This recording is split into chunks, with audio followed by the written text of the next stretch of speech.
The story begins with Kim Ho, our protagonist, explaining the world of the game Dragon Slayer Academy. In this game, players develop through countless trials and dangerous situations during their time at the academy. After graduating, their mission becomes clear. They're sent to the front lines to face powerful bosses, including dragons. And Kim Ho, his role in the game is at the very top. He's ranked number 1 on the integrated leaderboard, the strongest support player of them all. A massive battle erupts on the field as monsters flood through a dimensional gate. At the forefront of this chaos, an S-rank player known as Lee Seo charges ahead. With deadly precision, he eliminates monsters in a flash, showing no hesitation. Next, the Hong Hyundai, also an S rank, unleashes her magical power with her staff, incinerating waves of monsters with elegant and deadly spells. Following her is the Ko Yohan, surrounded by a dark aura as he swings his sword, cutting through enemies with overwhelming force. As the dust settles and the battlefield clears, Kim Ho and his team walk away from the scene. In that quiet moment, Kim Ho reflects on what he loves most about the game, not just the action, but something deeper. Later on, Kim Ho finds himself inside a dungeon, where he discovers a glowing red crystal. His eyes light up as he quietly acknowledges his find. A system notification immediately appears, revealing that this is a true bloodstone, a rare item that can increase a character's class by 1 rank within the Empire class category. Without hesitation, Kim Ho calls out for Carmilla. A girl emerges from the shadows behind him, a vampire NPC he's been training. Kim Ho thinks back on the game's unique mechanic, the Raise a Hero system. It allows players to take a clueless first-year NPC from the academy and develop them into an S-rank hero. He hands the bloodstone to Carmilla, and right before his eyes, she undergoes a stunning transformation. No longer a simple NPC, she becomes the vampire queen Carmilla, a newly minted S-rank. Kim Ho smiles to himself. He's just raised his 1000th S-rank hero. Suddenly, the scene cuts to the real world. Kim Ho is back at his computer, sitting comfortably as he yawns. Everything up until now, the game world, the battles, the transformations, all of it happened inside the game. He removes his headset, a faint smile playing on his lips, quietly acknowledging that there's nothing left for him to do. He's reached S-rank in every class.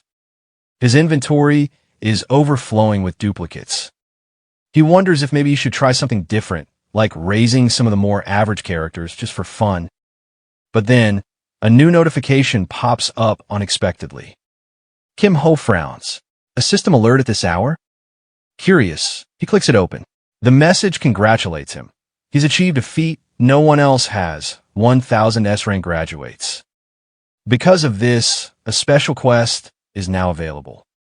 He's surprised. This is a quest he's never heard of before.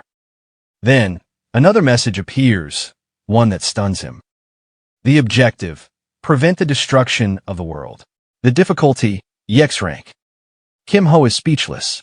Up until now, S rank was considered the highest possible tier in the game. But now, there are EX rank items, skills, and even EX rank heroes. His mind races with possibilities. Without a second thought, he clicks accept. There's no way he's passing up brand new content like this. Another notification confirms the beginning of the quest. But just as he starts to process it, something strange happens. Kim Ho finds himself no longer at his desk, but standing in the middle of a forest. He rubs his head in disbelief. He's inside the Dragon Slayer Academy game. It hits him. The reincarnation quest didn't just give him a mission. It actually transported him inside the game world. He glances around. Trees tower over him. Sweat forms on his brow. He recognizes this place instantly. It's the tutorial forest. Which means he's starting from scratch. Opening the system menu, Kim Ho quickly checks his status window. What he sees frustrates him. His progress is gone. It's a full reset. No perks, no bonuses for being reincarnated. But then, just as he's about to complain, a new set of notifications appears. The system grants him reincarnation perks, traits like Copy and Monarch F, along with skills such as Copy and Amplification. His eyes widen. These weren't part of the normal game. Reincarnation perks? That changes everything. Crossing his arms, Kim Ho examines the system. Even if he's back to level 1, he's confident he can grind his way back. And honestly, if he's going to start fresh, a few advantages are only fair. Then another message appears. It's the first quest in the tutorial. The objective? Survive for 10 minutes. The reward? A new student character from Dragon Slayer Academy. Time remaining, 9 minutes and 56 seconds. Kim Ho instantly recalls what this tutorial used to be like. It should be simple, just avoid low-level monsters until time runs out. But then, he hears footsteps. Heavy ones, too loud for any weak mobs. Something's not right. Suddenly, Kim Ho notices something in the sky, 2 massive dragons locked in combat, soaring above the forest. The sight of them makes his heart skip a beat. Dragons? Here? Panic hits him as he begins to run. 2 S-rank bosses showing up in the tutorial zone. That had to be the result of the EX quest. Nothing else could explain something this absurd. As he sprints, a chilling thought crosses his mind. If even one of those attacks hits him, he's dead. Before he can even begin his new journey, it'll be over. But then, another idea sparks. Maybe this chaos is the perfect opportunity. Kim Ho slows down and focuses his eyes on the dragons. He remembers the mechanics behind one of his reincarnation perks. To copy a skill or trait, he needs to witness it activate with his own eyes, and he must correctly identify the target's name and rank. For him, though, that's the easy part. Suddenly, an enormous explosion rocks the forest, the dragons clashing mid-air. Right then, a system notification flashes before Kim Ho's eyes. He successfully registered a new target trait. Elemental resistance has been copied and saved into his slot. Sweat trickles down his face, but he's smiling now. That worked. He didn't expect to score an S-rank ability so early. Another notification pops up, explaining what the trait does. Elemental resistance greatly reduces all elemental damage. Testing his new power, Kim Ho lightly lifts some nearby leaves. He muses to himself. It would have been great to get a skill too, but without a mana engine, he wouldn't be able to use it yet. Still, getting an S-rank trait this early? That alone was a solid win. Just then, he notices something strange. The wind. It's blowing the leaves backward. That's not normal. Something was building. He glances back toward the dragons. Both of them are charging up a devastating attack. His heart drops. It's a breath attack. The dragon's strongest move.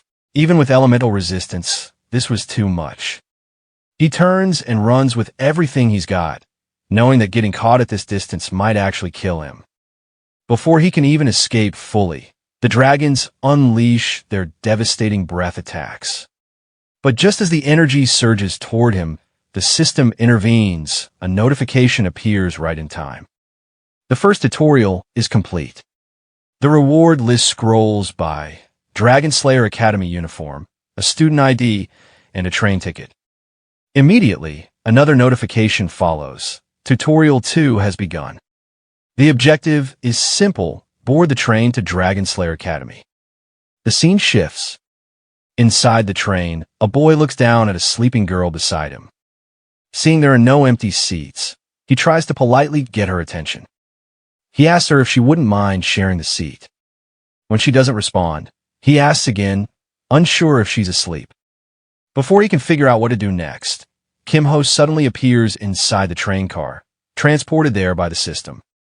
He notices the girl and gently speaks to her, apologizing for disturbing her and politely asking if the seat is taken. The boy turns to Kim Ho, slightly awkward, explaining that she hasn't responded and he's not sure if she's asleep or just ignoring them. But then, without warning, the girl wakes up. Kim Ho calmly repeats his question, and the girl responds immediately, giving him permission to sit beside her. He thanks her with a soft laugh and introduces himself as Kim Ho before taking the seat next to her. The boy watches them, a bit confused and unsure how to react. The girl rubs her eyes and finally introduces herself as Seo Yin. Kim Ho then gestures to the remaining space and invites the boy to sit as well. He reassures him it's fine. The boy lights up with excitement at the offer and quickly introduces himself, Go Hyun-woo. Go Hyun-woo looked toward Kim Ho and gave a polite bow, thanking him sincerely. He mentioned he might have had to stand for an hour if not for the seat and promised to repay the debt someday, addressing Kim Ho respectfully as Hyung. Kim Ho watched him and couldn't help but think that the boy gave off the classic aura of a wuxia protagonist. Everything from his speech to his posture felt carefully refined. Curious, Kim Ho casually asked what had caused him to be late. At that, Hyun-woo's eyes lit up with excitement. He explained he'd seen 2 dragons along the way and got so distracted watching them that he completely lost track of time.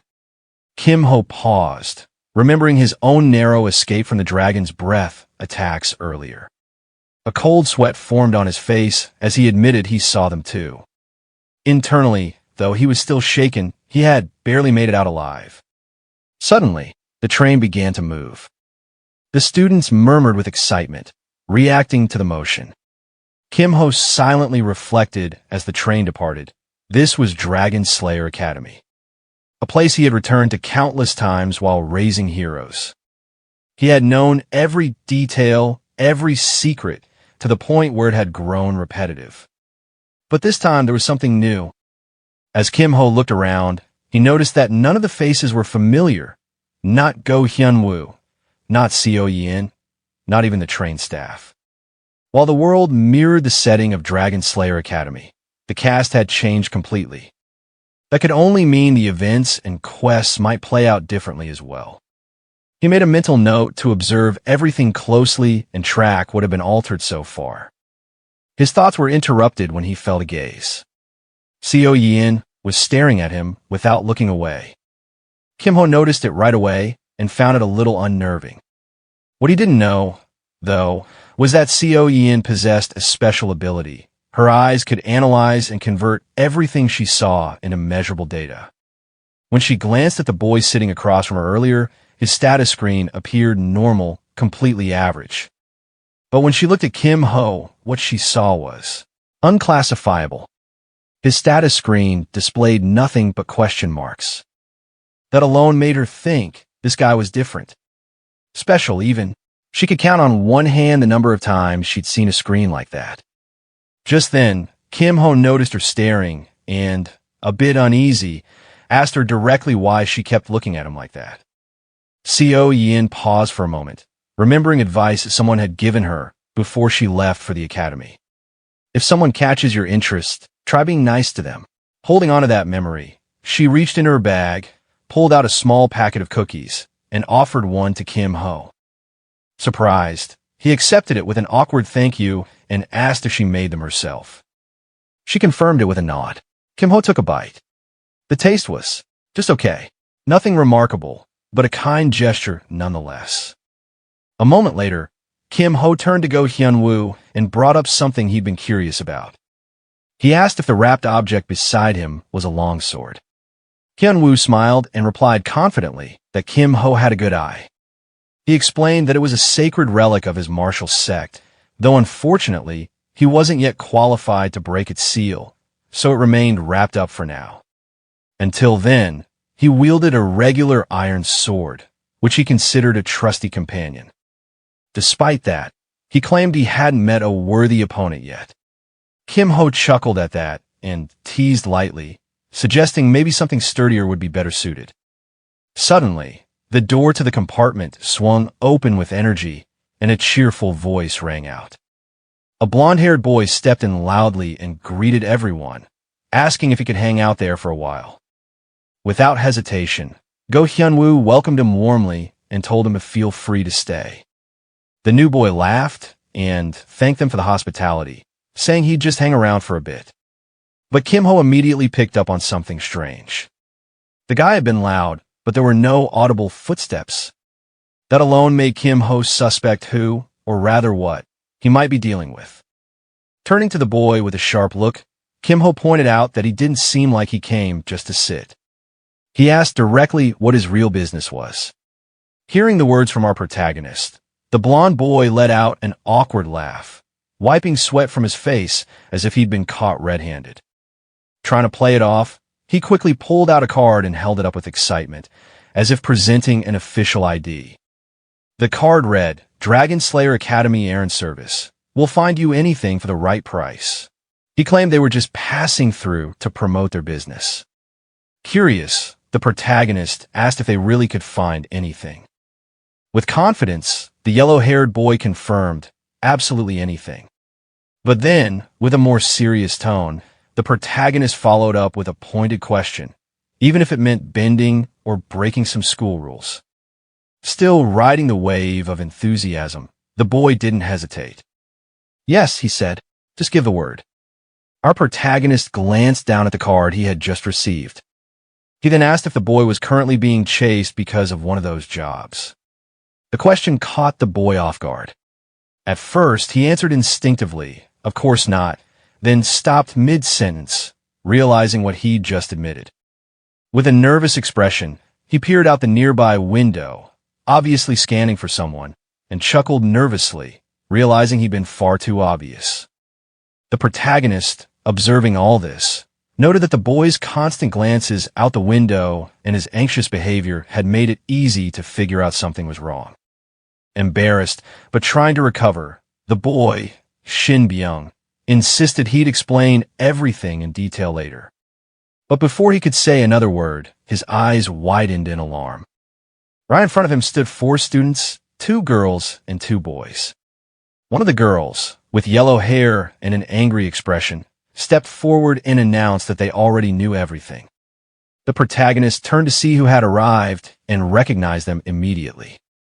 It was the disciplinary committee, already on the scene much earlier than expected. He recalled in his mind how the student-run disciplinary committee operated within and around the academy, enforcing law and order. First-year members, like these, were enrolled early, briefed on procedures, and immediately deployed for field duty.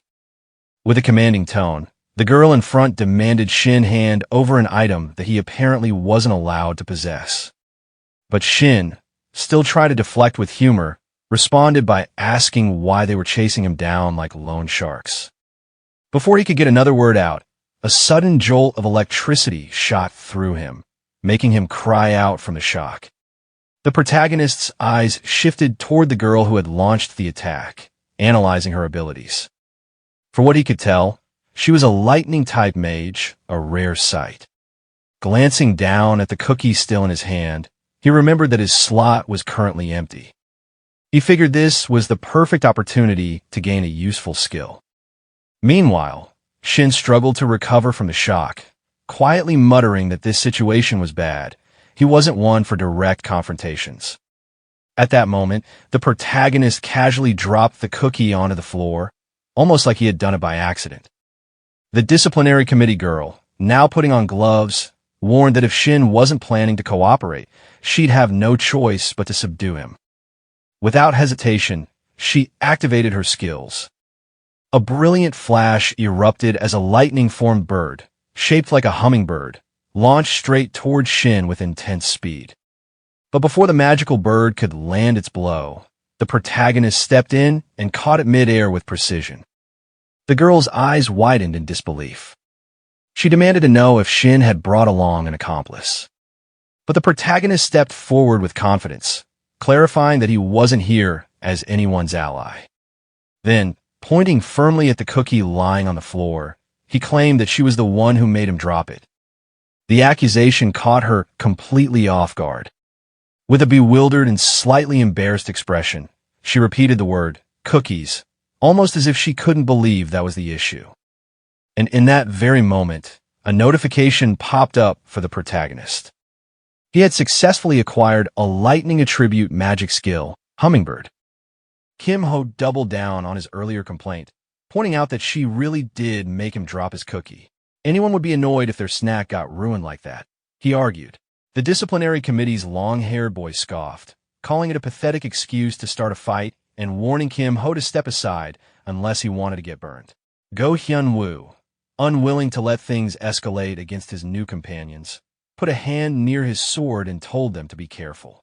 If weapons were drawn, he wouldn't stay out of it. Tension thickened in the train car. Shin Byung-chul froze, clearly panicking as the situation threatened to spiral. Then the lightning mage girl from the disciplinary committee raised a hand and cut him before things exploded. She offered to send Kim Ho a dessert coupon for the student cafeteria as compensation. That settled them immediately. He laughed and accepted.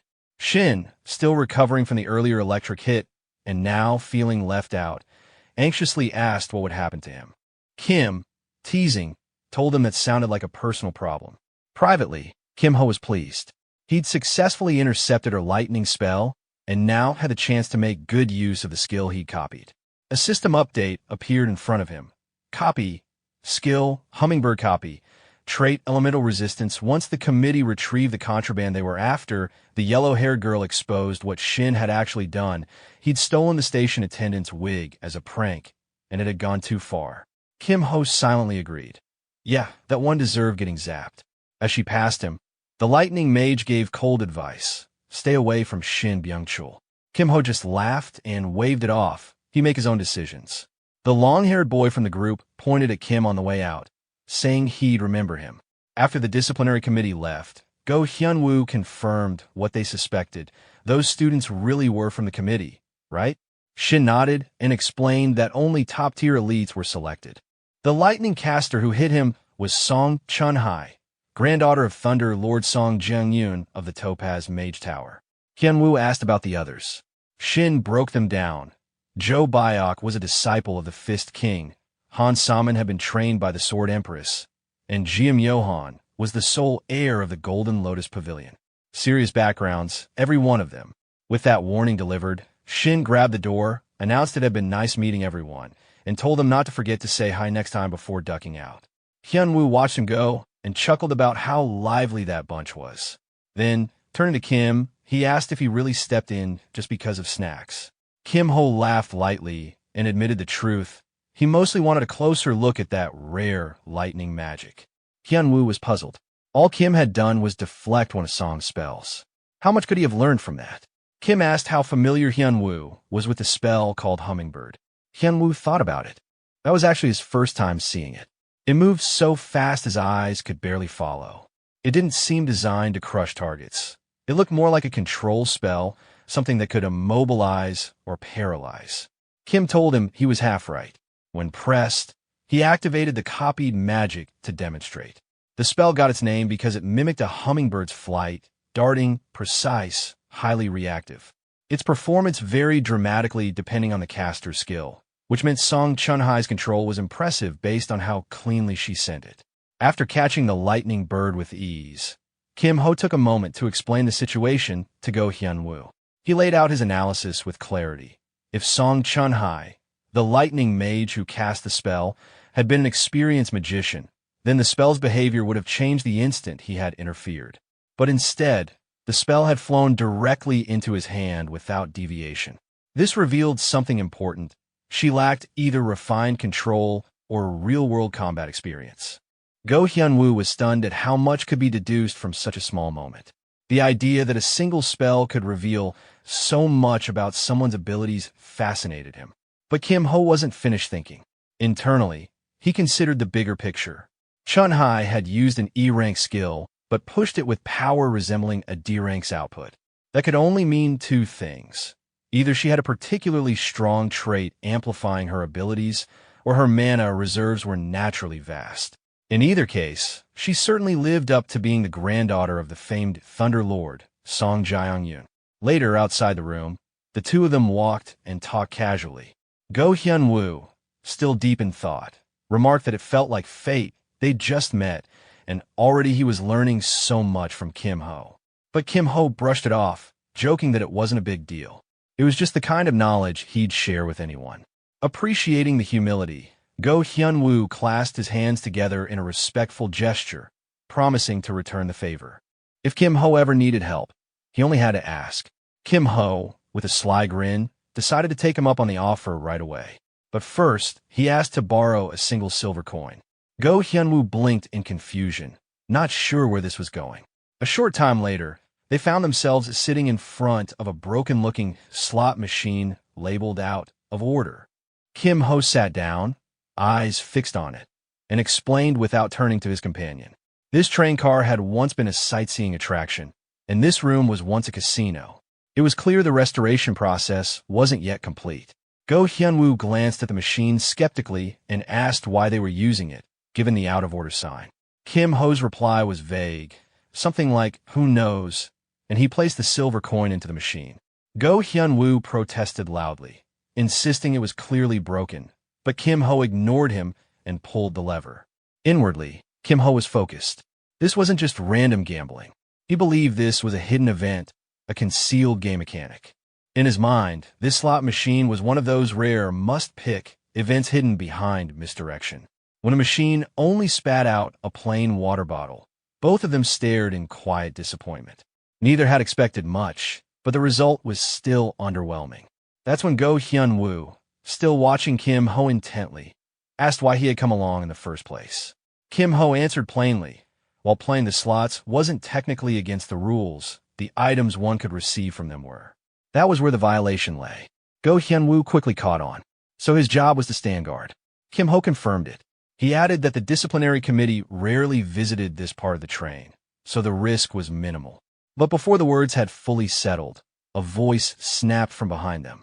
A girl stood there, sharp-eyed, commanding, and introduced herself as Han Saman, a first-year member of the disciplinary committee. She demanded to know what they were doing, making it clear that touching the machine was forbidden. If they continued, there would be demerits. Kim Ho leaned in toward Go Hyunwoo and whispered, asking him to buy some time. Go Hyunwoo replied in the same hushed tone that he would try, and that there was something he'd been meaning to test anyway. Han Saman, however, was not easily dissuaded. She raised a finger toward them and warned that helping another student break the rules would also earn demerits. Go Hyunwoo didn't hesitate. Bowing with respect, he took full responsibility, saying this was his decision and his alone. Annoyed, Han Saman scoffed at his boldness. But before she could say more, Go Hyunwoo drew his sword. He recalled that Han Saman had trained under the legendary Sword Empress and politely requested a duel. Intrigued, Han Saman asked his name, to which he responded with confidence, Go Hyunwoo. She smiled, perhaps out of pride, perhaps out of challenge, and instantly launched herself into the fight. Her first strike came fast and hard. Go Hyunwoo managed to hold out, then retaliated, momentarily pushing her back. But she quickly returned with a burst of mana, slashing at him with greater force. Kim Ho observed the fight carefully. He could tell Go Hyunwoo was struggling. The difference in internal energy was evident. His friend's core was still lacking, not quite on par with an elite. But Kim Ho wasn't ready to give up on him just yet. He wanted to see more. Activating one of his own skills, Kim Ho cast Amplify. A notification popped up. Go Hyunwoo's core rank had been temporarily boosted from E to C. His body was now glowing with a faint blue light, empowered by magic. A new countdown appeared. Duration, 58 seconds cooldown. 59 minutes and 58 seconds. Kim Ho gave quiet encouragement. Just hold out for one more minute. Go Hyunwoo responded with resolve. The duel turned more balanced as he fought with renewed strength, pushing back with each second that ticked down. 19 seconds, 15 seconds, 14 seconds. Meanwhile, Kim Ho returned his focus to the slot machine. He thought to himself about how slot machines were iconic symbols of casinos, often dismissed by players due to their reliance on luck. But what most didn't realize was that some had hidden mechanics. This one, in particular, had a secret pity system. He recalled the logic. Players were given just 5 silver coins. Now, this was his 5th spin. One more remained. With deliberate care, he inserted the 6th coin, the silver he had borrowed. The machine whirred once more. A different item appeared this time, not another water bottle, but something more ominous. A notification appeared in front of him. Dark ice crystal taste. Bitter cold used with extreme caution warning. You could die. Kim Ho stared at it, eyes calm and calculating. He had hit the jackpot. Kim Ho, Holding the vial, Kim Ho didn't hesitate. He had what he came for. Just as Han Saman prepared to turn her attention to Kim Ho and attack, Shin stepped in to block the blow, his weapon shattering from the impact. He stood firm, insisting the fight wasn't over yet. Meanwhile, the timer on Amplify ran out. Without waiting for the duel's result, Kim Ho consumed the contents of the dark vial. Pain hit him instantly. He grabbed his throat, the cold flooding through his body. Notifications flashed, frozen status effect applied, then removed and applied again, repeatedly. Go Hyun cried out in alarm, fearing the worst. Han Saman panicked too, warning that the vial was dangerous and could easily kill a student. But moments later, Kim Ho stood, breathing normally, and calmly said he was fine. Both of them stared at him in disbelief. Later, seated in a quiet room, Kim Ho explained with a smile that the vial was basically a kind of elixir that rapidly replenished mana. But internally, he admitted the truth. Dark Ice Crystal was a deadly substance, normally fatal even in small doses. Any normal person would have frozen solid. But thanks to his S-rank trait, elemental resistance, he was immune to the extreme cold. The residual cold still caused minor alerts, but the dangerous energy now coursed harmlessly through his body, empowering him. Go Hyun, now a bit more relaxed, asked whether Han Saman believed Kim Ho's explanation. Kim Ho brushed it off, implying that she probably didn't, but let it go anyway. Go Hyun laughed, grateful for the experience, noting that sparring with someone like Han Saman was worth it. Kim Ho chuckled and acknowledged the help, saying he also owed Go Hyun a silver. Curious, Go Hyun asked if he could see Kim Ho's skill again sometime. Though Kim Ho responded with a warm smile, he internally noted that the skill had a cooldown and limited uses. It wasn't something he could show often. He couldn't reveal everything just yet. Accepting that, Go Hyun nodded with a good-natured grin. Just then, Co Yin, who had been asleep nearby, stirred awake. Kim Ho paid no mind. Instead, he assured Go Hyun that this wouldn't be the last time. They'd have more chances to fight and learn together. As the train neared its destination, Go Hyun looked outside and pointed out that they had almost arrived, the final stop. Kim Ho's thoughts turned serious. This was the island where the Dragon Slayer Academy stood, a land once overrun with criminals and dungeon threats. But everything changed when a legendary Dragon Slayer arrived. He cleared the dungeons, rid the island of its dangers, and founded the academy that now trained the next generation of heroes. Upon arrival, seniors directed the new students with excited voices. Go Hyun commented on their energy, amused. Kim Ho agreed, observing how quickly the place was filling with life. But then, Song Chun-hai, the girl from the disciplinary committee, approached Kim Ho again. She politely asked him to come with her. Inside the student disciplinary committee office, Kim Ho was shown to a seat. As he sat down, he thought quietly to himself, this room, known unofficially as the Room of Truth, had a reputation. Anyone who entered rarely came out the same. Sometime later, Kim Ho sat quietly in front of a falls detector machine, a device used to check for hidden status effects or lingering abnormalities. A committee member nearby commented that they'd heard he had consumed something from the old slot machine. Yet, the scanner revealed nothing unusual. Everything looked perfectly normal. Kim Ho, watching the results, silently acknowledged to himself that it made sense. The frozen status he had endured earlier had already worn off completely. Just then, one of the student inspectors, calm but observant, looked at Kim Ho with slight suspicion. He remarked that, apparently, it hadn't been a forbidden item after all. Still, he had something to say. He laughed faintly, but the undertone was threatening. His words made it clear. It didn't matter whether Kim Ho had known the rules. Ignoring the orders of the Student Discipline Committee was a punishable offense on its own. This was Oh Si-hoon, a third-year student and the head of Dragon Slayer Academy's Discipline Committee. Yet, despite the breach, he chose to be lenient. No harm had come to anyone, and since this was Kim Ho's first violation, he declared that he would let it go, this time. But he warned him not to show up in the committee's office again. Kim Ho bowed respectfully, addressing him with proper honorifics and accepting the outcome.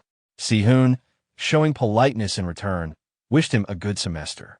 Kim Ho responded casually as he exited the room.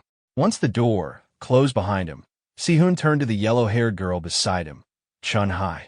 Noticing the displeasure in her expression, he remarked that she didn't seem happy with how it turned out. He admitted that the more he thought about the situation, the more suspicious it felt. He broke it down logically. If the goal hadn't been to obtain a forbidden item, there was no reason for Kim Ho to have used that malfunctioning slot machine, and even less reason to ingest the result immediately afterward. Chun-hai, clearly frustrated, expressed her belief that Kim Ho had acquired an illegal skill. If they used the Academy's magical identification tool, they might uncover something unusual in his skill list. Sipping coffee, noted it was a possibility, but raised a valid question. What if nothing showed up? If even the revealed nothing, what would they do then? Si-hoon, now serious, lowered his cup and emphasized the risk. If a deeper search turned up empty, then the implications were far more concerning. Chun-hai hesitated. She had been eager, but now saw the complexity. She apologized, admitting she had acted carelessly. Si-hoon rose from his seat and gently reassured her that he understood her concerns, but reminded her that things like this required time and patience. As he walked toward the door, he smiled lightly and urged her to get going, reminding her that she would be late for the entrance ceremony if she didn't hurry. The scene shifted to the entrance ceremony. The atmosphere buzzed with excitement. Kim Ho stood among the new students, and his friend Go Hyun cheerfully waved him over, offering a seat nearby. Grateful, Kim Ho accepted with a polite nod.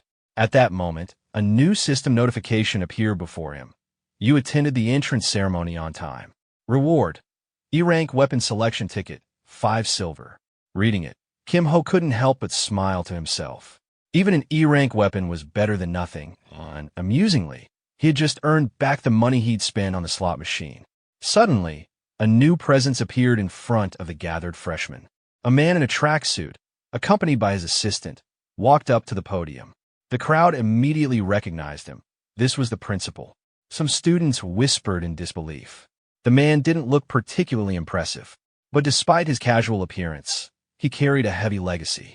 He was once the leader of the famed Dragon Slayer team. By tradition, the principal of Dragon Slayer Academy was always a retired frontline hero, one of the most elite individuals in the world. Only one person at a time could hold the title of, even among the countless S-rank warriors. Ordinary in appearance or not, he was a man of immense, unmatched power. Still, the students couldn't resist gossiping. Rumors circulated that the Saintess had rejected his romantic advances not once, but 5 times. The man finally reached the microphone. With a calm voice and authoritative tone, he welcomed the new students and congratulated them on being accepted into the academy. He began his formal speech, recounting the history and purpose of the institution. Dragon Slayer Academy had been founded long ago, with the clear mission of preparing for battle against dragons, and of training those worthy of the title Dragon Slayer. The first hero, he explained, had deliberately chosen the word slay to be part of the Academy's name. It was meant to be a reminder, a challenge. To slay something, after all, means to face it, fight it, and overcome it. You weren't truly an ogre slayer unless you had slain an ogre. And you weren't a dragon slayer until you had slain a dragon. As the principal continued his lengthy speech, both our protagonist and Co Yin exchanged awkward glances, clearly wondering when it would end. In the middle of his serious monologue, the principal himself paused and muttered to the audience about how unexpectedly long it had become. He then returned to his somber tone, emphasizing the brutal nature of being a slayer. Taking lives, he said, was an inescapable part of their path, but he urged them not to turn a blind eye to this reality. Instead, he encouraged each student to question their own purpose. Why do they want to slay? And what are they fighting for? He hoped each of them would find their answer in time. Just as he was about to wrap up with a final message, his assistant rushed in from behind him, seemingly in a panic. At the same time, a student somewhere in the crowd whimpered about a headache, cutting the solemn mood. With a somewhat flustered expression, the principal delivered his final line, wishing all the students success in becoming true heroes during their time at the Dragon Slayer Academy, and officially ended the ceremony. After the speech, Go Hyun, full of energy and excitement, commented about how meaningful the whole experience had been. This surprised the protagonist, who had clearly been bored the entire time. But Go-hyun explained, laughing, that every word of the principal's speech had felt valuable to him because he was used to hearing similar lectures from his master every day. This revelation left the protagonist slightly dumbfounded, sweating and awkwardly staring at his friend. Then the assistant stepped up to the mic again to issue some important announcements. First, she reminded everyone that the list of forbidden items had been updated. Possessing any of these would not only result in confiscation, but also harsher penalties beyond just losing points. She also informed them that for now, new students would be restricted to the ground floor for any practical evaluations. Entering the lower levels without permission could harm not just the individual, but also their associated sect, magic tower, or guild. This warning caused visible anxiety among some of the students, who were now nervously sweating in their seats. The assistant gave a final stern reminder. One reckless decision out of curiosity could bring consequences for everyone. She urged everyone to follow the rules strictly to avoid disadvantages. With that, the entrance ceremony was officially over, and students were dismissed for dinner, reminded to return to their dorms on time. Right after, Shin Byung suddenly appeared in front of the group, calling out enthusiastically and inviting them to go eat. Go-hyun immediately noticed a wound on Shin Byung's face and asked how he got it. Shin Byung, trying to brush it off, claimed it was just a small incident and told them they should eat well that night. This confused Go-hyun, who pressed for an explanation, to which Shin Byung vaguely replied that tomorrow was the first day of classes, a big day awaited them. That night, back at the boys' dormitory, Go-hyun discovered that he and the protagonist were neighbors. He waved cheerfully and expressed his delight over the coincidence, but the protagonist was clearly not thrilled, replying with dry sarcasm. Go-hyun, still cheerful, told him to rest well.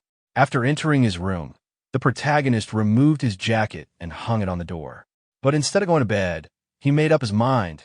He wasn't going to waste this free time just sleeping. Something was clearly brewing in his thoughts. That night, in the quiet of his dorm room, Kim Ho sat cross-legged on his bed, entering a meditative state.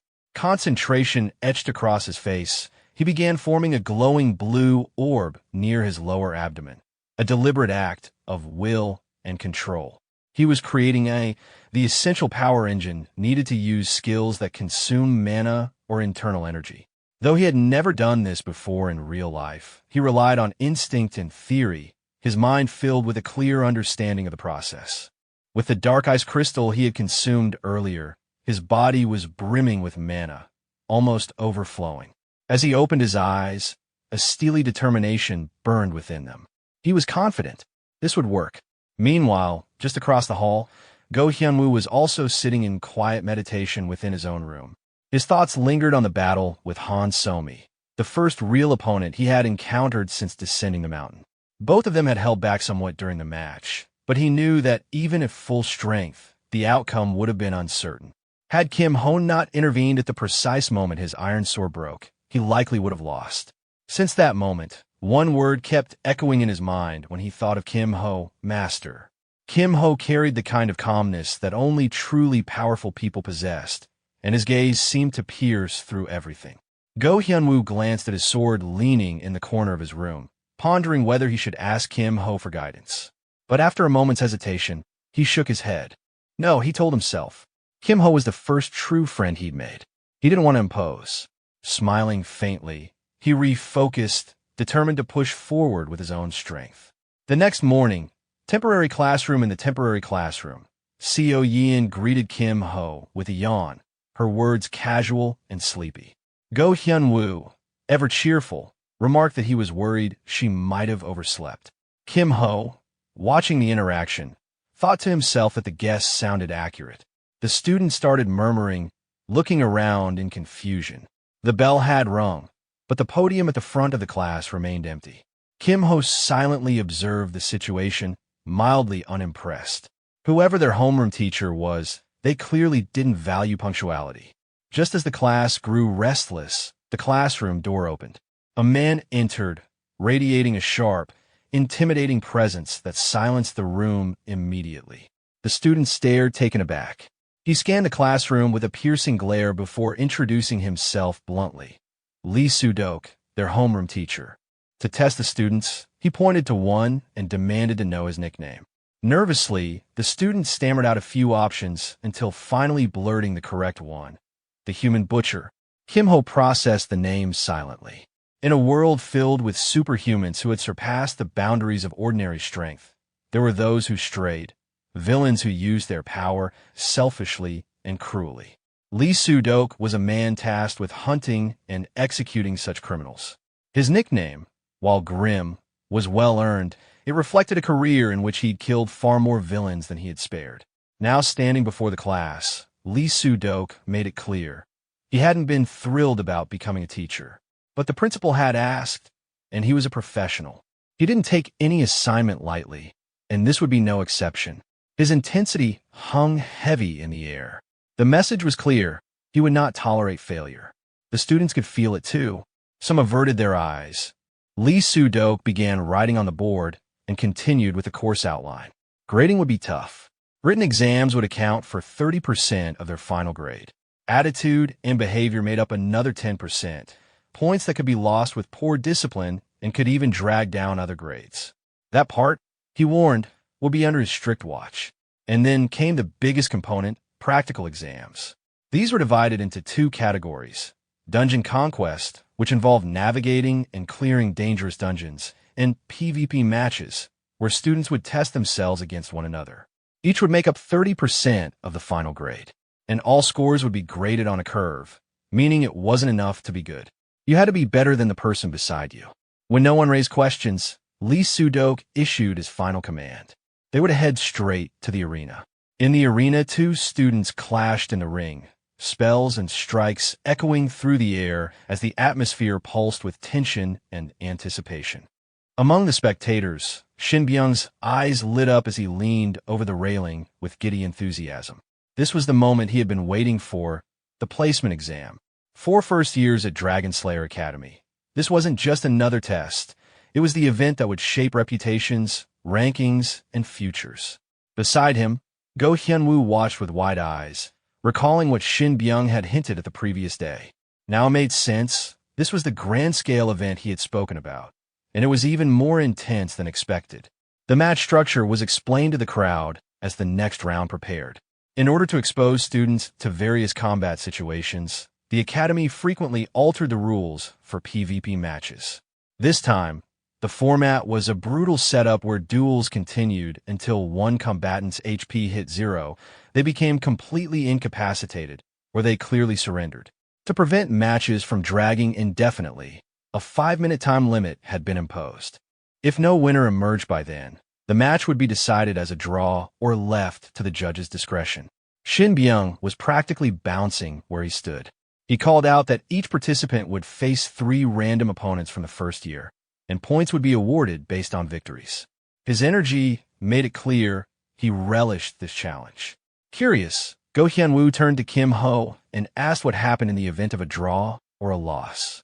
Calmly, Kim Ho explained that in such cases, the result would be 0 points.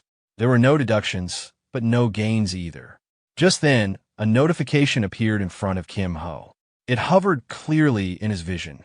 Goal: earn mid-tier or higher results in the placement exam. Achieve at least 1 win in the PvP placement exam. Place in the top 50% in the Dungeon Conquest exam reward. Slot +1. Kim Ho's thoughts sharpened as he reviewed the requirements. The subquest was straightforward. 1 win in the PvP match and a solid performance in the dungeon segment would be enough to clear it. But his focus wasn't on the reward just yet. What mattered more now was what the placement exam truly offered information. It was the perfect opportunity to study the other students, to gauge their abilities, and to identify those who might one day grow into top-tier combatants, or who possessed unique skills he could later. Then came the announcement from the arena's loudspeaker. Kim Ho, Hong Yunhwa, stepped forward. The crowd stirred. Go Hyun-woo turned toward Kim Ho with bright eyes and called out encouragingly, wishing him luck with genuine admiration. Kim Ho stepped into the ring, coming face to face with his first opponent, a red-haired girl standing confidently, radiating fiery energy. She studied him sharply. From the insignia on his uniform, she quickly noted that he wasn't affiliated with any major tower, at least not one she recognized. Her eyes narrowed. She knew of the Ruby Tower's reputation, experts in flame-based magic with unmatched destructive force and superior battlefield control. She was proud to represent it. If she wanted to raise her profile in the academy, she needed to defeat someone with a reputation, or at least someone who looked competent. To her, Kim Ho didn't seem to be either. Her gaze dropped to the staff in his hand, and her internal critique deepened. It was an E-rank Earth staff, the kind used to slightly amplify defensive or Earth element magic. In her opinion, even most beginner mages wouldn't bother with something so plain. She immediately categorized him as a support-type caster, likely lacking mobility and dependent on long-range defense. Her assumptions narrowed. He wasn't from the Emerald Tower, and he didn't look like an Earth element user either. That left support magic as the most likely explanation. Judging by the staff size and build, she pegged him as a stationary type, what they called a turret caster. Just as the announcer began the countdown, Kim Ho was already mentally assessing her. From her bearing and style, he recognized the signs: flame specialization, high damage potential, strong area control. She matched the meta patterns he remembered well from before. Calmly, he smiled inwardly. He already had a plan. "Sorry, but you'll have to play along with my act for the next 5 minutes." The countdown ended. "Start." She didn't hesitate. A powerful spell activated at her fingertips, fire erupting from her staff in a brilliant explosion aimed directly at Kim Ho. The heat surged across the arena. Sparks crackled. From the audience, gasps followed the display. Spectators marveled at her cast speed and raw power. Someone pointed out the unique shimmer that accompanied her spell, hinting at specialized casting techniques taught only in the Ruby Tower. But when the smoke cleared, they saw something unexpected. Kim Ho was still standing. His health bar remained untouched. The scoreboard showed full HP for both fighters. The red-haired girl's confidence faltered. That couldn't be right. She hadn't expected a one-hit knockout, but this? Her attack had made no impact at all. Completely ineffective. How? Confusion began to overtake her aggression. And Kim Ho? He stood calmly in the settling dust, unreadable, watching her with eyes that now gleamed with quiet control. Seeing her powerful spell fail, Hong Yunhua stared at Kim Ho, confused. The health bars above them still read 100% for both. She questioned whether he had used a spell to nullify her attack. Not wasting time, she activated another spell while analyzing Kim Ho's calm stance. She believed that if her previous attack was neutralized, this new one would be much harder to counter. Kim Ho, noticing the magic circle forming beneath him, prepared mentally. He wasn't planning to dodge. He was waiting for the perfect moment to counter. From her perspective, Yunhua grew uneasy. Sweat formed on her brow. Kim Ho hadn't moved an inch. His expression showed no concern. That stillness unsettled her. Frustrated by his confidence, she shouted at him and unleashed a column of fire toward him, determined to break through whatever defense he was relying on. The audience reacted with awe and panic. Her flames erupted across the arena, and many praised her for living up to the reputation of the Ruby Tower. But when the smoke cleared, Kim Ho remained standing, unharmed. She was visibly shaken. Her strongest attack had done nothing. Internally, she questioned how her magic, as someone trained at the Ruby Tower, could be so easily brushed off. Realizing her usual spells wouldn't work, she prepared to use her trump card. Before she could act, Kim Ho made his move. He launched a magic attack, Hummingbird. She narrowly dodged the first strike, but the spell twisted midair and came back from behind. It wasn't over. As the spell connected, a notification appeared before Kim Ho. Paralysis status effect applied. He looked at her and calmly ended the match, suggesting she conserve her remaining spells for later battles. She tried to protest, but he reminded her that there were more matches ahead. Her best option was to hold back now. The match concluded. The announcer declared her defeat. In the crowd, students whispered in disbelief. They questioned how he had taken those attacks without injury, how he used such a technique, and who he even was. Kim Ho quietly took in their reactions. He had learned more than expected from this one fight, and he knew he had to stay cautious. Then, unexpectedly, his name was called again for the next match. He reacted with quiet frustration. There was barely any time to rest. Among the students, someone recognized his next opponent, Song Chun-hai, a new student from the Topaz Tower who had already joined the disciplinary committee. As he turned, she was already standing behind him.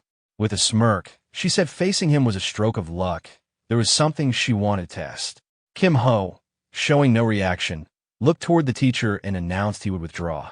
Both the teacher and Chun-hai were surprised and asked why. He casually rubbed his head and replied that he wasn't feeling well.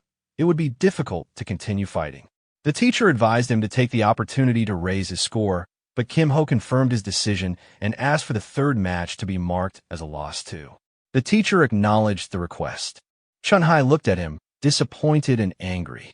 She muttered to herself that a true fighter is always prepared, quoting her grandfather's belief that only those who never give up deserve to win. Kim Ho reflected silently. Her words reminded him of his own grandfather, the Thunder Monarch. He thought about the contrast. Chun-hai was trying to live up to that legacy. As for himself, he didn't feel any pressure to follow anyone's path. Even so, he admitted to himself it wasn't bad advice. Not that he intended to follow it. Our protagonist began walking away from the arena, clearly uninterested in continuing. His tone was indifferent, as if he'd already made peace with the outcome. He casually dismissed the match, claiming it wasn't for him and telling the girl to consider it her win.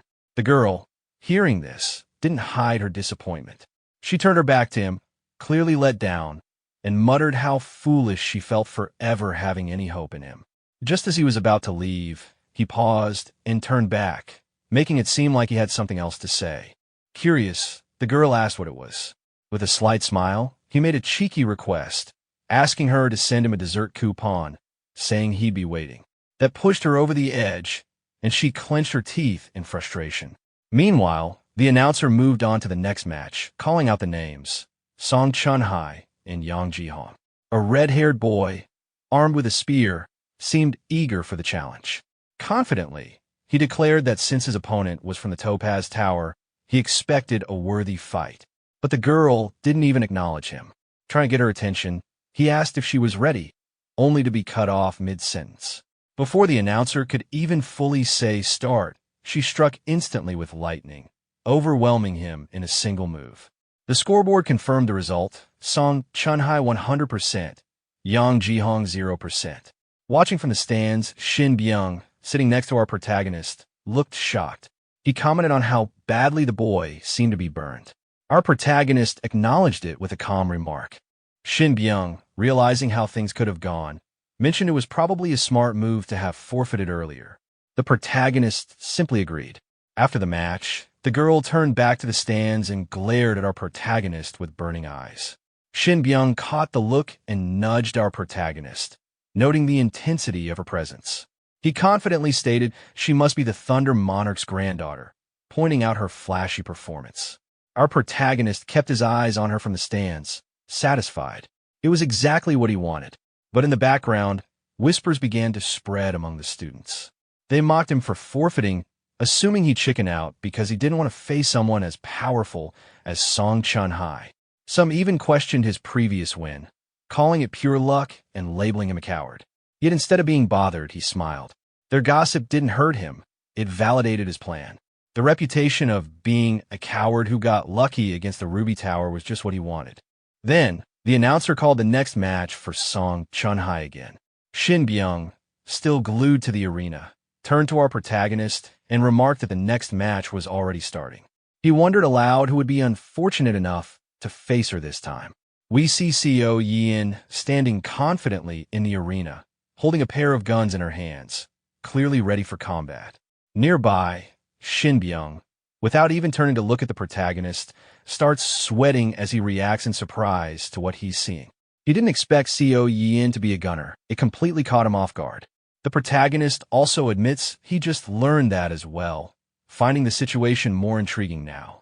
Shin Byung quickly recalls that gunners typically have an advantage when fighting mages. With that in mind, he starts to wonder if Seo Yin might actually win this match against Song Chun-hai. But the protagonist, staying calm, reminds him they can't be sure yet and need to wait and see how things play out. Still, Shin Byung is optimistic. He believes if Seo Yin just sticks to the basics, there's not much chance she'll lose. The protagonist, feeling a bit more competitive, playfully suggests placing a bet on the match, 5 silver coins. Shin Byung immediately agrees with a big smile, sealing the deal. The scoreboard lights up, showing Song Chun Hye versus Seo Yin. 100%, 100%. Both fighters prepare themselves. As soon as the announcer gives the signal, Seo Yin launches her first attack, firing her gun. But Song Chun Hye calmly blocks the bullets with a web-like shield formed by her mana, effortlessly neutralizing the attack. Shin Byung, caught off guard, reacts with alarm, surprised that the bullets were blocked so easily. Meanwhile, the protagonist expected this outcome. He starts analyzing the fight internally, concluding that Song Chun Hye has significantly more mana at her disposal. Even an E-rank tool like the Hummingbird seems to gain D-rank power in her hands. Seo Yin doesn't back down and attacks again. In response, Chun Hye sends out her Hummingbird, and a fierce exchange begins. The two clash repeatedly, but eventually, one of the Hummingbirds manages to hit Seo Yin. The impact causes her to become paralyzed, and she lets out a grunt of pain. Seeing this, Shin Byung panics. He knows if that hit had landed just a little more directly, it might have ended the match right there. But the protagonist stays composed, arms crossed, noting that although Seo Yin managed to dodge, her movements have clearly slowed due to the electrocution. He's confident now. Once someone gets shocked like that, the follow-up attack is almost guaranteed to hit. He firmly believes Chun Hye is going to win with ease. But then, unexpectedly, Seo Yin pulls out a smoke grenade and throws it. Both Chun Hye and the protagonist are taken by surprise. The sudden appearance of the smoke grenade causes confusion. Shin Byung, getting excited, quickly jots something down in his notebook. He praises the move as a smart decision. According to him, regular bombs would have been blocked anyway, but a smoke grenade changes the dynamic. He's thrilled now, saying this is exactly the kind of moment where a gunner's true strength comes to life. Inside the smoke, Song Chun Hye struggles to see clearly.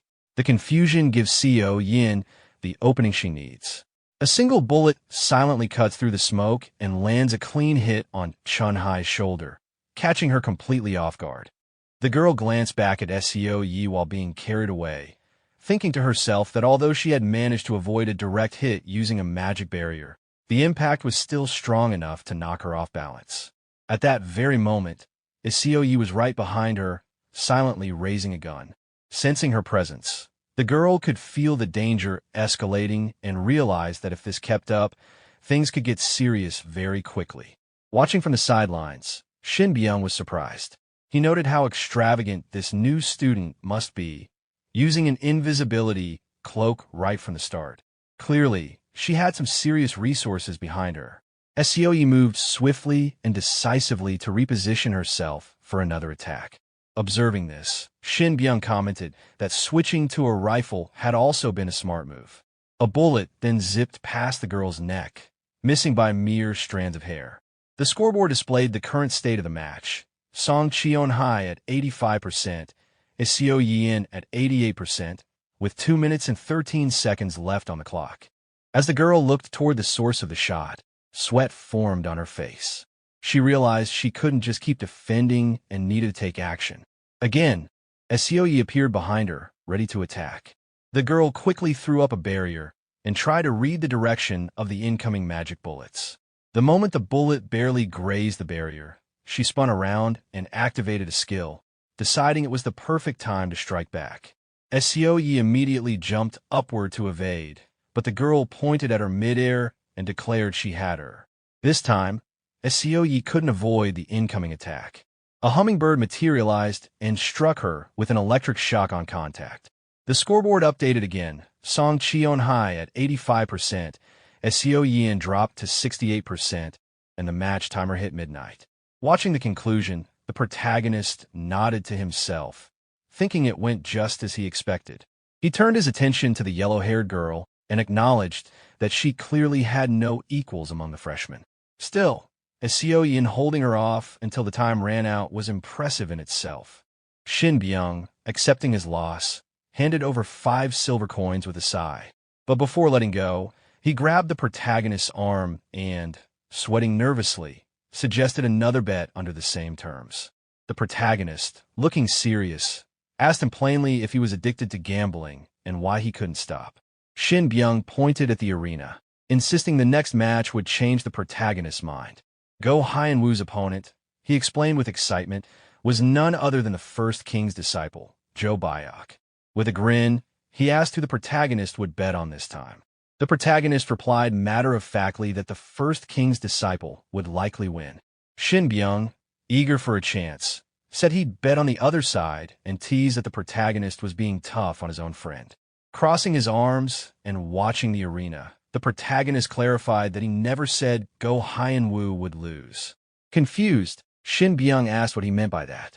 The protagonist just smiled confidently and told him he'd find out soon enough. From inside the arena, Go Hyun-woo glanced toward the stands, catching sight of the protagonist. A thought passed through his mind. Kim Hyung is watching. With that in mind, he unsheathed his sword, stepping forward with determination.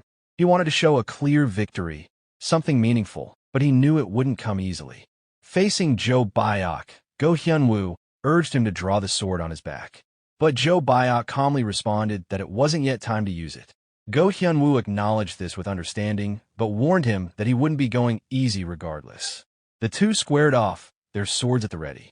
The scoreboard displayed Go Hyun-woo versus Jo Byok, 100%, 100%. The announcer called for the match to begin. In a blink, Jo Byok launched himself forward and was suddenly right in front of Go Hyun-woo. With smooth precision, he followed up with a palm strike. Go Hyun-woo reacted in time, blocking with both hands on his sword, but the sheer force sent him sliding several meters backward. Go Hyun-woo glanced at his trembling sword and realized that even though he'd managed to reduce the impact, the force behind the strike was overwhelming. Basic attacks won't be enough, he concluded. As Jo Byok came charging again, Go Hyun-woo made up his mind. I'll end this in a single blow with this technique. He activated a refined move, the blue sword technique. The two closed in once more, clashing with all they had. Their powers met in a brief but intense moment of force. The result, Go Hyun-woo's sword shattered from the impact. Without facing his opponent directly, he quietly admitted defeat, saying he could no longer continue. At the same time, a wound opened on Jo Byok's shoulder. He acknowledged it calmly and said he'd look forward to their next match. With that, the match ended, and the two fighters disappeared from the arena. Watching from above, the protagonist thought to himself. As expected, the iron sword couldn't withstand it. He recalled seeing Go Hyun-woo's swordsmanship on the train earlier and had briefly hoped otherwise. But reality affirmed what he suspected. Go Hyun-woo treated severing swords like disposable tools. Beside him, Shin Byung held his head in disbelief. Sweating nervously, he asked how the protagonist had predicted the outcome so accurately. In response, the protagonist quietly grabbed his shoulder and lightly scolded him for talking too much. Then, with a smile, he held out his hand, requesting the agreed-upon 5 silver coins. Shin Byung, flustered, admitted he didn't have the money. But the protagonist calmly offered an alternative. He didn't necessarily need cash. Shin Byung asked with a bit of hope what he could offer instead. The protagonist simply pointed to his notebook and told him he could pay with information. Just then, the announcer's voice echoed. The raid placement exam will continue after lunch. Everyone, gather at the dungeon building, and don't be late. All right, dismissed. Sometime later, the two sat on a grass field outside, eating lunch. The air was calm, and Shin Byung took a bite of his sandwich before looking over at the protagonist. Who will win at the end? He asked casually. Without missing a beat, the protagonist replied, let's talk after you finish eating. Shin Byung chuckled and then leaned forward. Sorry. So what information do you need? With a curious but thoughtful look, the protagonist replied, just tell me about the promising talents from the 4 great factions. Shin Byung, grinning playfully, replied, well, all right. I'm overflowing with top-tier information. Then, turning a bit more serious, he began explaining, to your information, the 4 great factions at Dragon Slayer Academy, besides official groups like the Disciplinary Committee, are major powerhouses. He listed them one by one. Miram Alliance Guild, Union Magic Tower Society, Knight Order, among them, if we're talking about the real promising talents. He started going through his notebook. Grandson of the Sword Saint, Moyong Hyeonsong, Miram Alliance. Moyong Jun, also Miram Alliance. Hong Yunhua, the likely next head of the Ruby Magic Tower, Magic Tower Society. Park Nari, the druid who walks around with a cat on her shoulder, Guild Union. And one more, someone who doesn't stand out because he's hiding his skills, Lee Song-hyun, the son of the Swordmaster, Night Order. Finishing his list, Shin Byung tapped his notebook and said, "Well, these are about the only ones to call uniquely strong." The protagonist simply responded, "They are definitely a stacked lineup." Shin then looked up again and asked, "Hey, by the way, where did Hyenwoo go?" But then he paused, suddenly feeling something in his pocket. His face changed. "All right, the club presentation," he exclaimed in panic. "I completely forgot." He jumped up, waving as he ran off. "I have to go first." "Sorry," the protagonist, wiping a bit of sweat from his brow, replied. "Yeah, see you later." Now alone with Co Yin in the field, he glanced at her quietly. She seemed downcast. Maybe it's because this is the first bond I've made in this world, he thought, but it bothers me seeing her like that. Then, trying to break the silence, he said, "Hey, about the cookie I dropped on the train yesterday." Checking something in the system, he continued, "Song Cheon-hai sent me a dessert coupon. Since it was your cookie, you have a share in this too." He summoned a cake and set it in front of her. "Here, let's eat together." Co Yin accepted it with a simple thanks. Then, after a pause, she suddenly asked, "Huh?" Looking at him curiously, she asked, "Why do you think?" "I lost to Song Cheon-hai." The protagonist answered evenly. It's hard to break through a magic barrier with a magic bullet at this level. With such superior magic power, it's normal for her to be that strong. Then he held something up, adding, "But if you strengthen the magic bullet through mana training, it becomes a different story." Co Yin looked puzzled. "Mana training? Why is that necessary?" The protagonist looked surprised. "What? No way. You've never done it before?" She shook her head. "Yeah." Stunned, he asked again, "Then how did you even create a magic bullet?" "I never learned the skill," she answered casually. The protagonist was momentarily speechless. Genius, he thought. The magic bullet skill is supposed to be basic for a gunner. Has she been landing shots just by instinct? She's causing trouble without even knowing mana training. In that case, with renewed energy, he offered, "If you're okay with it, I can make some time to help you out." She gave a small nod. "Okay." Smiling, he said, "Once you train your mana and learn the skill, things will get a bit easier." "Well, you scored well. Let's go. Time for the placement exam." Then suddenly, the scene shifts to the dungeon wing. In front of the dungeon portal, the teacher gathers all the students and begins addressing them with a serious tone. He informs everyone that the conquest exam is about to begin. The exam will take place inside the dungeon portal behind him, and it will follow 2 specific rules. As he speaks, a panel appears displaying the first rule. Students will earn points based on the number of monsters they defeat within a 10-minute time limit. The more monsters they defeat, and the higher their quality, the more points they will get. The second rule is that it's a rank-locked zone. Everyone's abilities will be equalized to F rank. This includes their equipment, skills, and traits. The teacher emphasizes that even their score will be locked at F rank, meaning they'll have to put in real effort to climb out of it. He warns them not to get sloppy with mana usage. Poor management could cost them the entire exam. After giving the instructions, the teacher starts calling students one by one to enter the dungeon. A bit later, as some students begin to return from their turns, the teacher watches their exhausted faces and weak performance. Disappointed, he quietly scoffs at their complaints, finding them pathetic. Internally, he notes how terrible their results are and struggles to believe how low the standard is. Out of all the participants, only 2 students manage to stand out. Han Somi, who earns 928 points and ranks first, and Choi Jong-pil, who manages to hit the top 20%. Even with those 2 performing well, the teacher already feels the headache coming on. He knows it's going to be tough figuring out how to train the rest. He then awkwardly announces the next 2 students, Co Yin and Kim Ho. As they walk toward the gate, our protagonist calmly advises Co Yin to use a rifle for the test. He suggests that if she starts struggling with mana control, She should focus on headshots when monsters get close. She nods quietly in acknowledgement, taking his advice seriously. From the side, a yellow-haired girl from the disciplinary committee observes them. Seeing how calmly and confidently the protagonist is offering advice, she's surprised. In her thoughts, she questions how someone who doesn't even show a glimmer of nervousness is able to act so composed. As the gate to the dungeon loomed ahead, the protagonist turned to Seo Yin and gave her a brief farewell before stepping through. As soon as he entered, a notification appeared in front of him, entering the fixed zone. The scene shifted instantly. He found himself in the middle of a dense forest, one he seemed familiar with. He noted to himself that it had been a while since he last visited this place. A system announcement followed, confirming that all skills, traits, and equipment ranks were being reset. Opening his inventory, he made a mental note to use this opportunity to assess his current capabilities. With a determined mindset, he got ready to move. The countdown timer appeared, 10 minutes remaining.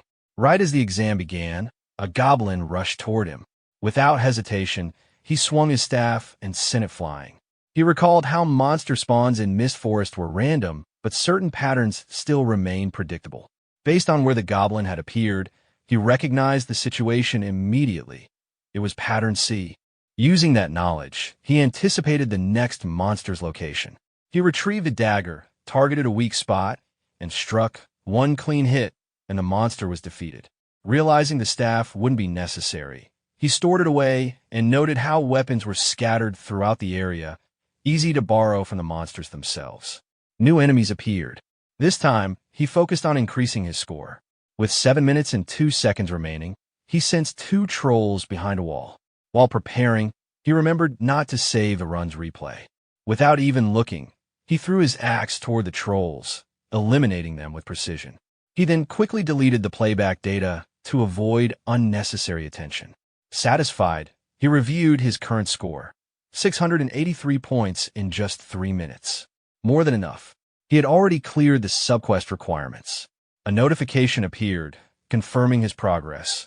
Placement exam ranked in the top 50% reward. Plus 1 skill slot. Clicking the panel, he decided he'd done enough. Pushing further might only draw suspicion. It was time to wrap it up. As he exited the gate, Seo Yin was just returning from her own trial. He greeted her, casually asking how it went. She admitted it was difficult, but he noted that her score didn't seem too bad. Unbeknownst to them, the teacher nearby had been observing. He remembered this student, Kim Ho, as the one who forfeited during PvP. Dismissing him as weak, he expected another poor showing. Until he checked the scoreboard. He was stunned. Kim Ho had reached mid-high tier rankings in such a short time, an unheard of result. Sweat forming on his brow, the teacher made a silent decision. He would need to keep an eye on this one. Calling out the next participant, he shouted for Go Hyun-woo. As Hyun-woo approached the gate, Kim Ho gave him a calm warning to be careful. Hyun-woo nodded, saying he would return. Kim Ho then turned his attention to the leaderboard. At the top stood Lee Sung-hyun, 951 points, first Han Somi, 928 points, second Moyong-jun, 903 points, third. Recognizing the names, he reflected. Moyong-jun, the Sword Saint's grandson, was known for his talent. If those were the standards, Hyun-woo might still be in the running. Then, unexpectedly, the board updated again. Lee Sung-hyun, 951 points, second Han Somi, 928 points, third Moyong-jun, 903 points, fourth. Someone had taken first place. And Kim Ho wasn't surprised. When Go Hyun-woo finally stepped out of the gate, the students around them murmured in shock and curiosity. Many recognized him from an earlier match. Astonished by his score, they questioned how 1,000 points was even possible. Kim Ho, however, simply smiled and praised him. Hyun-woo, grateful, attributed his success to the rest Kim Ho allowed him after the PvP round. Still smiling, Kim Ho replied lightly, hinting that maybe he was reading a little too much into it. And at the same time, 2 people were arguing nearby, and one of them scoffed, saying, what's with that guy? Even the coward is pushing into high ranks now. The other one replied, right? He even forfeited the PvP exam. Hearing that, Go Hyun glanced toward them angrily, but our protagonist stopped him and said, forget it. Just ignore them. Go Hyun, sweating slightly, looked at him and said, "But really, Kim Hyung." But our protagonist just winked at him and said, "I'm fine. Don't worry." Hearing that, Go Hyun calmed down and nodded. "If that's your decision, Kim Hyung." Then our protagonist looked at the scoreboard and asked, "So, is it over now?" Go Hyun replied, "Not yet. Chun Hai's score hasn't shown up." Our protagonist suddenly turned toward the gate, thinking, so it's not over yet. Inside the gate, the yellow-haired girl from the disciplinary committee was fighting monsters with frustration. She glanced at the goblin and thought, I expected their power to drop, but all it did was slightly slow their movements. That's it. Then she remembered what our protagonist said to Seo Hyun and thought, if mana control gets tough, just go for headshots on anything that gets close. She paused, realizing something, and thought again, I hate to admit it, but what he said earlier popped into my head. With limited mana, there's a cap to wide area. In that case, focus all the mana into a heavy-hitting blow. And just like that, she instantly defeated the monster in the dungeon. When she came out of the gate, her score popped up. Song Chunhai, 571 points, 47%. She glanced slightly toward our protagonist, her face blushing, and thought, TCH, why did it have to be revealed in front of everyone? Didn't even get a good score. But suddenly, the teacher interrupted all the students and said, that completes the placement exam. Step up and don't be late for your classes. Then he walked away and added, that's all. Dismissed. Sometime later in a quiet room, someone inside said, yes, come in. As the teacher entered, the man asked, what brings you here? Placing his hand on the table, the teacher said in a firm tone, I'd like to check the replay from Kim Ho's conquest exam in class 1 to 3. The man, surprised, said, showing interest in a student for once. The teacher responded flatly, doesn't matter. Just show me the replay file. The man panicked a little and said, why yes, sir. Let me look it up. But after checking, he turned and said, Kim Ho's replay isn't saved. It can't be viewed. The teacher asked, then does that mean there's no access record either? The man, still shocked, replied, if it's that, we can check the dungeon access log. And as the teacher looked at the files with a sharp expression, he thought, as I thought, my hunch was right, this guy. He deleted it on purpose. After that, Lee Soo-dok checked Kim Ho's record again on the academy computer. As he studied the data, he realized Kim Ho had deliberately erased something. At the pace Kim Ho was going, he would have easily surpassed 2,000 points in just 10 minutes. The computer display showed his name, the location as Mist Forest, the timestamps 13 hours, 31 minutes, and 2 seconds, and 13 hours, 24 minutes, and 28 seconds, along with 683 points and a 38% completion. Lee Soo-dok stared at the screen again, questioning why Kim Ho was hiding his abilities. He wondered if there was a deeper reason. In his thoughts, he recalled that at Dragon Slayer Academy, enemies were just as common as allies. Servants of the dragon and apostles of the evil god were known threats. And if one of them had infiltrated the academy, the only wise course would be to immediately prepare countermeasures. At that moment, his attendant asked whether they should inform the principal. Lee Soo-dok considered it, but quickly decided otherwise. He told the attendant they should observe a little longer. If any information leaked without solid evidence, Kim Ho would only hide his true power even deeper. He resolved that if Kim Ho truly posed a threat, he would eventually reveal his fangs. For now, Lee Soo-dok would keep watching him closely. Meanwhile, at the Academy's internal cafe at 3:27 p.m., Kim Ho placed his order. At the same time, Go Hyun-woo also ordered the same drink, mentioning that he had just started to get interested in coffee. Seo Yin, who was with them, excused herself to go find a seat. Kim Ho dismissed her remark, saying he and Go Hyun-woo would simply drink it themselves. After collecting their drinks, Kim Ho and Go Hyun-woo sat down together. As Kim Ho raised his glass, he told Hyun-woo to take out the catalog they had received after class earlier. Hyun-woo pulled out the thin booklet, confirming it was the one Kim Ho meant. Looking through it, Hyun-woo admitted that most of its contents were difficult to understand. Kim Ho explained that this was exactly why he had suggested they sit down over coffee, to focus only on the important parts for now. He then instructed Hyun-woo to first take out his student ID. When Hyun-woo looked at it, the card displayed his information. Go Hyun-woo, Year 1, Class 3, with a total of 3,069 points. Go Hyun-woo explained to Kim Ho that there was a new system called points. The number displayed on the student ID represented available points, which functioned as a type of currency within Dragon Slayer Academy. Kim Ho, referring to the guidebook, added that points were mainly earned through dungeon conquests like the one earlier. They could be spent on items or facilities, but there was another important function as well. He reminded Hyunwoo about the message that had appeared just before leaving the dungeon regarding a feature called replay. Hyunwoo, startled by the mention, recalled that he had accepted something without much thought. Kim Ho clarified that what had been recorded at that time could be purchased, and not only that, students could even buy another student's replay. When Hyunwoo checked the listings, he was shocked to find a replay of Han Samin's dungeon strategy. Kim Ho pointed out that since Hyunwoo was a scorer, his own replays were likely selling rapidly as well. Hyunwoo was impressed, realizing he had gained quite a lot in such a short amount of time. However, Kim Ho cautioned him that having one's replay sold widely wasn't entirely beneficial.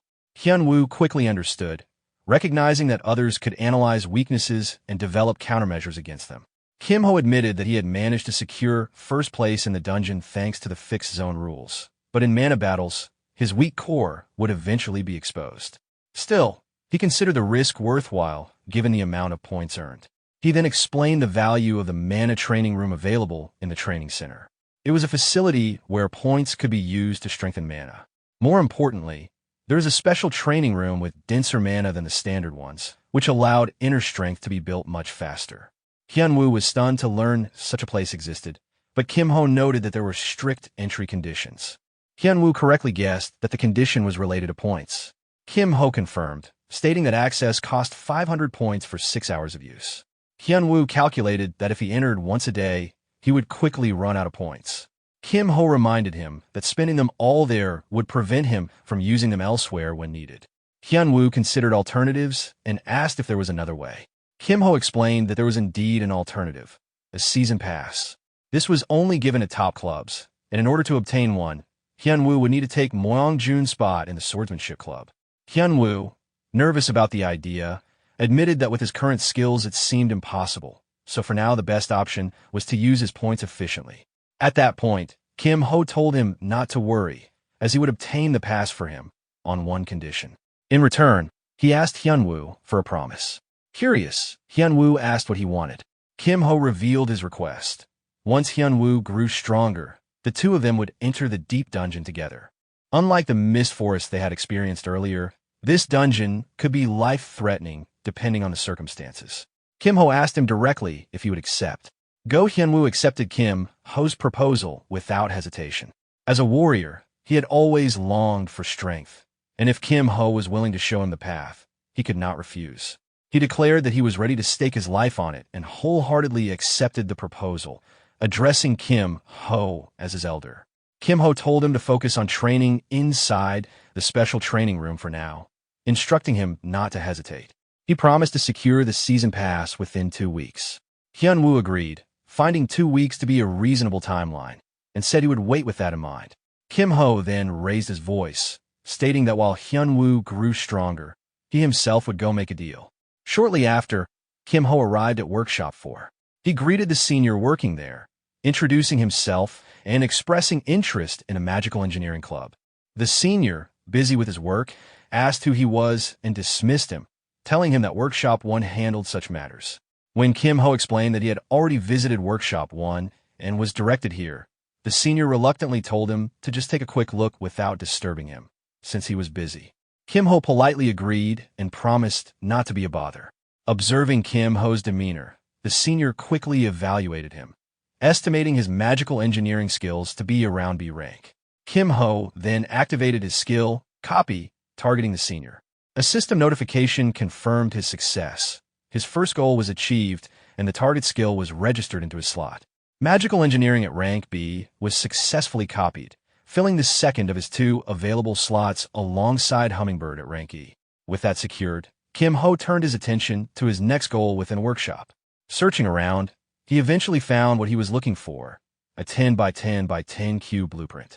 Showing it to the senior, he asked if it seemed valuable. The senior dismissed it, explaining that although it had high specifications, no one was capable of making it, so it was useless. Kim Ho, feigning casual interest, asked if he could have it since it looked interesting, offering to trade instead of taking it for free. He presented a purchase notification, a heat catalyst reagent worth 1,000 points. He suggested exchanging it for the blueprint. The senior considered it. While the reagent wasn't an extraordinary item, in magical engineering, it was always useful to have more of them. Deciding it was worth it, the senior agreed, but warned Kim Ho not to tell anyone. He handed over the blueprint in exchange. Kim Ho thanked him sincerely, while the senior quietly celebrated saving 1,000 points. Kim Ho, however, smirked inwardly. To him, the reagent had been trash, and selling it for 1,000 points was practically a cause for celebration.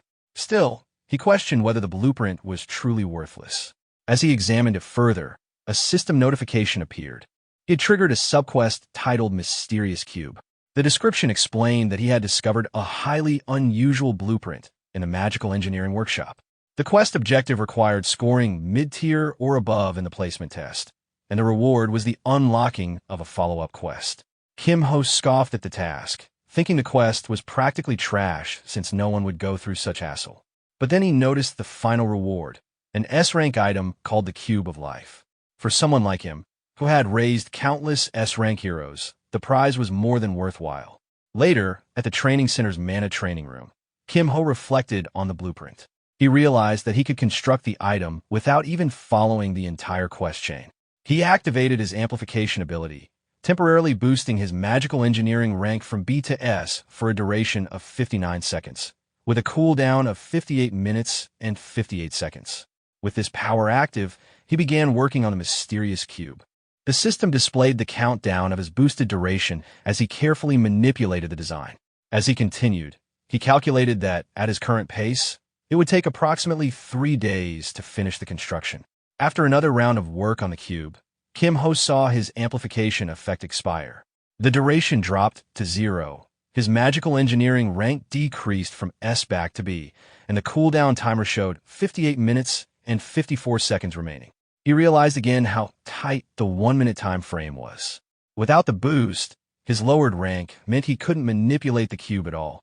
Acknowledging this, he decided to alternate between training and crafting. Until the cooldown ended, he would refine his core through meditation, then return to working on the cube when amplification was available again. This became his cycle, 1 hour of meditation followed by 1 minute of cube work, repeating over and over. Each time he activated amplification, his magical engineering rank temporarily rose from B to S, allowing him to continue progress. Determined, he reminded himself that he had to finish the Cube of Life before Friday, as an important event was scheduled to occur on that day. Working through the night, he eventually noticed morning had already arrived. Accepting that, he prepared for the school day.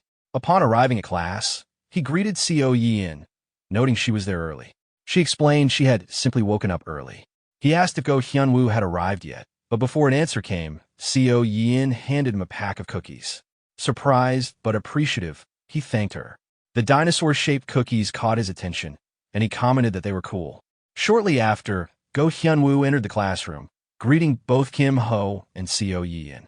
Kim Ho turned and remarked that Hyunwoo was a bit late before asking how the special training room had been. Hyunwoo explained that it was the first time he had felt his inner strength grow so quickly. With just a little more effort, he believed he could break through a wall. Kim Ho was satisfied with this answer and assured him that he would provide the season pass as soon as possible. Hyunwoo expressed his thanks. At that moment, Lee Sudok entered the classroom and called for silence. He instructed everyone to take their seats and then made an announcement. From that day onward, battles would be held in the arena. The time limit for each battle had been increased to 10 minutes, so students would need to manage their movements carefully. Furthermore, all first years were required to complete at least 3 matches that week. Any student who failed to participate would see their score reduced. With that, he ended the announcement. Hearing this, Kim Ho thought to himself that the moment he had been waiting for had finally arrived. He was determined to win his upcoming battles without fail. As he checked the match listings, a system notification appeared before him. A subquest titled Week 1 PvP Matches was issued. The objective was to complete 3 PvP matches, with 0 of 3 currently recorded. The deadline was set until midnight on the final day of the week, and the reward would be scaled depending on the number of victories achieved. Kim Ho felt a surge of excitement as the matches approached. He was certain he would win this time. With determination, he turned to Go Hyunwoo, touched his arm, and urged him to head to the arena immediately. He reasoned that the replays from the first day of matches would sell the most, so this was the perfect time. At that moment, Seo Yin placed her hand on his, saying she had time today and would join. Her words shook Kim Ho, leaving him momentarily caught off guard. The other students nearby overheard her, and whispers spread through the classroom, many questioning if they had just heard the voice of a future champion. Nervously, Kim Ho asked if she meant the magic bullet training they had spoken about earlier, and whether she wanted to do it that day. She confirmed without hesitation. Kim Ho accepted and told her they would meet later, and she agreed. That afternoon, Kim Ho and Go Hyunwoo entered the arena. As they stepped into the stadium, voices from the crowd recognized them. Some students whispered about Kim Ho, recalling that he was the one who had forfeited against Song Chun-hai. Another added mockingly that this must be the coward they had heard of. Outraged, Go Hyunwoo shouted back, demanding to know how they could speak so carelessly in front of the person himself, calling it disgraceful. He then turned to Kim Ho with intensity, showing his support. Kim Ho, however, calmly redirected the conversation. He asked Hyunwoo about his placement test results, mentioning that he had scored 300 points himself. Hyunwoo revealed he had earned the same score. This revelation drew laughter and provocation from the same student, a girl named Yang Jihong, who taunted that having the same score as a so-called coward meant nothing. She claimed that if she hadn't faced Song Chun-hai in her second match, she would have achieved more. Kim Ho recognized the name. He remembered Song Chun-hai as the student who had been struck by lightning and carried off the field. Realizing that Jihong was the one who had suffered that defeat, he pointed it out bluntly. Jihong froze at his words, startled, but insisted that at least their scores matched. Then, stepping forward, she challenged Kim Ho directly, declaring she would show him the wall between them. A system notification appeared, displaying the score matchup: Yang Jihong versus Kim Ho. Both sides 100%. Jihong swore she would finish the battle in a single strike. Kim Ho answered confidently, telling her to end it quickly if she could. The match officially began. Kim Ho immediately taunted her, remarking on how foolish she was for falling for the same trick again. At that instant, a system notification appeared: status effect applied, paralysis. Shocked, Jihong felt her body seize and panicked, wondering what was happening to her. Kim Ho stepped closer, apologizing insincerely, explaining that unlike Song Chun-hai, he would not be able to finish things cleanly. Desperate, Jihong tried to plead, but before she could finish her words, her scream echoed through the arena. A system notification appeared, declaring the result of the match. Yang Jihong had lost, while Kim Ho had won. Yang Jihong, lying on the ground, muttered that she had only been caught off guard. She insisted that if they fought again, she would win. Kim Ho smiled faintly and suggested they try again. The system reset, showing both competitors at full strength. Yang Jihong declared that this time it would not be easy, but once more, she was defeated. The notification confirmed the result: another loss for Yang Jihong, another win for Kim Ho. Kim Ho looked at her with mild disappointment, remarking that she had not improved at all. Frustrated, Yang Jihong swore that she would win the next time, but Kim Ho cut her off, saying he was tired and suggesting they wrap it up for the day. She clicked her tongue in frustration. Internally, Kim Ho reasoned that he still had to complete 3 matches, so he would act as though he did not want to continue. He then offered to teach her if she truly wanted to learn, but only if she paid tuition. Yang Jihong reluctantly agreed, calling him cold-blooded, and handed over a spiritual pill made by her family. Kim Ho accepted it, acknowledging that it wasn't a bad form of payment, but added one more condition: she must not record or speak about their matches. She agreed quickly, reasoning that it would bring her no benefit if word got out anyway. Satisfied, Kim Ho announced that since he had been paid, he would spar with her until she was content. The system once again displayed the results after multiple rounds. Yang Jihong lost repeatedly, while Kim Ho continued to win. Eventually, Kim Ho told her that was enough and praised her for her effort. Yang Jihong stopped him, saying she wanted to apologize. She admitted she had judged him too quickly based on appearances and conceded that he was not a coward. Kim Ho, however, replied that it was better to continue pretending he was one. Yang Jihong seemed puzzled, but accepted his words, realizing there must be a reason behind them. She noted that she couldn't be the only one to suffer and chose not to press the matter further. Afterward, Kim Ho walked over to Go Hyunwoo and asked if he had finished his own match. Go Hyunwoo told Kim Ho that he had already won 2 matches and would finish his third soon, so Kim Ho should go ahead. Kim Ho wished him good luck and left for the Manhwa training room. Inside, he greeted Co Yin, apologizing for the wait and inviting her to sit. She acknowledged, and he began what he called the first special lecture on magic bullets. Co Yin reacted with interest, and he instructed her to start by forming a basic magic bullet. As he watched, Kim Ho noted to himself that her skill was remarkable, though he still wondered how she had lost to Song Chun-hai with such strong control over mana. Co Yin explained that their lesson would begin with distribution, the idea that each shot should use the proper amount of mana. Kim Ho asked what the second step was, but before she could answer, the system displayed a live match result. Co Yin versus Kwok Ji-cheol, with the scores nearly even, 99% to 98%.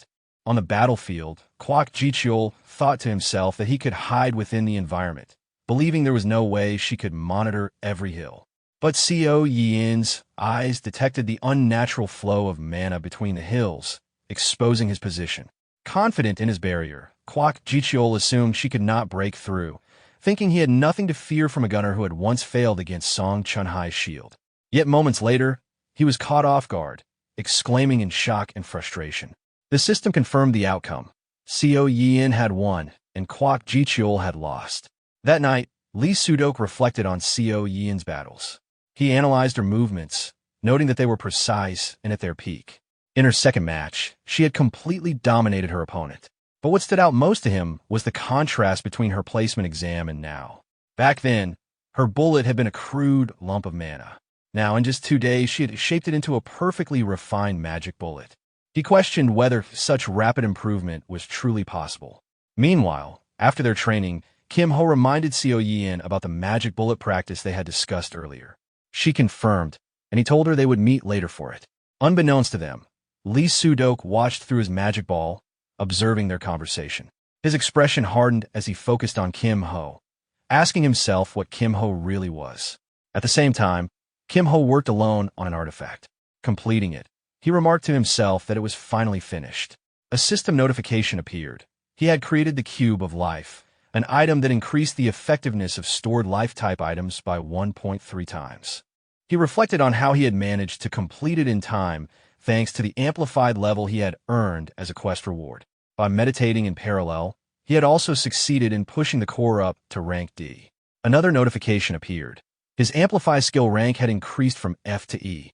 Its duration had doubled from 1 to 2 minutes, and the cooldown had been reduced from 60 minutes to 50. Although the mana drain from using the skill had been intense, Kim Ho now felt some relief knowing it had become more efficient. With preparations complete, he considered that it was time to begin spreading word of his work. At that moment, he noticed someone nearby, a young woman he immediately recognized as Park Nari, a druid from the Nature Guild Union and a promising talent. Seeing her as a perfect opportunity, Kim Ho thought to himself that he would need her help. Animals, being highly sensitive to life energy, would not simply pass by without reacting to the cube. Just as he expected, an animal suddenly jumped toward the cube. Startled, Nari quickly turned and called out in alarm, asking what was wrong with it. Observing her reaction, Kim Ho silently confirmed that his plan was working. Nari, flustered, apologized and tried to pull the animal away, insisting that it leave immediately. Kim Ho noted to himself that, as expected of a druid, she had sensed the life energy radiating from a cube. Teasing her slightly, he asked if she could take the animal away quickly since he was in a rush. Embarrassed, she apologized again, remarking that she didn't understand why the animal was acting so strangely today. After finally pulling it back, Nari smiled politely and asked if Kim Ho was in Class 3. He answered simply that he was. Nari apologized once more, telling Kim Ho to take care before leaving with her animal. Watching her go, Kim Ho thought to himself that this encounter would be enough to spread word of his artifact to the Nature Club, which in turn would help him secure a season pass. With that part handled, he shifted his thoughts toward the main event he had been waiting for.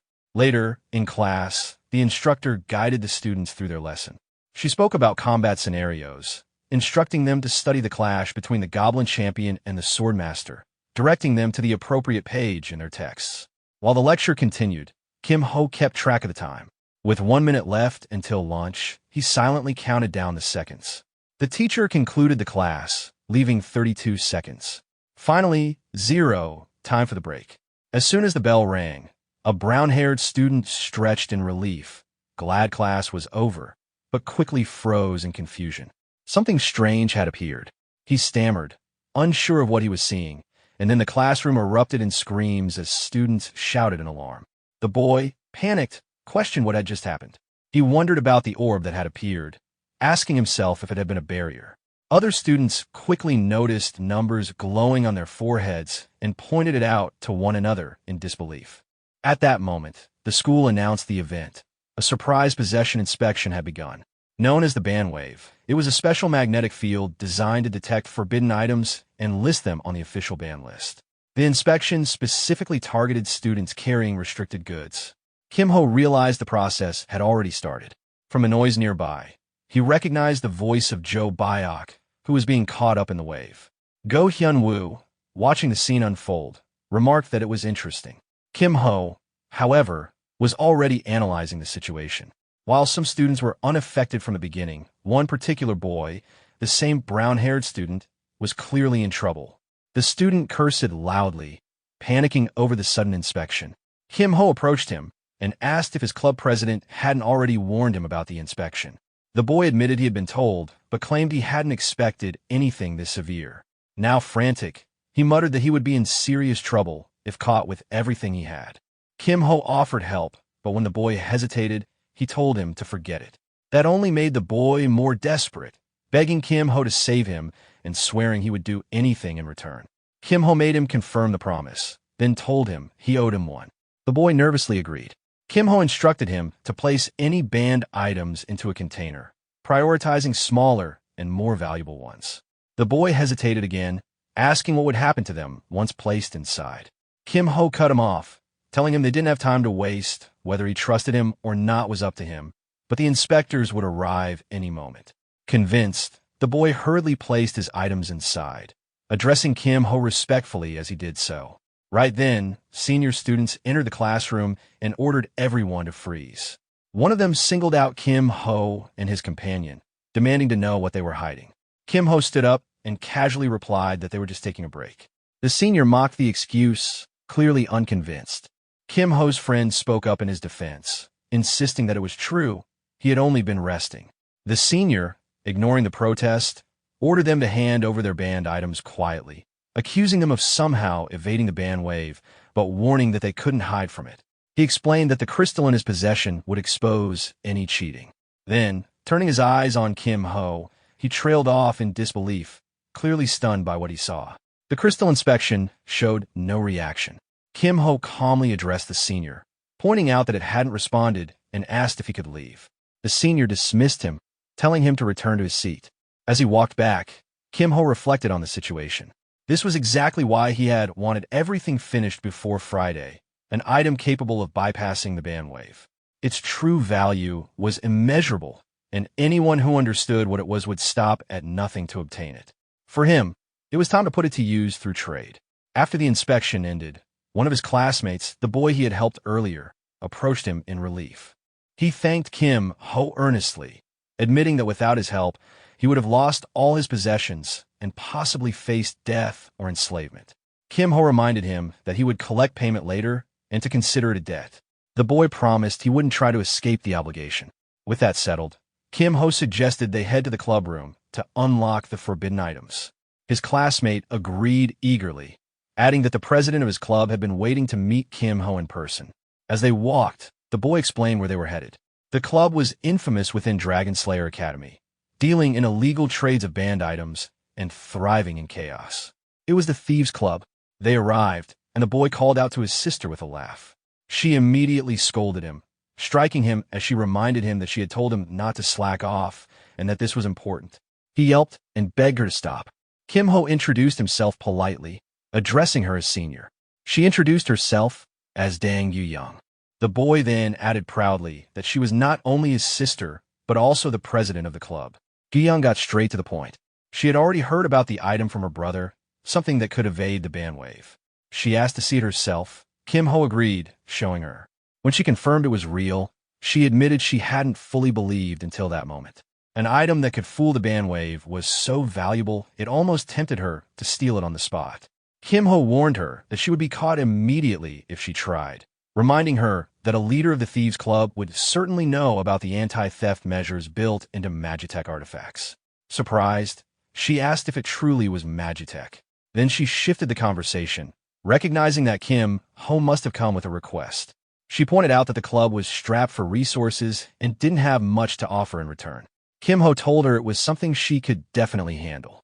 When she pressed him to say it, he explained that he wanted her to take him to the temporary storage, the holding place where items confiscated by the bandwave were kept before disposal. Normally, verification was done over the weekend, and afterward the items vanished into a hidden location that no one knew. Gi-young studied him carefully, then asked bluntly if he had been sent by the disciplinary committee. Kim-ho denied it, saying he wasn't on good terms with them. He admitted simply that there was something in temporary storage that he needed. She warned him not to expect a free ride. The club had invested significant effort in planning their move. He couldn't just show up and claim part of the reward. Kim-ho countered by pointing out that the storage was guarded by the disciplinary committee. Getting in was difficult enough, but escaping afterward would be even more dangerous. Then he added his proposal, if he could handle the letter for her, that should earn him a place on the job. That made her pause. She considered aloud that if they could load the most important contraband into his cube, they could guarantee it would be smuggled out safely. Kim-ho thought to himself that she wouldn't refuse such an offer. Finally, he asked her directly whether she was in. A little later, all of them stood on a cliff, looking down toward the entrance of the storage room. The leader of the club addressed the group, confirming that everyone had arrived. One of the members asked who the unfamiliar person was, prompting the leader to introduce Kim-ho to the team. She explained that she had added one more person to assist with the operation and instructed everyone to introduce themselves. Another member expressed concern, wondering aloud if it was really wise to bring a rookie on such an important mission. Kim-ho's friends responded in a light-hearted manner, greeting him enthusiastically and telling him to ignore the doubts, encouraging teamwork. At that moment, one of the members, focused on her device, informed the leader that only 1 minute remained. The leader nodded and assigned tasks. She instructed Davin to handle support from outside, while everyone else was to prepare. Then, turning to Kim-ho, she warned him not to stand out and to be careful.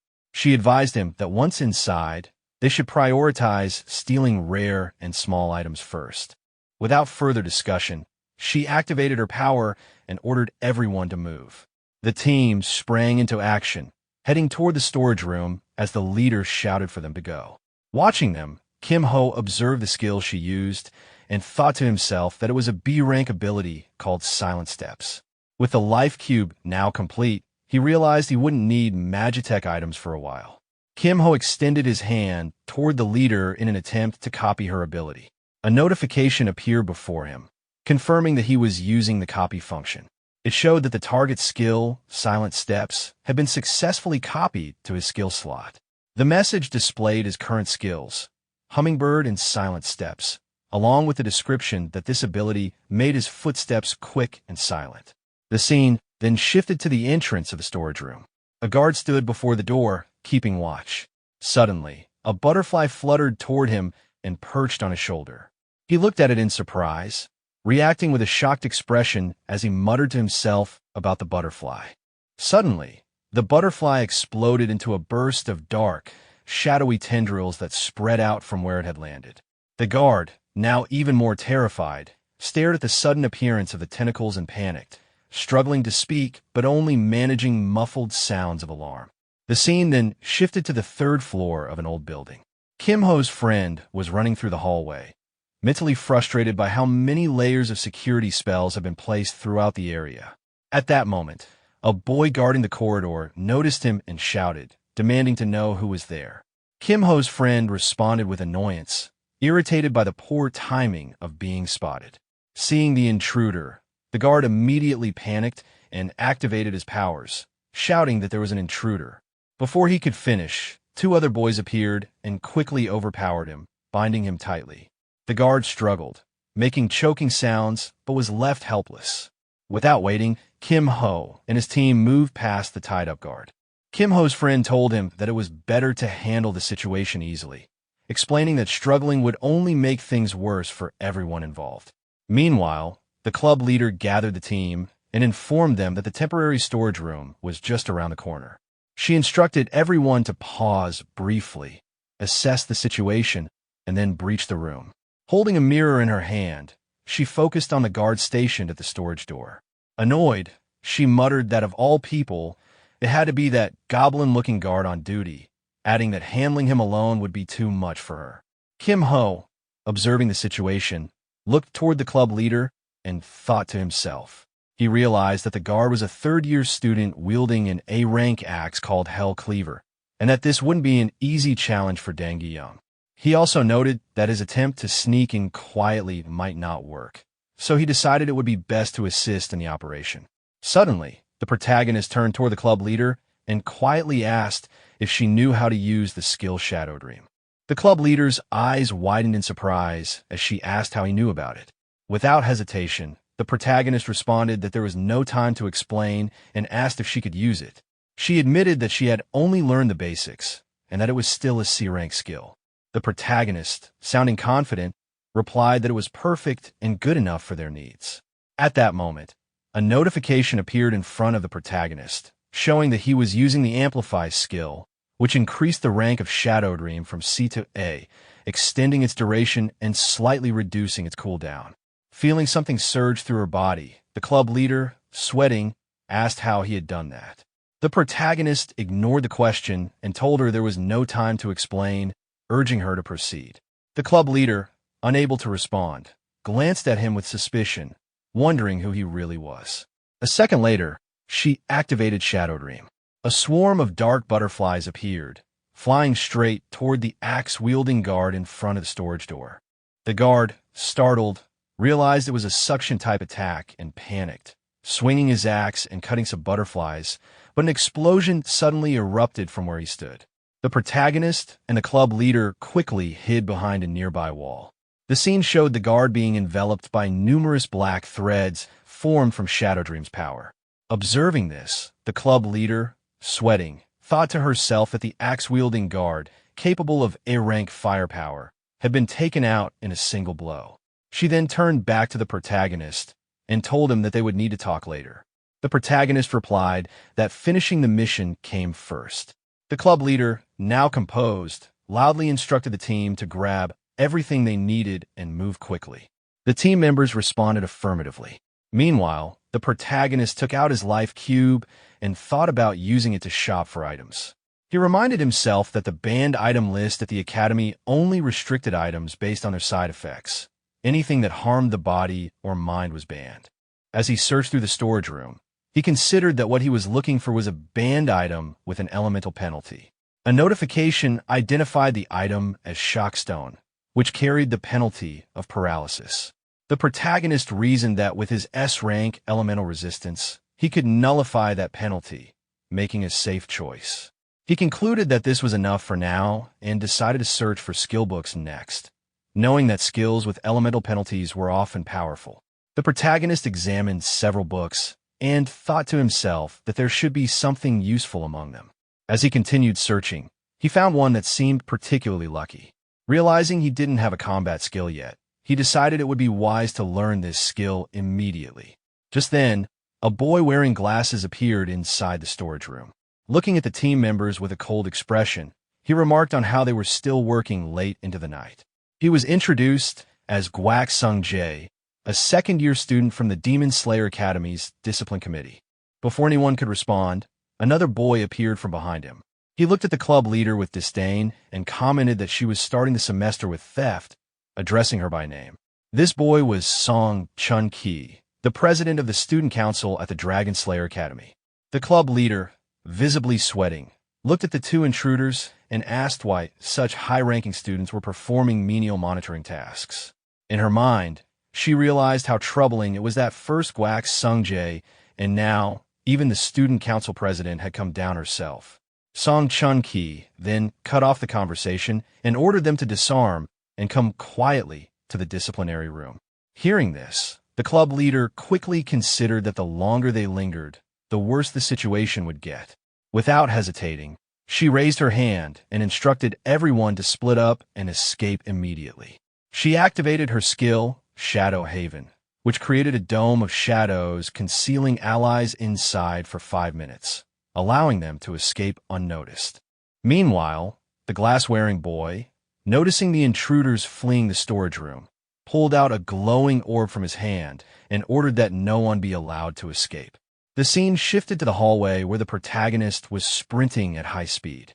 Suddenly, an object flew toward him, but he narrowly dodged it in the blink of an eye. The glass-wearing boy appeared in front of the protagonist and complimented his evasive move. The protagonist, recognizing him, thought in his mind that this must be Guak Sung-jae and wondered when he had arrived. Confidently, the boy activated his power and told the protagonist that he had already identified most members of the Thieves' Club, but the protagonist was unfamiliar to him, probably a freshman. The protagonist remained silent, not responding. Noticing this, the boy suspected that the protagonist was trying to conceal his voice to avoid detection and praised the tactic as smart. Without warning, the boy attacked using his power and declared that surrender was clearly not an option. Without hesitation, the protagonist counterattacked using his own power. Seeing the force of the attack, the glass-wearing boy immediately defended himself and mocked the protagonist, calling him Hummingbird and saying it wouldn't be enough to help him. However, the protagonist's attack surged through all obstacles and struck the glass-wearing boy directly. Shocked, the boy thought to himself that he had never seen such precise control before and realized that without defensive spells, he would have been completely overwhelmed. Seizing the opportunity, the protagonist dashed toward the exit. Impressed despite himself, the glass-wearing boy acknowledged that it was impressive for a first-year student. Still, he wasn't ready to give up.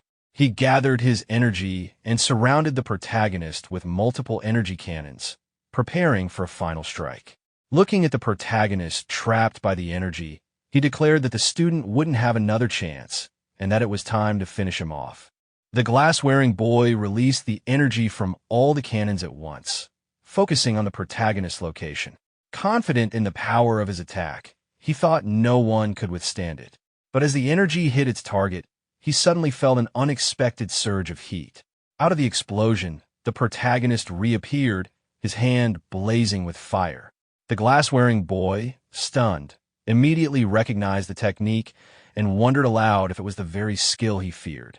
Seeing the protagonist's fire-covered hand, the glass-wearing boy immediately thought to himself that it had to be a forbidden skill. Only someone reckless or insane would dare to use it. Without wasting a moment, the protagonist formed a fist using his skill and launched a powerful attack called Inferno Fist. The force of a strike sent the boy flying through the air. The protagonist, focusing on his own fist, admitted to himself that controlling it was far more difficult than expected. The power was tricky to manage and demanded careful handling. Looking toward the boy who had been knocked away, the protagonist realized that since the injuries weren't serious, the school wouldn't intervene.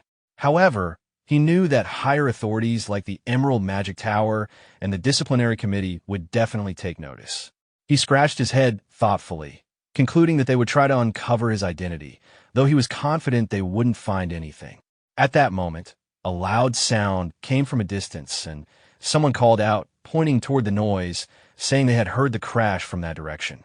The protagonist quickly assessed the situation and decided it would be best to escape before he was caught. Soon, a girl and a boy appeared from that direction. The girl, alarmed, addressed the boy as senior and insisted they take him to the infirmary quickly. The scene then shifted to the disciplinary committee's room, known as the Room of Truth.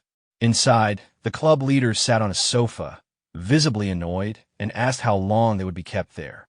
She urged them to simply deduct the points and let them go.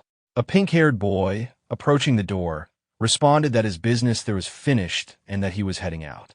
The disciplinary committee chief, seated opposite the club leader, laughed sarcastically and thanked her for the trouble. Without delay, he handed her a set of papers, telling her that if she cooperated, the matter could be wrapped up quickly. This committee chief was recognized as the disciplinary committee chief of Sihun. When the club leader glanced at the papers, she was surprised and asked what it was. Inwardly, she realized that Kim Ho must have carefully packed only the small and valuable items, avoiding anything bulky that could draw attention. The committee chief pressed further, asking if she knew about the missing items, stating that many had vanished without explanation. The club leader, with a dismissive tone, claimed it was the first time she had seen any of the items. The chief warned her that continued denial would result in the entire group being held responsible. Unfazed, the club leader brushed it off and agreed to take the blame. The chief, disappointed but unsurprised, remarked that he expected her response all along. Later, the club leader walked out of the room with a smile, while the chief warned that disciplinary action would begin the next day. The club leader casually responded, saying it was fine and bid him farewell. As she exited, one of her club members asked if she was all right, showing concern for her well-being. After hearing her club member's concern, the club leader responded calmly, complimenting everyone's effort and saying they would go over the details later in the clubroom. However, she suddenly noticed something unusual. Looking at the group, she asked why only 4 members were present and wondered where the last one was. One of the disciplinary committee members nearby, disappointed, accused her of pretending to be ignorant until the very end and scolded her for being shameless. The club leader, surprised by the accusation, asked what the problem was. The disciplinary member, growing more frustrated, shouted that one of her club's members had used the Inferno Fist technique, resulting in Senior Guac Sungjae being hospitalized. The club leader's expression changed immediately. She asked in shock if the great Guac Sungjae was really in the infirmary. Internally, she realized that anyone using such a dangerous skill must possess formidable abilities. Later, back in the clubroom, she noticed Kim Ho's hand and asked if it was all right. She pointed out that it looked perfectly fine and questioned whether he had used the Inferno Fist. Kim Ho confidently replied that he wouldn't have used it without a plan. Relieved, though still sweating from concern, she accepted his explanation and expressed trust that he had handled the situation well. Her mood shifted quickly to excitement as she asked if the items were all safe. Kim Ho confirmed that everything was intact by taking out the cube. Seeing the cube and its contents, she beamed with delight. She marveled at how pretty the items were, especially their colors. Kim Ho then placed the items on the table and stated that the deal was complete. Pleased, the club leader congratulated him, saying it was an excellent deal. Kim Ho began to leave, saying he would be on his way. Before he could exit, she called him back, offering to let him join their club. She assured him that she would take great care of him. Kim Ho, intrigued, asked if that was a recruitment offer. When Kim Ho asked if the offer was a recruitment invitation, the club leader responded playfully, saying she had been watching him. She joked that he was arrogant and greedy, calling him a thief in every possible way.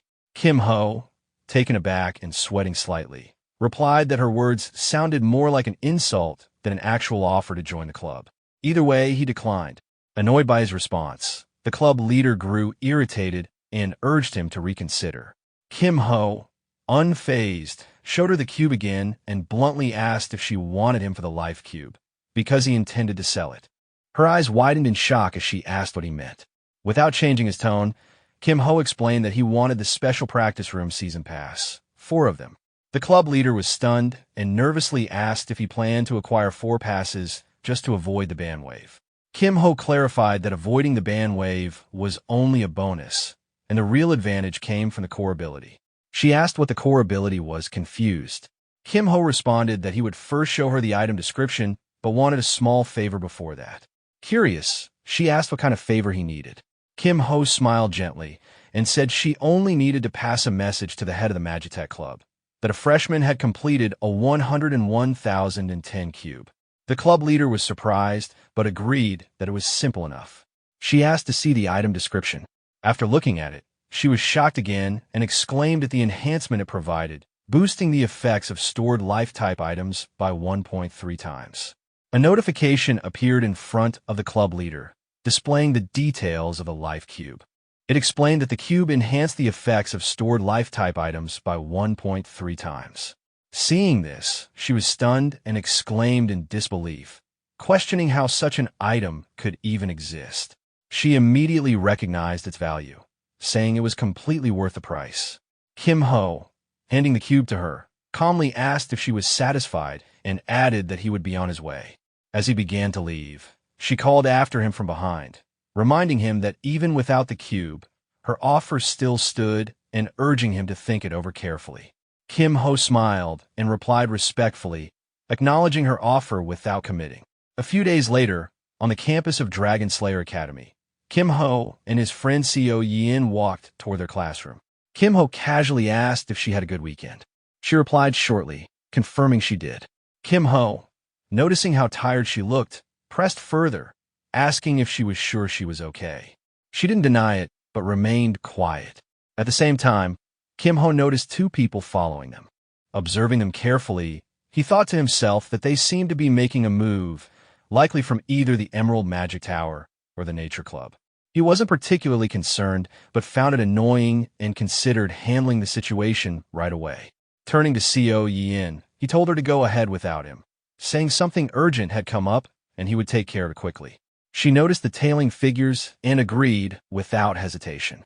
Once Seo Yin left, Kim Ho faced the two followers and asked them directly why they kept following him. He told them to speak up if they had something to say. One of them looked at him arrogantly and claimed that Kim Ho had walked right into them, saving them the trouble. He then revealed that they were from the Emerald Magic Tower and asked if that cleared things up. The other follower, a girl, awkwardly explained that their leader had asked them to bring Kim Ho in and inquired if he would mind coming with them. Kim Ho, unfazed, replied confidently that he wasn't part of their tower and told them that if they needed anything, their leader could come in person. When Kim Ho made it clear that he wasn't going to cooperate, the boy's eyes lit up with excitement. He pulled out a pair of gloves, eager for a fight, and told Kim Ho that some people only understand a lesson after receiving a solid blow. Kim Ho agreed without hesitation and immediately launched an attack. The boy was struck instantly and electrified, writhing in pain as sparks shot through him. The girl with him looked on in shock, staring at her companion lying on the ground. She exclaimed in disbelief, recognizing the attack as the hummingbird's skill and struggling to speak. Without missing a beat, Kim Ho turned toward her, preparing to attack again. He told her that if she wanted a fight, she should come at him immediately, since he was short on time. Terrified, the girl raised both hands in surrender, apologizing profusely and asking to be spared. Inside her mind, she realized that the hummingbird's movements were far from ordinary. It was obvious this was a highly skilled fighter, and it was best not to get involved. She quickly told Kim Ho that she would take her companion back and that he should go ahead without worry. Kim Ho, unimpressed, walked away, remarking that at least one of them knew when to quit. The girl lifted her companion and, half joking, wondered aloud if the rumors about Kim Ho being a coward weren't true after all. The boy, still arrogant despite his defeat, dismissed it. He claimed Kim Ho had just gotten lucky with one hit and vowed to make him pay next time. Before he could finish, a magic bullet suddenly struck him in the head out of nowhere. Shocked, the girl's eyes widened as she exclaimed, "A sniper? From where?" Before she could process it further, another bullet hit her as well, and she groaned in frustration, asking, "Why me too?" Both of them collapsed to the ground, stunned, in the middle of the crowd. Later, the scene shifted to their classroom, where the teacher was explaining to all the students that dungeons are designed to drain one's resources before reaching the core. If supplies run out before achieving the goal, the entire run is considered a failure. Kim Ho sat among the students, listening. Just then, his friend approached and sat beside him. Noticing this, Kim Ho asked why she showed up late when she had left first that morning. The teacher continued explaining to the students, emphasizing that this time's dungeon raid would be a time attack. Students could attempt surface-level dungeons multiple times in practice mode, but scoring would only be allowed once. They needed to reach the target and destroy the totem within 5 minutes to clear the challenge. The teacher advised everyone to practice and find the most efficient route before going live, and then concluded the class for the day. After the class ended, a pink-haired boy approached Go Hyun-woo, playfully calling out to him and asking if he wanted to team up for a 2-player dungeon run. Go Hyun-woo hesitated for a moment, but seemed open to the idea. Meanwhile, Kim Ho extended his hand toward his friend, reassuring him not to worry about him and telling him to go ahead with the others. His friend agreed without much thought, saying that if Kim Ho said so, he'd try syncing with another teammate. Kim Ho, sweating slightly, glanced at the other students and silently realized that his friend had already made up his mind. Just then, Seo Yin, his friend, innocently tugged at his clothes and told him to come with her. Sometime later, the boy who had been following Kim Ho was seen pinned against a wall by someone. Frustrated, he protested, complaining about the unfairness of the situation. A short-haired boy, wearing an angry and demanding expression, scolded him harshly. He explained that his older brother, who was supposedly from the disciplinary committee, had been defeated by a thief. He lashed out, saying that the two brothers were tarnishing his family's reputation. Nearby, the girl who had also been following Kim Ho was kneeling on the ground, one hand raised toward the sky. The short-haired boy, still enraged, mocked the idea that a famous coward could not be defeated even by a large group of people. After releasing the pinned boy from the wall, the short-haired boy walked away, calling him pathetic, sighing heavily in disappointment. Later, the same short-haired boy sat down on a wooden chair, admitting that he had a bad feeling from the beginning. Standing beside him was a blue-haired girl who suggested they should meet Kim Ho in person. She was introduced as Ha Soo-yeon, the leader of the Nature Club, part of the Guild Alliance. The short-haired boy, Mak Jonghwa, who led the Emerald Magic Tower, agreed with a more relaxed expression that they should meet him. He added grimly that the prestige of the Emerald Magic Tower had fallen to the ground. He believed that the mysterious box Kim Ho possessed wasn't enough to restore their status, and that Kim Ho must be made to pay for ignoring their organization. Meanwhile, the green-haired boy who had been following Kim Ho struggled to stand up from the ground. He pleaded to be given another chance, insisting he would make up for his failure. The short-haired boy dismissed him coldly, questioning his right to even ask for another chance. Still, the green-haired boy stood firm, explaining that he had simply been caught off guard and begged for one more opportunity. The short-haired boy's gaze turned intense as he warned him that if he failed again, he would be expelled from the club. He asked him if he still wanted the chance. The green-haired boy confidently answered that he was sure he could win. The short-haired boy, in a tone that was both encouraging and threatening, promised to lend him his golem. He warned that this time, he needed to defeat his opponents overwhelmingly. Grateful, the green-haired boy bowed respectfully and vowed that he would surely win. Later, the scene shifted to the training ground located in the Goblin Swamp. Kim Ho and his friend Seo Yin were running through a group of goblins. Kim Ho reassured her, saying that since it was only practice, there was no need to rush. She responded simply with agreement. As Kim Ho glanced at his system panel, he thought about how to earn the best reward for both solo and duo dungeons. The system panel displayed a sub-quest titled Second Week Strategy Battle, where the goal was to clear the dungeon within the week. Rewards would vary depending on how much time remained, with specific targets for solo and duo runs. Seeing that, Kim Ho realized he would need to complete both challenges within 1 minute. At that moment, 2 goblins appeared in front of them. Looking at the goblins, Kim Ho thought that handling the solo dungeon wouldn't be a problem, but the duo dungeon was a different challenge.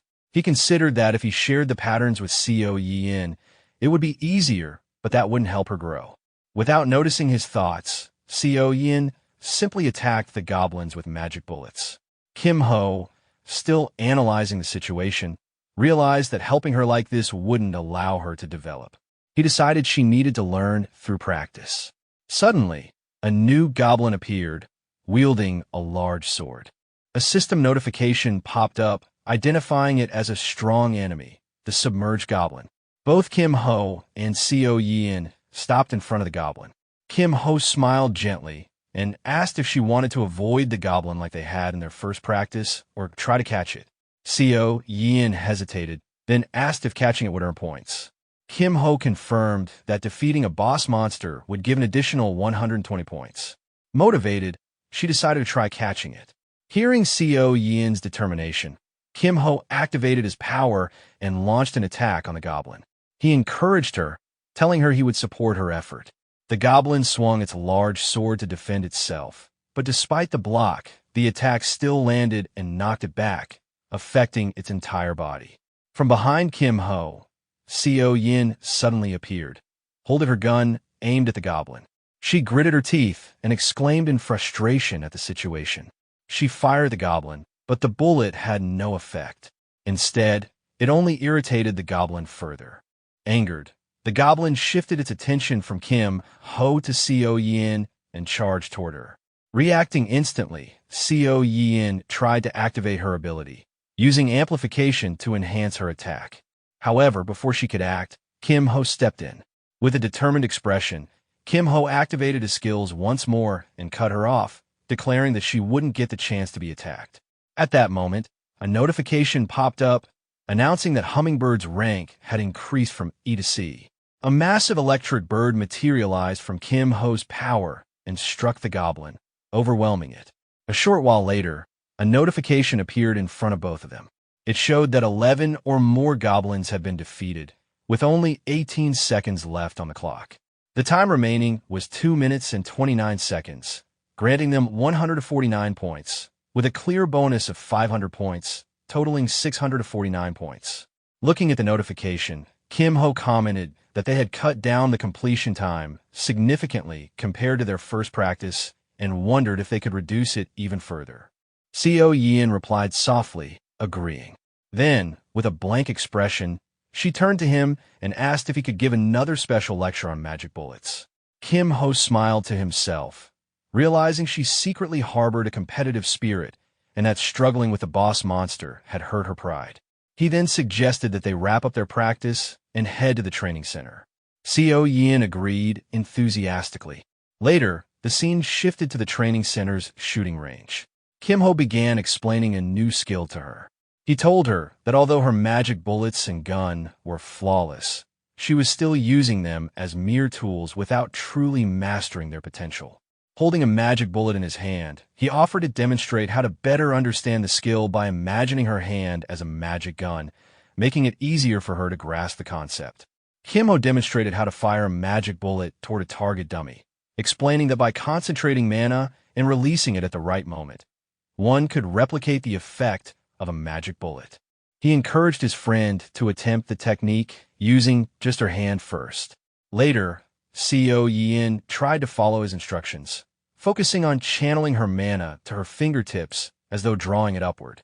However, the energy unexpectedly flew backward, startling her.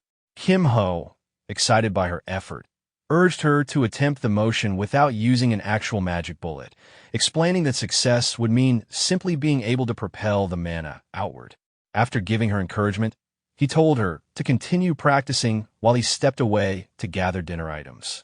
But she quickly stopped him, searching her pocket and pulling out a black card, offering it to him as a helpful tool.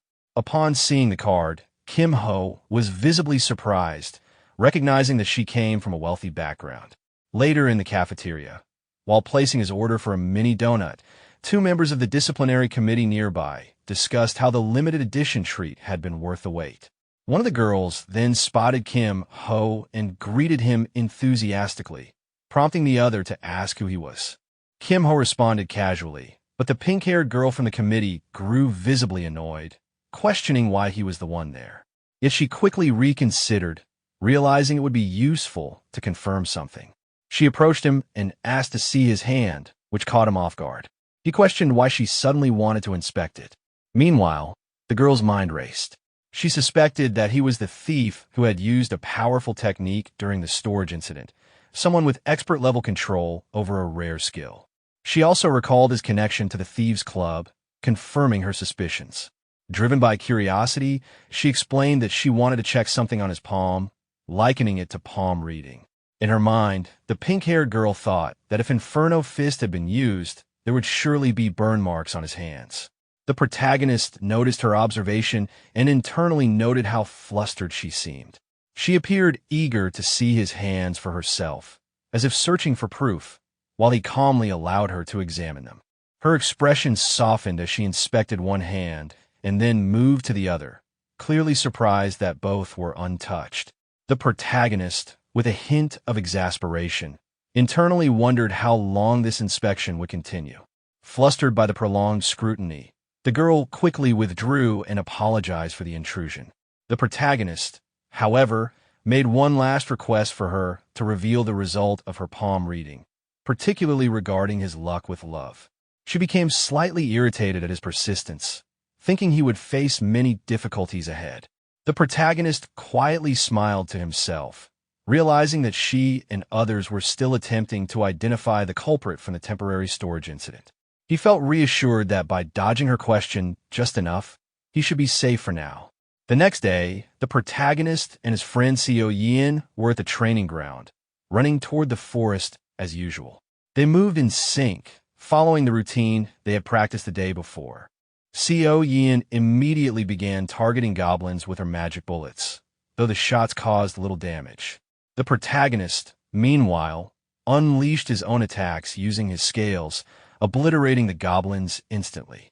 After a short while, a notification appeared before them, detailing their progress, the remaining time, the number of goblins defeated, and the score from defeating a strong enemy. The total score reflected their efficiency and teamwork, a tangible result of their practice. The protagonist glanced at Seo Yin and felt a sense of satisfaction. The battle had gone flawlessly, a perfect demonstration of their combined efforts. He quietly acknowledged in his mind that the success was a direct outcome of their hard work the previous day. Observing her gentle smile in response, he noted the subtle acknowledgement of their achievement, feeling a quiet sense of contentment. Later, the scene shifted to the arena, where countless students filled the stadium, all gathered near the gates. The protagonist and his friend Seo Yin prepared themselves, considering the solo dungeon ahead. He reminded himself that, although the solo dungeon shouldn't be too difficult, it would be wise for her to attempt a few runs in practice mode, just in case. Confident in his own abilities after clearing the duo dungeon, he felt ready to handle the challenge on his own and finally focus on his personal quests. Stepping through the portal, he was greeted by a notification announcing their entry into the Goblin Swamp. Without hesitation, he activated his power, delivering a punch into the air that instantly defeated the monsters before him. Even in an artificial dungeon, he realized controlling his strength was trickier than expected. Another notification displayed their progress. The number of goblins defeated, the strong enemies taken down, remaining time, and the total score, including bonuses. Satisfaction washed over him as he noted the impressive results and silently decided to delete the replay before leaving. A final notification confirmed the completion of the subquest for the second week strategy, showing both solo and duo dungeon times along with enhanced rewards. Examining the details, he realized the reward had been confirmed at the highest grade, leaving no need for further thought. The system prompted the protagonist to select his reward, offering options that enhance recovery and buff-type skills, debuff and illusion-type skills, and wind-type skills. From the start, he had aimed for the trait that aligned perfectly with his chosen path. A green bowl of wind materialized in front of him, representing the versatile support role he now embodied.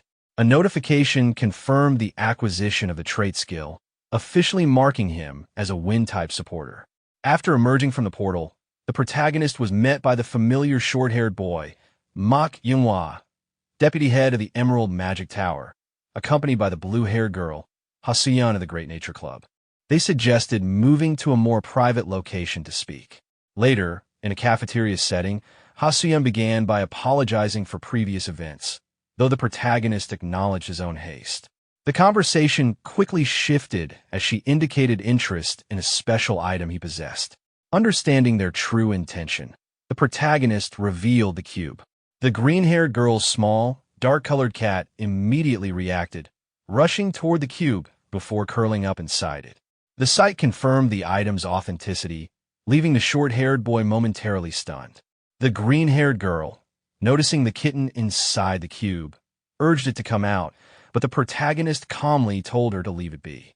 The blue-haired girl observed the scene with curiosity, noting how attached the kitten seemed to the cube.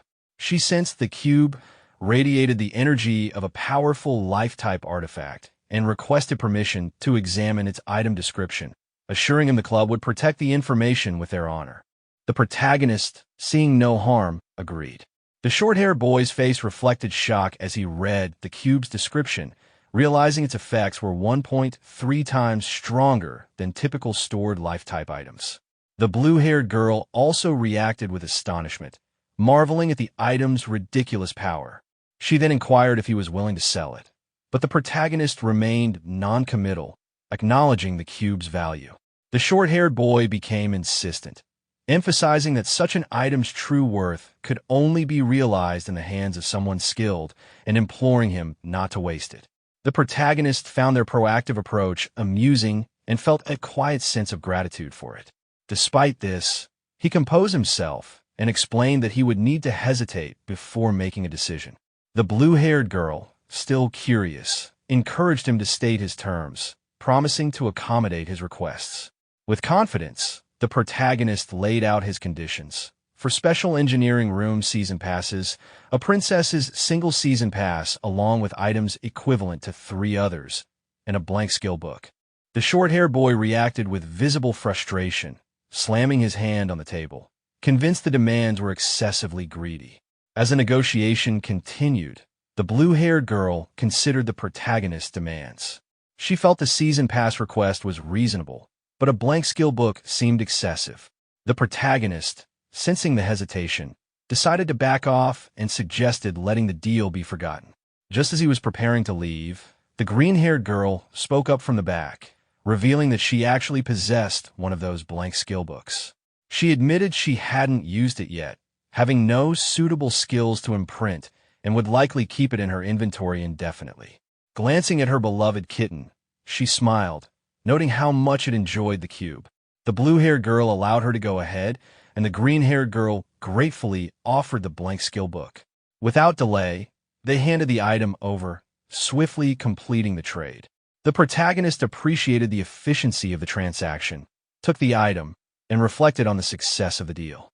The calm was broken when a green-haired boy suddenly stood up, expressing anger and demanding a duel. The protagonist, maintaining composure, declined, dismissing the idea as unnecessary. The boy was shocked, insisting that duels were honorable, but the protagonist pointed out the irony of someone who valued honor ganging up on him with another person. Frustrated, the boy struggled to respond, but the protagonist simply walked away, stating that he had no intention of wasting time on frivolous challenges and suggested the boy could boast however he wished. Seeing an opportunity to escalate, the short-haired boy produced a card, announcing a prize for the match, signaling that the confrontation was far from over. The card turned out to be a production VIP ticket, which immediately raised the stakes. The short-haired boy questioned whether the duel was truly worth the protagonist's time, and the protagonist, smiling, accepted the challenge. The green-haired boy deferred the choice of date to him, and the protagonist decided that 2 days later would be suitable, explaining that he needed that time to master something first. The short-haired boy, confident in his judgment, remarked on the limited time to design and learn a skill, challenging the protagonist to do his best. The protagonist, filled with excitement, assured them they could look forward to the outcome. 2 days later, the arena was filled with spectators. The protagonist's friend sat among the audience, while the Thief Club leader appeared, concerned about the duel. She questioned why the protagonist had accepted, noting that Manhwa was likely full of tricks. Her brother replied, reasoning that the protagonist must have believed he could win and had his own strategy. Despite this, a sense of unease lingered, prompting the Thief Club leader to watch carefully for any unexpected tactics. Meanwhile, in the arena, the green-haired boy prepared for the duel, putting on his gloves and acknowledging the protagonist's courage for not backing down. The stage was set, tension building as the duel was about to commence. The protagonist acknowledged the stakes with a simple thought, noting that a VIP ticket was on the line and there was no reason to refuse. From the audience, the short-haired boy reminded both sides that the duel would be recorded as a replay, visible to anyone, and both the protagonist and the green-haired boy agreed. The announcement to begin came, directing both duelists to enter the arena. Immediately, a system notification appeared. The map was set to the Dark Zone. The rule was deathmatch, with a 10-minute limit, and the score was displayed at 100% for both Kim Ho and Kwak Ji-cheol. In an instant, they were transported to a different location, and the battle officially began. The green-haired boy, fueled with excitement and determination, reminded himself of the difference in their levels, confident that he would prove himself this time. The protagonist, however, did not respond verbally, his focus entirely on activating his power. A faint light appeared at his fingertips, catching the green-haired boy off guard. The sudden appearance of the attack shocked him, and before he could react, the protagonist's assault landed, sending him sprawling to the ground. When the green-haired boy struggled to stand, the protagonist remarked on the dirt floor, noting it shouldn't be difficult to endure, though the boy's dramatics suggested otherwise. Frustrated, the boy gathered rocks with his skill, readying a new attack called Earth Cluster, hurling them toward the protagonist. With calculated precision, the protagonist dodged the rocks and redirected one back toward the boy, eliciting a shocked reaction as he realized the same trick was being used against him again. An explosion followed, and when the dust cleared, the green-haired boy lay on the ground, frustrated and determined not to let the match slip away.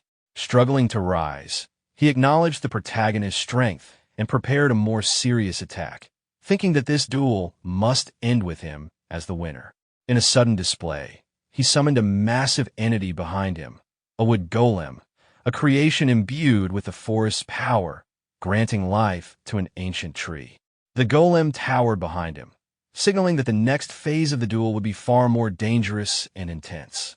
From the audience, the Thief Club leader watched the duel with mounting frustration. Her anger boiled over at the sight of the golem, shouting in outrage. Her brother tried to calm her, but it only seemed to escalate her irritation. She then turned her glare toward a third-year student observing from a distance, furious at his presence, blaming him for allowing the situation. Nearby, the short-haired boy, watching the arena without shifting his attention to the chaos, quietly noted that while he had hoped the golem wouldn't be used, its destruction would pose no real challenge. Meanwhile, the Thief Club leader's thoughts raced. With so many eyes on the match, the protagonist could not risk using his most dangerous attack, and perhaps someone should intervene. The protagonist, however, remained calm, his expression blank as he assessed the massive golem before him. His opponent, fueled by excitement, expected to intimidate him with threats, but the protagonist's mind was elsewhere, reflecting on 2 days prior in the Mana training room. He reviewed his silent training sessions, contemplating the most effective type of supporter. He understood that the answer varied depending on the situation, which was why supporters came in different forms: healers, buffers, and debuffers. But for an all-rounder, he knew there was no skill more optimal than the one he had chosen from the blank spellbook. Back in the present, the green-haired boy, determined to finish the duel decisively, unleashed the golem toward the protagonist. Calmly, the protagonist dodged the massive assault, utilizing his skill to climb onto the golem. As he prepared his counter, he reflected on his approach. For someone aiming to be a wind-type support, replicating this skill from a blank spellbook was the most efficient and strategic choice. With a single, precise attack, the protagonist struck the golem, instantly neutralizing it. At the same time, a notification appeared before him, detailing the skill he had just used. Wind Force, imbuing physical force into wind, enhanced by the blessing of the west wind and further boosted by Amplify. The scoreboard updated simultaneously, clearly marking his victory over Kwok Ji-cheol. From the audience, his friend erupted in excitement, cheering energetically at the display of skill and efficiency. Witnessing the powerful duel and seeing the golem defeated brought immense satisfaction, making the victory feel even more impressive. Meanwhile, the short-haired boy, frustrated by the outcome, was left unable to respond. Shortly after, the short-haired boy entered the arena and handed the protagonist the promised VIP production ticket. Accepting it politely, the protagonist suggested keeping the duel's replay footage private, reasoning that the Emerald Magic Tower would likely prefer it not be publicized. Members of the club, including the green-haired boy and the short-haired boy, expressed their irritation at the protagonist's proposal, questioning what he wanted in return. Calmly, the protagonist replied that he only expected a small favor later. Without even looking at him, the short-haired boy agreed, sealing the deal. As the two left the arena, the protagonist reflected internally. While he had framed the arrangement as generous, his true intention was simply to maintain control over the replay, keeping it private for his own purposes. The protagonist activated his skill once more, observing the faint energy swirling around his hand with a satisfied smile. He reflected internally on the impact of his new ability, Wind Force, considering that the slower news of it spread, the better it would serve his strategy. Shortly after, his friend approached, expressing admiration for his recent victory. The protagonist responded by presenting the promised VIP pass, catching his friend completely off guard. A brief, playful exchange followed, with the protagonist reminding his friend that he had predicted achieving it within 2 weeks. Before the moment could settle, the Thief Club leader approached, her excitement barely contained, pressing him about the deal he had struck with Mak Younghwa and commending his skill at negotiation. The protagonist responded with an awkward laugh, brushing off the comment until she had calmed down. With the conversation turning more serious, the protagonist reminded her of the favor he had requested earlier. The club leader acknowledged it, referring to the Magic Engineering Club, and indicated that they had expressed interest in meeting him soon. Internally, the protagonist recognized the timing as perfect, feeling a surge of anticipation and preparing to go meet them without delay. The scene shifted to Magic Engineering Workshop number 1. Upon entering, the protagonist couldn't help but admire the workshop's grandeur. The atmosphere was completely different from the 4th workshop where he had obtained the cube. This place carried a distinctly refined and impressive vibe. A boy approached him, immediately confirming his identity. The protagonist recognized him as Bong Jae-suk, a 3rd-year student and the head of the Magic Engineering Club. The boy mentioned that he had already received the details from Dang Gi-young and motioned for the protagonist to follow him to the clubroom, moving with a noticeable sense of urgency. The protagonist noted the haste, but followed without complaint. Inside the office, the two faced each other across the desk. Bong Jae-suk brought up the cube, acknowledging its technical ownership by the club, but clarifying that he wasn't interested in unnecessary conflict. Extending his hand, he requested a look at the completed cube, emphasizing that no one else could have built it. The protagonist calmly revealed that he no longer had the cube, leaving Bong Jae-suk momentarily stunned. He explained that he had entrusted it to nature for safekeeping, which frustrated the senior, prompting him to stand and declare the meeting a waste of time. Before leaving, the protagonist produced some papers, catching Bong Jae-suk off guard. The gesture made it clear that he had not come empty-handed, leaving the senior momentarily speechless and intrigued. The boy's shock was immediate when he saw the papers. His eyes widened as he realized that the documents contained the 10 by 10 by 10 cube blueprint. Sweating and staring intensely at the sheets, he noted the painstaking detail captured in every configuration, though he quickly noticed that the blueprint was incomplete. Excitement overtook him as he demanded confirmation that the protagonist possessed the rest of the blueprint. Calmly, the protagonist assured him that it had been kept safe. The boy, eager and slightly breathless, pressed him to state his demands. The protagonist simply indicated a single request: access to Workshop number 1's equipment. The senior considered it briefly before agreeing to allow use during the day, with exclusive access from midnight to early morning. The protagonist presented additional papers in exchange, and the deal was sealed.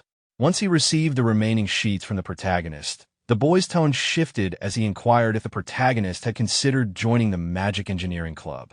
The protagonist laughed softly, declining politely, and the senior acknowledged it with understanding. He encouraged the protagonist to continue producing blueprints of such caliber and offered access to leftover materials from the workshop, if needed. With a final nod, he departed, leaving the protagonist alone. The protagonist watched him leave with a gentle smile, silently appreciating the straightforwardness of the interaction. In his mind, he reflected that the groundwork was now complete, marking the true beginning of his preparations for crafting a terminal-grade weapon. In the infirmary, the disciplinary committee was hard at work. A glass-wearing member leaned toward the short-haired boy, urging him to reconsider his decision. The short-haired boy, however, remained firm, questioning why he should. The glass-wearing member pressed on, noting how few first years could even face a golem, let alone a 3rd year.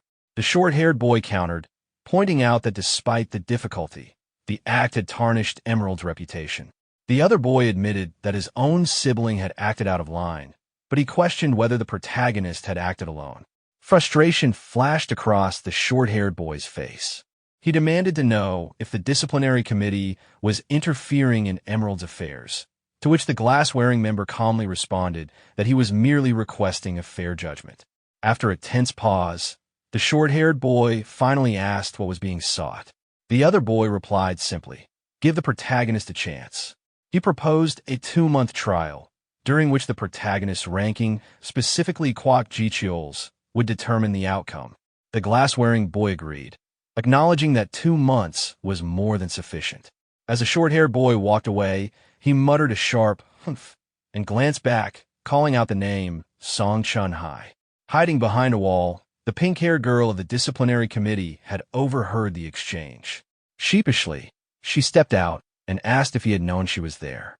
The glass-wearing boy smirked, revealing that he had noticed her sneaking into the arena bleachers. He questioned her on the fight's outcome, asking if she believed she could defeat the protagonist herself.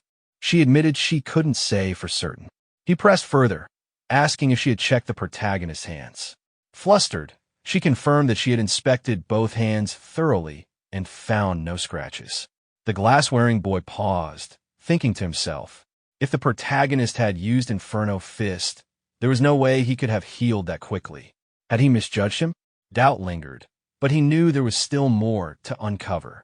Suddenly, he remembered the protagonist he had faced, and frustration surged through him.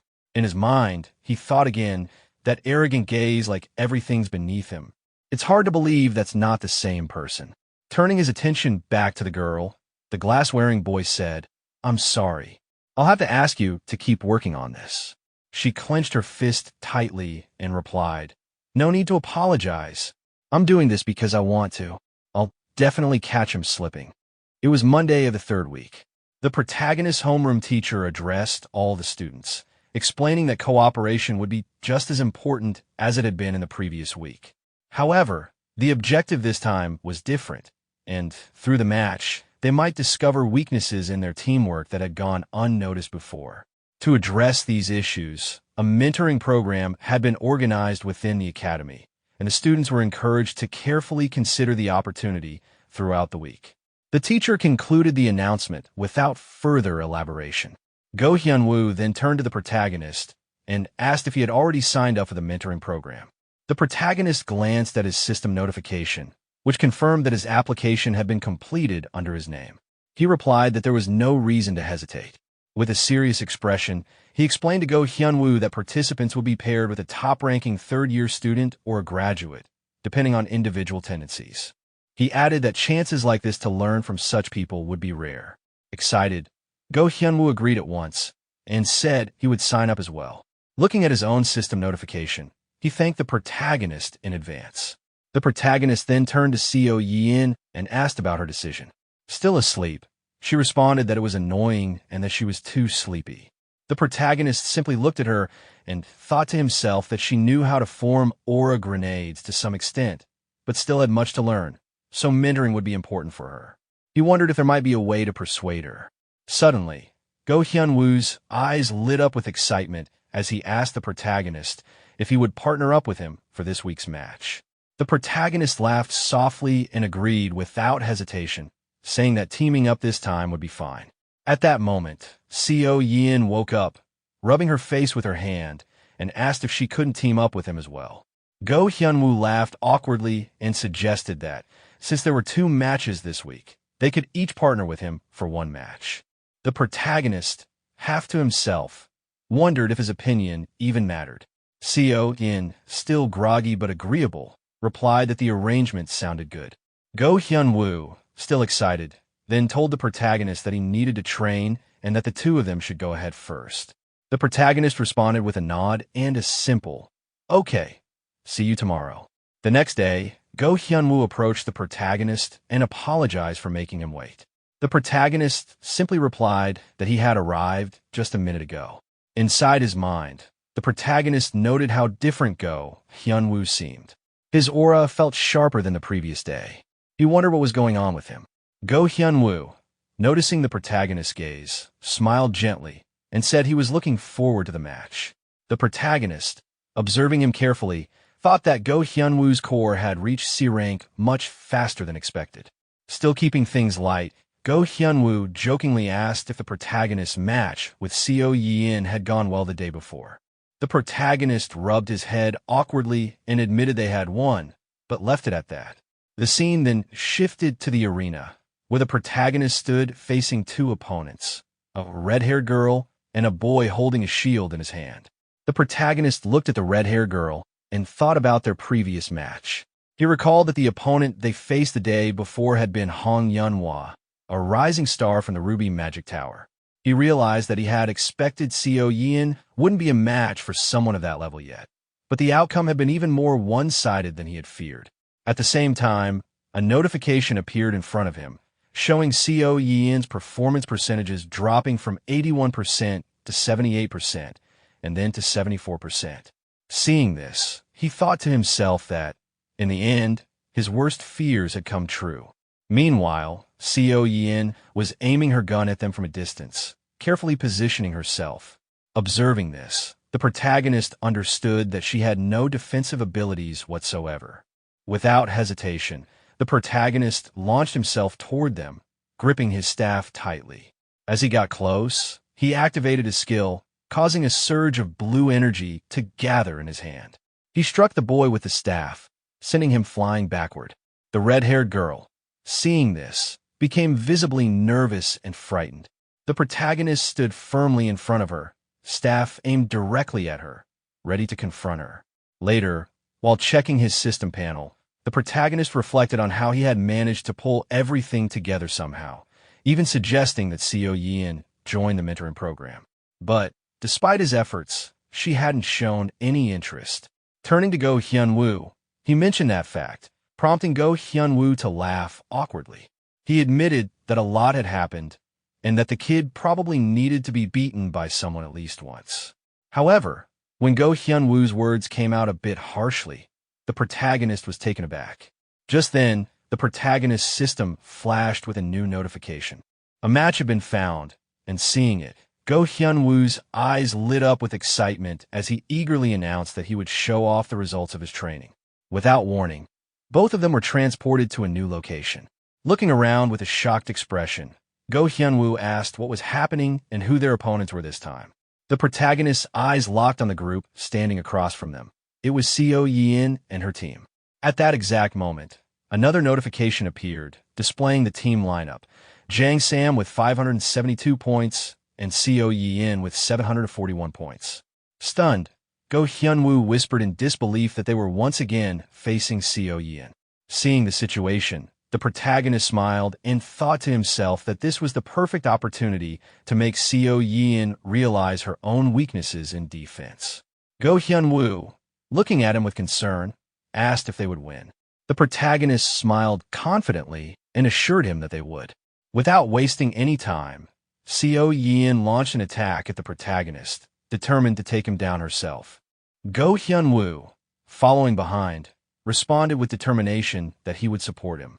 As the two moved toward their opponents, Seo Yin immediately used a smoke bomb to obscure the area. The protagonist, seeing it, thought it was exactly what he expected her to do. He dismissed the attack as useless and pressed forward without slowing down. Seo Yin, not saying a word but sweating from the pressure, fired bullets at the protagonist. He calmly dodged each one without any trouble. When he finally reached her, she quickly prepared to fire again. However, before the shot could be taken, the protagonist struck her gun aside, readied his punch infused with skill, and threw it toward her. Yet, before the punch could land, he stopped it mid-air and flicked her forehead with his finger. Looking at her, he asked whether they should continue the fight. Unable to meet his gaze, Seo Yin quietly admitted defeat. The protagonist observed that her pride had clearly taken a blow. Turning his attention to Go Hyunwoo, he recalled what Shin Byung-chul had mentioned earlier, that there was one more hidden talent among their opponents. As he watched their battle, he focused on the unnatural movement of one opponent's right hand. He thought it strange from the beginning, but hadn't figured out why until now. Suddenly, the protagonist called out and told both teams to stop. They paused, confused, and turned toward him. Calmly, The protagonist accused them of hiding their true abilities and challenged them to fight for real. He stated that he was already fighting seriously and suggested that if they were concerned about the replay being public, they could make it private. To motivate them further, he offered them the reward of information about Yuryong-Yang, Ghostly Shadow, if they won. The name startled Yuryong-Yang, who turned to face the protagonist in shock. The protagonist thought to himself that he had struck a nerve. Still shaken, Yuryong-Yang declared that anyone valuing secrecy so much wouldn't want to miss this hidden detail. The protagonist, smiling confidently, responded that he had only promised to share the information if they won and asked how he could know that. Yuryong-Yang gripped his sword, preparing for another battle. He told Go Hyunwoo that if he was willing to go that far, then he would fight as desired. At the same time, Go Hyunwoo noticed how suddenly Yuryong's gaze had changed and vowed to give it his all. Without hesitation, both engaged in battle, fiercer than ever before. Notifications began flashing one after another as Go Hyunwoo attacked aggressively. Go HYONWO 87%. Go HYONWO 73%. Go HYONWO 68%. Despite the growing exhaustion, the protagonist, watching the fight, thought to himself that he would end it with a decisive strike. As the final attack neared Go Hyunwoo, he remained calm, steadying himself before the confrontation escalated further. In an instant, Go Hyunwoo expertly dodged his opponent's attack and immediately countered using a skill called Rapid Current. The sudden strike left his opponent stunned. Before either could recover, the force of their clashing swords caused both weapons to break apart. The protagonist then stepped forward and told them it was enough, signaling the end of the match. He activated his skill, causing a small energy to gather at his fingertips, and instructed both to rest. At that moment, the announcement board displayed the match results, showing that the protagonist and Go Hyunwoo had won, while Seo Yeon and Jang Sam had lost. The protagonist glanced at his friend, silently reflecting that although staying within the system technically counted as a win, in reality, it felt like a loss. The match had been decided the moment Jang Sam, unable to block the attack, revealed his true level. He admitted that his opponent was still just shy of reaching a promising rank, at least for now. Shortly after, Jang Sam regained consciousness and, upon seeing the result, quietly acknowledged his defeat. The protagonist confirmed it without elaboration. Jang Sam, without looking at the protagonist, remarked that although the outcome was unfortunate, it had still been a good match. The protagonist assured him that Go Hyunwoo would feel the same way. Before departing, Jang Sam adjusted his shoulder and asked the protagonist if his techniques had been too obvious. The protagonist smiled and explained that they had been a little noticeable, mentioning that his sword grip appeared awkward and overly ordinary, which made his moves easier to read. Surprised, Jang Sam asked if being too ordinary made it obvious. The protagonist clarified by asking him to consider the nature of the Dragon Slayer Academy, where the strongest individuals from around the world gathered. In such a competitive environment, anything ordinary stood out more than usual. Jang Sam reflected on this thoughtfully, agreeing that being ordinary would indeed attract attention in such a setting. He then respectfully bowed to the protagonist, expressing gratitude for the advice and asking about another skill, Ghost Shadow Step. The protagonist reminded him that he should only ask about it after a victory. Meanwhile, Go Hyunwoo remained unconscious on the ground, while Jang Sam, gathering himself, promised to challenge the protagonist again next time. The protagonist, without hesitation, agreed to face him whenever he was ready. Later, the protagonist and Go Hyunwoo were transported back to the arena. Go Hyunwoo, still embarrassed by his performance, confessed his shame and asked the protagonist for his opinion on the match. The protagonist gently reassured him, explaining that Go Hyunwoo had cleverly created openings through probing attacks and ended the fight smoothly with a clean finishing move. Go Hyunwoo glanced at his broken sword with worry, expressing concern that he couldn't keep avoiding the issue forever. The protagonist, sensing his anxiety, jokingly suggested that the solution was simple, he just needed a better sword. Go Hyunwoo, embarrassed, thought to himself that his financial situation wasn't great enough to afford such a luxury. Without hesitation, The protagonist pulled out a book from his inventory and handed it to Go Hyun-woo, explaining that weapons didn't necessarily have to be bought with money alone, and asked how many points he had saved. Go Hyun-woo quickly checked his points and revealed that he had about 5,000 saved. The protagonist assured him that this was more than enough and recommended purchasing both an E-rank and a D-rank longsword. Go Hyun-woo followed the suggestion and bought the items. The system notification confirmed the purchases, listing both swords and additional crafting materials called thermal catalyst reagents, which he also bought with his remaining points. The protagonist instructed him to first hand over the reagents, and when Go Hyun-woo asked what they were used for, the protagonist explained they were crafting materials and promised to help him create a useful item.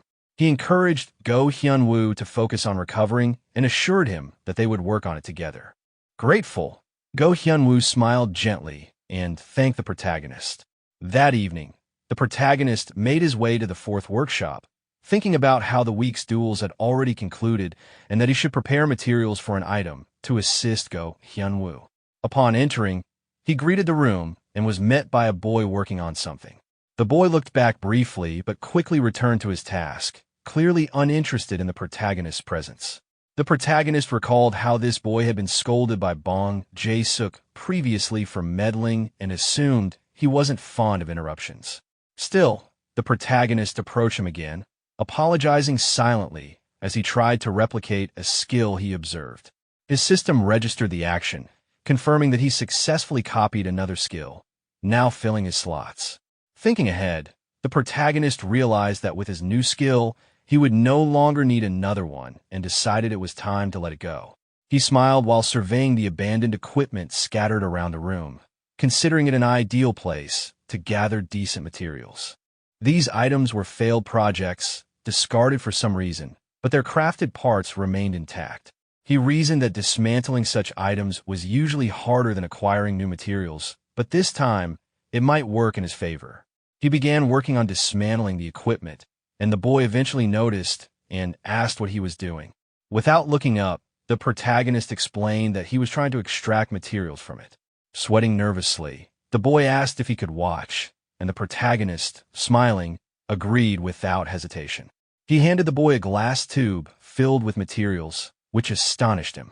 The boy marveled at how clean the materials looked, almost brand new despite being dismantled. The protagonist, thinking a good opportunity, asked if the boy would be interested in trading some materials. The boy's eyes lit up with excitement, and he eagerly asked what the protagonist needed. The protagonist listed a few essential components. The boy then hesitated, worrying that Bong Jae-suk might scold him again for such dealings. The protagonist reassured him that trading a few materials shouldn't be a problem, and that if necessary, direct permission could be obtained. Relieved but anxious, the boy offered to send a message to seek approval. Although the message was seen but not replied to, he interpreted the lack of response as consent. However, before he could finish his thought, Bong Jae-suk suddenly appeared at the door, soaked in sweat. The boy was stunned, unable to comprehend the situation. Bong Jae-suk ignored the commotion and approached the protagonist directly. Without asking for explanations, he inquired whether the protagonist had dismantled the equipment himself. Waiting for a response, he promptly presented another set of items, explaining that although it was a failed project, it had consumed a significant amount of materials. Pointing at the tough-looking equipment, Bong Jae-suk challenged the protagonist, asking if he could dismantle it. The scene ended with the protagonist facing the challenge. The protagonist examined the equipment and noted that the task would take some time. Bong Jae-suk responded by acknowledging that and assured the protagonist he would be compensated fairly for the effort. The protagonist smiled and mentioned that since he also needed materials, he would accept payment in the form of goods rather than currency. Bong Jae-suk agreed and offered to prepare whatever the protagonist required as soon as he sent the list. He then reassured him that it wasn't urgent, encouraged him to take his time, and told him to send the requirements by message. The protagonist responded respectfully. Meanwhile, the boy who had been working nearby pointed at himself and asked for a favor. The protagonist inquired what the favor was, and the boy explained that there was something he needed dismantled in another location. The protagonist didn't mind and agreed to help. The boy expressed his gratitude and promised to assist in procuring whatever materials the protagonist might need. The next morning, the protagonist entered his classroom, surprised at how quickly the morning had come. He thought about finishing his tasks after class since there was still plenty of time, and considered taking a quick nap before lessons began. Noticing his friend early in the room, he wondered why she was there so soon, recalling how she had vanished without a word the previous day. He calmly approached her and asked why she was there so early, whether she had skipped breakfast, and if she wanted something to eat. She didn't respond, but instead expressed her annoyance. The protagonist, observing her reaction, realized that she was still holding onto some resentment. Trying to ease the tension, he explained that the match the day before had been one-sided and that his intention had only been to point out her weaknesses. He mentioned that her fighting style became drastically weaker when her position was exposed, and since her magic bullets had solidified, he suggested she consider investing in a support skill this time. This caught her attention, and she asked if he would personally give her special training. The protagonist gently placed bread on the table and explained that although he wanted to help, this was something she would benefit more from learning with another expert in the field. Even if it was troublesome, he advised that she sign up for mentoring. After a brief pause, she accepted and agreed to do it. Just then, Go Hyun-woo appeared unexpectedly and remarked on her decision to sign up. The protagonist encouraged the move and asked if Go Hyun-woo was feeling all right. Go Hyun-woo expressed gratitude, saying that thanks to the protagonist, he was in perfect physical condition. However, he admitted that although his body was fine, he was still concerned about the weapon he had purchased the day before. He planned to test it during the upcoming duels. The protagonist smiled, noticing what Go Hyun-woo was holding, and encouraged him to use that weapon as well. Go Hyun-woo, surprised by the item the protagonist handed him, questioned it, unsure if it was just a simple clip. The protagonist calmly explained that while it looked ordinary, it was actually a protective item that helped maintain weapon durability by automatically restoring it when needed. The item's details appeared on the screen, confirming that it was a sturdy clip capable of shielding the weapon's condition and repairing it as necessary. The protagonist then attached the clip to Go Hyun-woo's clothing and suggested he try it along with a new weapon he had obtained from a previous duel. Go Hyun-woo, feeling reassured, expressed his gratitude and promised to make good use of the item. Later, during training matches, a white-haired girl appeared alongside Go Hyun-woo's team. A notification displayed the match details, showing Go Hyun-woo's team facing Young Suji, Park Nari, and others, with their stamina levels at full capacity. As the teams prepared to face off, Go Hyun-woo recognized Park Nari as a promising member of the Nature Club. He recalled warnings from Senior about the spirit beast associated with her and stayed cautious. The match began when the green-haired girl, petting her creature, signaled it to get ready. The small kitty on her shoulder leapt down and instantly transformed into a massive tiger enveloped in green energy. The beast charged fiercely toward Go Hyun-woo's team. Reacting quickly, Go Hyun-woo defended against the tiger's assault with his sword and signaled his teammate to attack.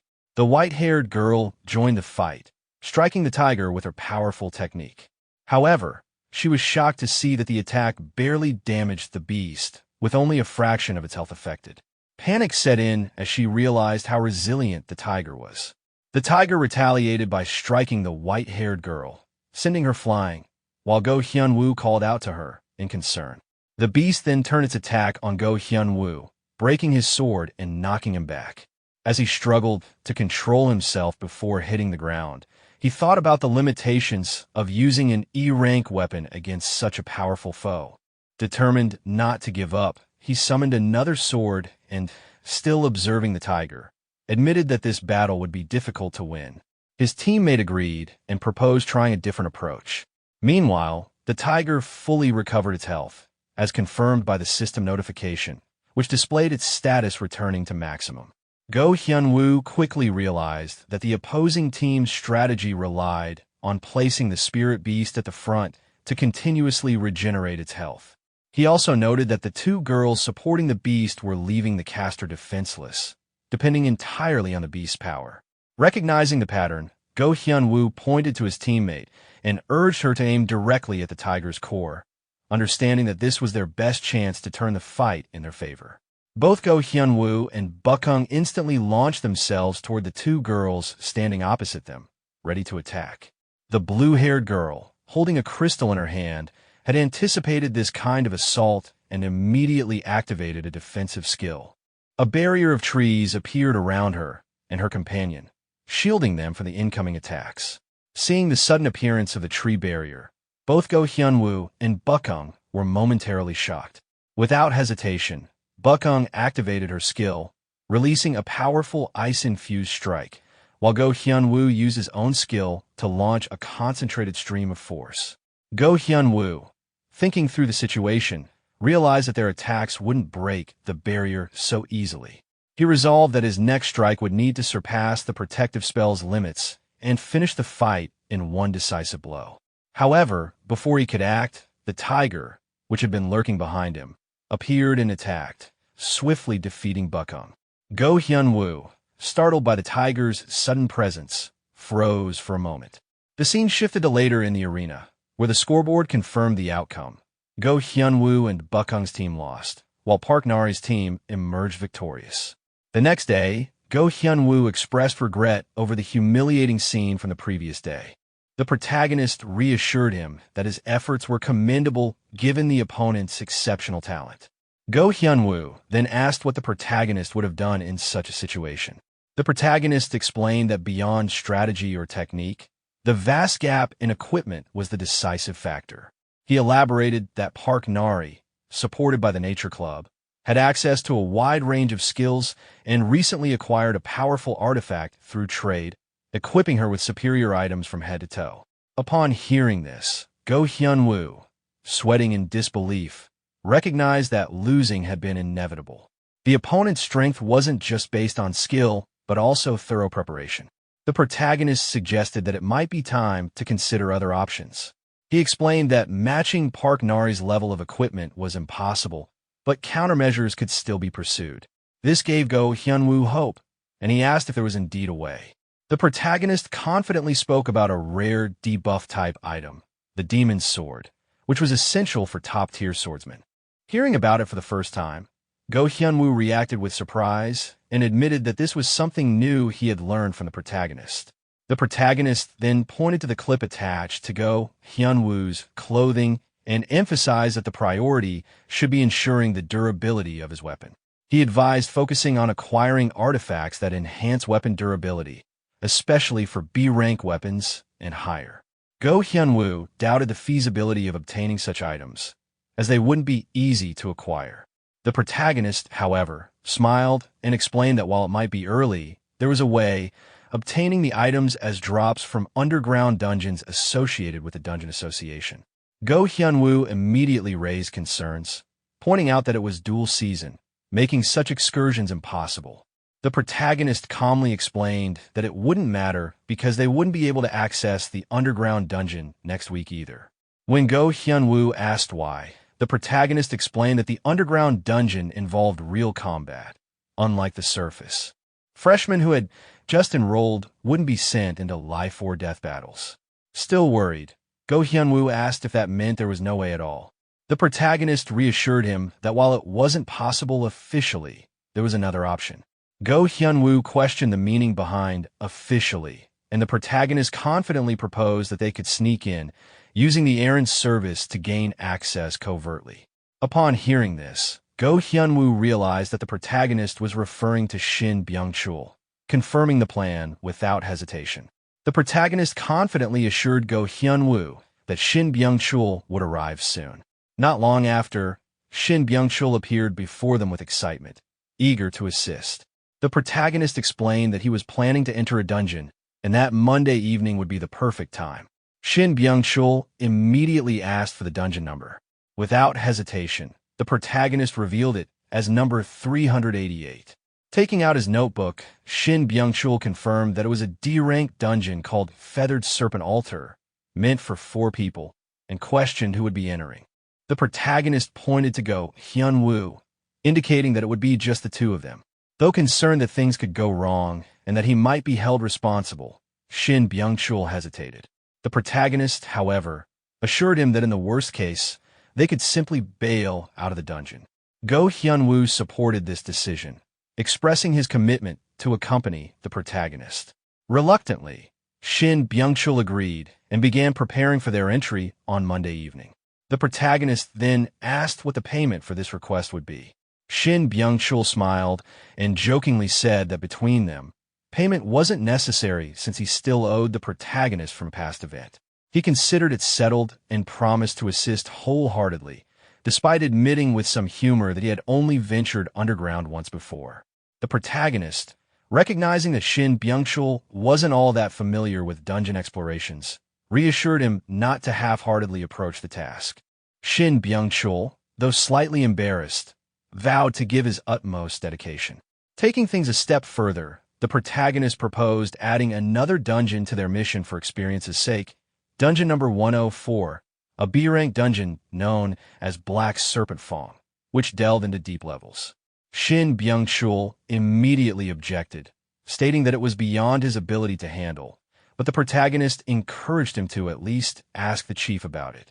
After some thought, Shin Byung-chul agreed it wasn't entirely impossible and promised to inquire about it. He then confirmed their plan and left them with a promise to meet Monday evening. Once he left, the protagonist turned to Go Hyun-woo and suggested that they should finalize their plan.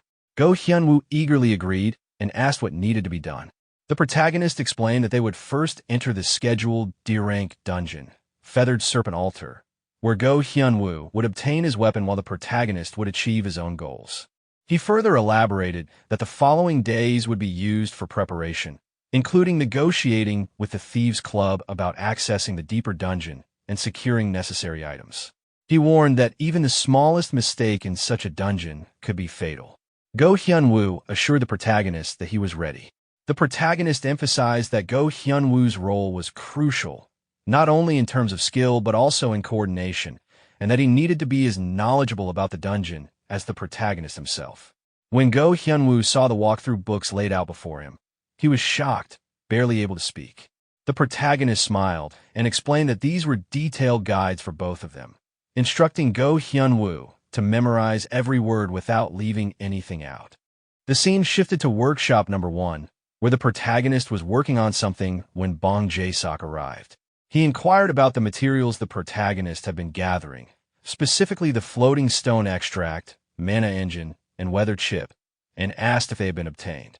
The protagonist gratefully explained that thanks to Bong Jae-sok's help, he was able to acquire those rare materials without difficulty and expressed his appreciation. Bong Jae-sok then glanced at the gathered materials and noticed the protagonist wrapping things up. He asked if he could take a closer look, and the protagonist gave permission, asking him to wait a moment while he finished. The protagonist completed his work with visible excitement and announced that it was done. Bong Jae-sok, observing the staff, expressed curiosity about what the protagonist had been crafting. He mentioned that, judging by the shape, it appeared to be the head of a staff or scepter, and asked if the main body had been acquired. The protagonist smiled and explained that he hadn't found anything suitable yet and intended to take his time finding the right piece. Inwardly, he wondered if he should search in the lower levels of the dungeon district. Bong Jae-sok then mentioned that with the rainy season over, the protagonist might not be coming to the workshop as often. The protagonist acknowledged this and expressed his gratitude, saying he would still visit from time to time. The scene then shifted to Class 1-3's classroom, where the teacher explained the theme of the week's strategy mission, Sweep. A map labeled Rocky Zone appeared on the board along with rules outlining that the dungeon was a two-person instance with random matchmaking. The teacher further explained that anyone could achieve a high score if they cleared all the monsters. There was no time limit, so students should be on the lookout for hidden enemies. He emphasized that the terrain and teammates would be randomized, and students would be tested in a new environment with unfamiliar partners. Closing his book, the teacher encouraged the students to work together and take their time before dismissing the class. Afterward, Go Hyun-woo turned to the protagonist and observed that it seemed they wouldn't be able to pair up for this week's mission. The protagonist replied with a gentle smile, agreeing that everyone would be going solo. At that moment, Co Yin, who had been asleep, woke up and recommended pausing the Mana Bullet lectures for the week, noting that mentoring week was approaching and new skills could be learned then. She suggested focusing on strengthening fundamentals in the meantime. Go Hyunwoo agreed, saying that sounded good, while Seo Yin simply nodded. The protagonist, with a joking expression, advised them to try the practice mode before jumping into the actual mission. Internally, he thought that practice mode was pointless for him and just a waste of time. As the protagonist looked ahead, he thought to himself that he was going straight for the actual mission without hesitation. His attention then shifted to the system notification, and he silently hoped that he would be paired with a decent partner. Regardless of who he got, he was aiming to achieve a perfect score of 100%. He considered what the ideal teammate would be and realized that someone whose skills he could copy would be best suited. The system displayed the protagonist's current skill slots, showing that he already had 2 skills, Magi Tech and Silent Step. The protagonist realized that he wouldn't be using Magi Tech anytime soon, so he thought about overriding that slot with a more combat-oriented skill. At that moment, he noticed his partner arriving just in time. Then, as he focused on the portal, he became puzzled and wondered what was happening. A red-haired girl appeared from the portal, and upon recognizing her, he was surprised but also a little amused, realizing it was someone he had encountered before, Hong Yunhwa. The red-haired girl, equally shocked, reacted strongly, recognizing the protagonist immediately and feeling distressed that she had run into him again. The protagonist wondered why she was reacting so intensely. Meanwhile, the red-haired girl's mind recalled past matches they had fought in, from placement exams to PvP battles, where she had always crushed him. She figured it was only natural for him to be intimidated. The protagonist, smiling to himself, thought that his main goal was to efficiently clear the quest. He considered that creating a slightly tense atmosphere would make things easier for him, so he decided to keep that tension going. He then looked at her with confidence, impatient that she wasn't moving, and urged her to get going without further delay. The red-haired girl, with tears in her eyes and nervousness on her face, reluctantly agreed to follow him. As they ran together later on, the red-haired girl began to regret her decision. She sat silently, thinking that she should have taken the day off and tried again the next day, instead of insisting on clearing the mission early just to save face. After running for some time, she looked at the protagonist ahead of her and silently cried out in frustration. She never wanted to partner with him and wondered how she ended up stuck with him. She also questioned where they were headed, as the area around them appeared strangely empty. Not realizing that the protagonist was effortlessly killing every monster without attracting attention, she simply looked at the system notification and wondered why it seemed too easy. She thought it strange that there should be monsters around every corner, but the area remained empty. Spotting a fallen goblin nearby, she panicked, believing there was still one monster left, and called out to the protagonist for help. The protagonist, however, ignored her pleas, which frustrated her even more. She clenched her teeth in irritation, wondering why he wouldn't even respond to her calls for help. She felt like she was stuck cleaning up the mess alone. In her frustration, she activated her own skill, Combustion, and attacked a monster, all the while thinking to herself how impressive the protagonist's combat was, even though she was annoyed. Internally, she wished they would stick together and grow frustrated that he wouldn't cooperate. Though she didn't say it aloud, the thought lingered in her mind. Meanwhile, the protagonist, running ahead of her, impatiently scolded her in his mind, wondering if she thought she could solo the entire mission by herself. He urged her not to fall behind and to keep up with his pace. The red-haired girl, Hong Yunhwa, hesitated for a moment but then agreed to follow the protagonist's orders, responding awkwardly as if unsure but willing to cooperate. As she looked at the protagonist, she grew suspicious. She thought to herself that something felt off during the entire mission. He hadn't once hesitated or paused. He was charging forward without giving it a second thought, as if he had completed this exact mission hundreds of times before. Without warning, the protagonist suddenly stopped and told her to hold up. He pointed toward a tunnel in the distance and questioned whether it was a burrow. Curious, he suggested that they should take a closer look. Examining the entrance, Hong Yunhwa concluded that it was likely a goblin burrow because of its small size, too tiny for a person to crawl through. The protagonist, confident in his approach, told her to check it out anyway. Startled, She hesitated and asked if she really had to go. The protagonist gave her a threatening look, implying that she could handle it and pushing her further. Feeling pressured, she nervously agreed and decided to crawl into the hole, though reluctant. Watching her enter the burrow, the protagonist was confused. He hadn't expected her to physically go inside. He had only meant for her to cast a fire spell inside from outside. As she crawled in, a yellow light suddenly burst from the tunnel. The protagonist noticed it and wondered aloud what that glow was. Before anyone could react, the tunnel exploded.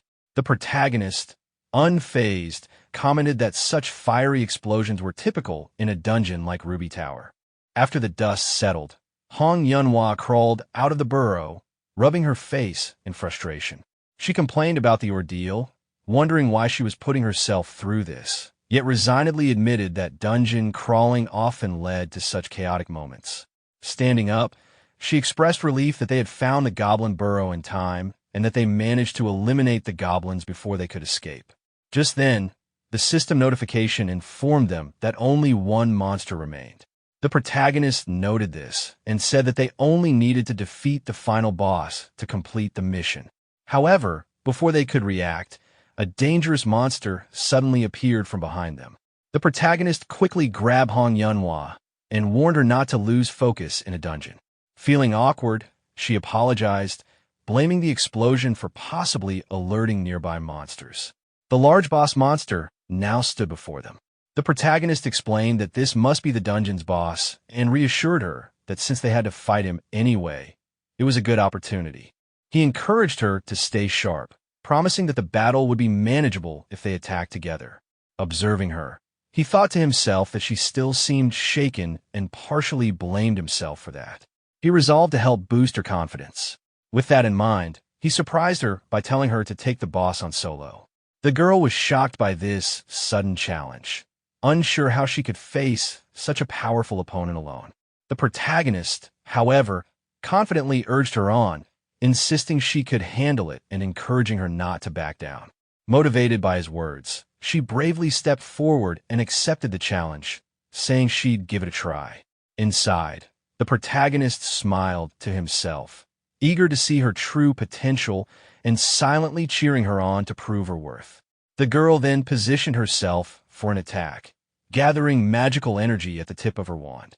The protagonist, watching closely, thought to himself that this was her moment to show her real strength.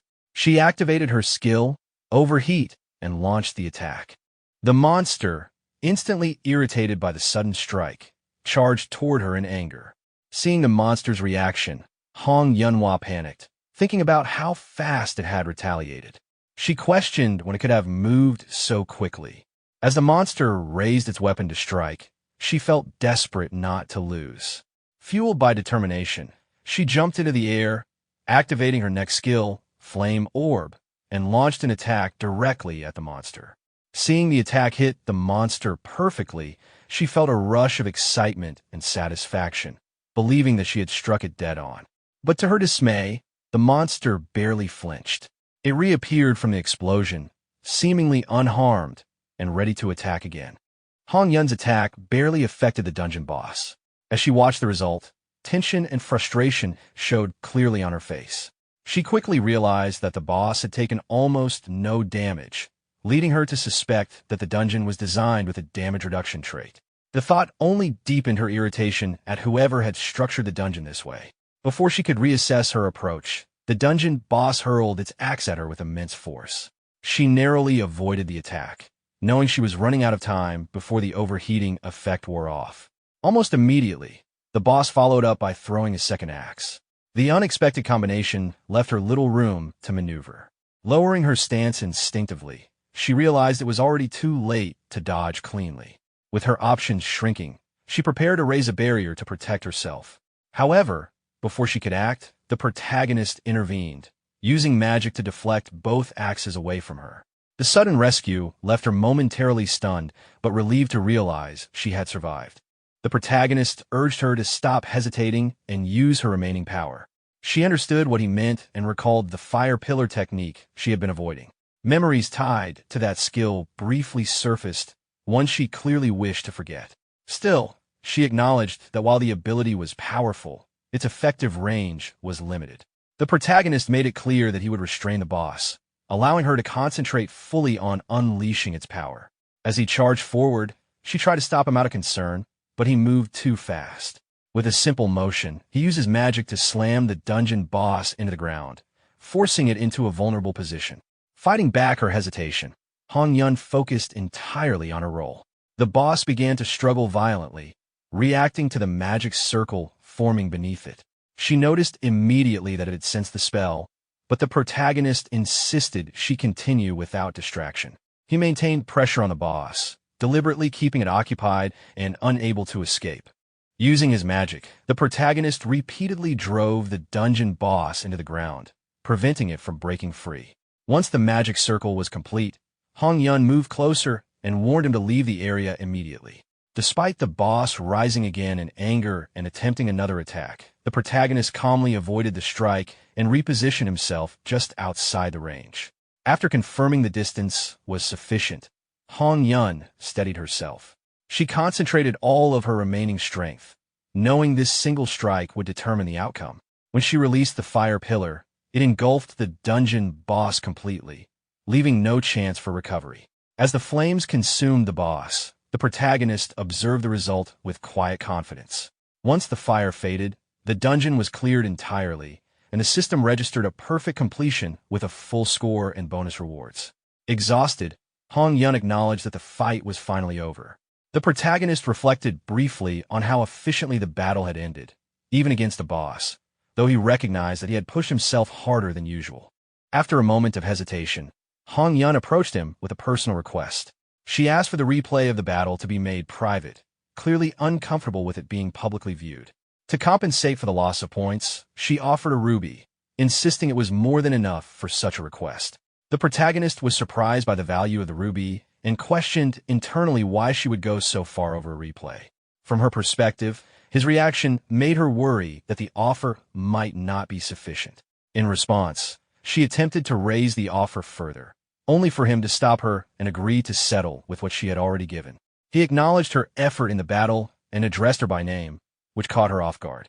The realization that he had carried much of the fight from the beginning left her conflicted and embarrassed. As she prepared to leave, she created a portal and awkwardly returned the compliment before exiting, bringing the encounter to a quiet close. Watching her leave, the protagonist allowed himself a small smile, finding her embarrassment unnecessary. Once she was gone, his expression turned serious as he began evaluating her performance. Hong Yanhua had moved far better than he had expected, and the rumors about her being on par with rising talents now felt justified. What stood out the most to him was her close combat ability, which exceeded his initial assumptions. Through the copied skill system, he confirmed that he had successfully acquired 2 abilities from her: Overheat, rank D, and Thief Step, rank B. This confirmed that her skill set had given him the freedom to choose what to copy. While he wasn't entirely sure what Overheat had absorbed from her, he could tell that it had granted him access to a powerful flame-based technique known as Inferno Fist. With a skill of that nature, he knew his physical stats would rise significantly. His attention then shifted to the ruby she had given him. He considered how to handle it, knowing that he needed to head to the underground floor of the dungeon building that night. He decided that stopping by Ruby Tower later would be the most practical way to deal with it. The scene shifted to the ground floor of the dungeon building, with a protagonist teleported inside. After taking a quick look around, he noticed that Go Hyun-woo and Shin Byung-chul hadn't arrived yet. With time to spare, he chose to check his quest rewards while waiting. Opening his panel, he confirmed that the Week 4 Strategy Battle subquest had been fully completed.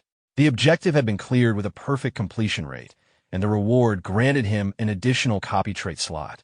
Seeing this, he felt relieved, as it finally allowed him to copy a new trait. He hoped to find something useful before entering the underground dungeon.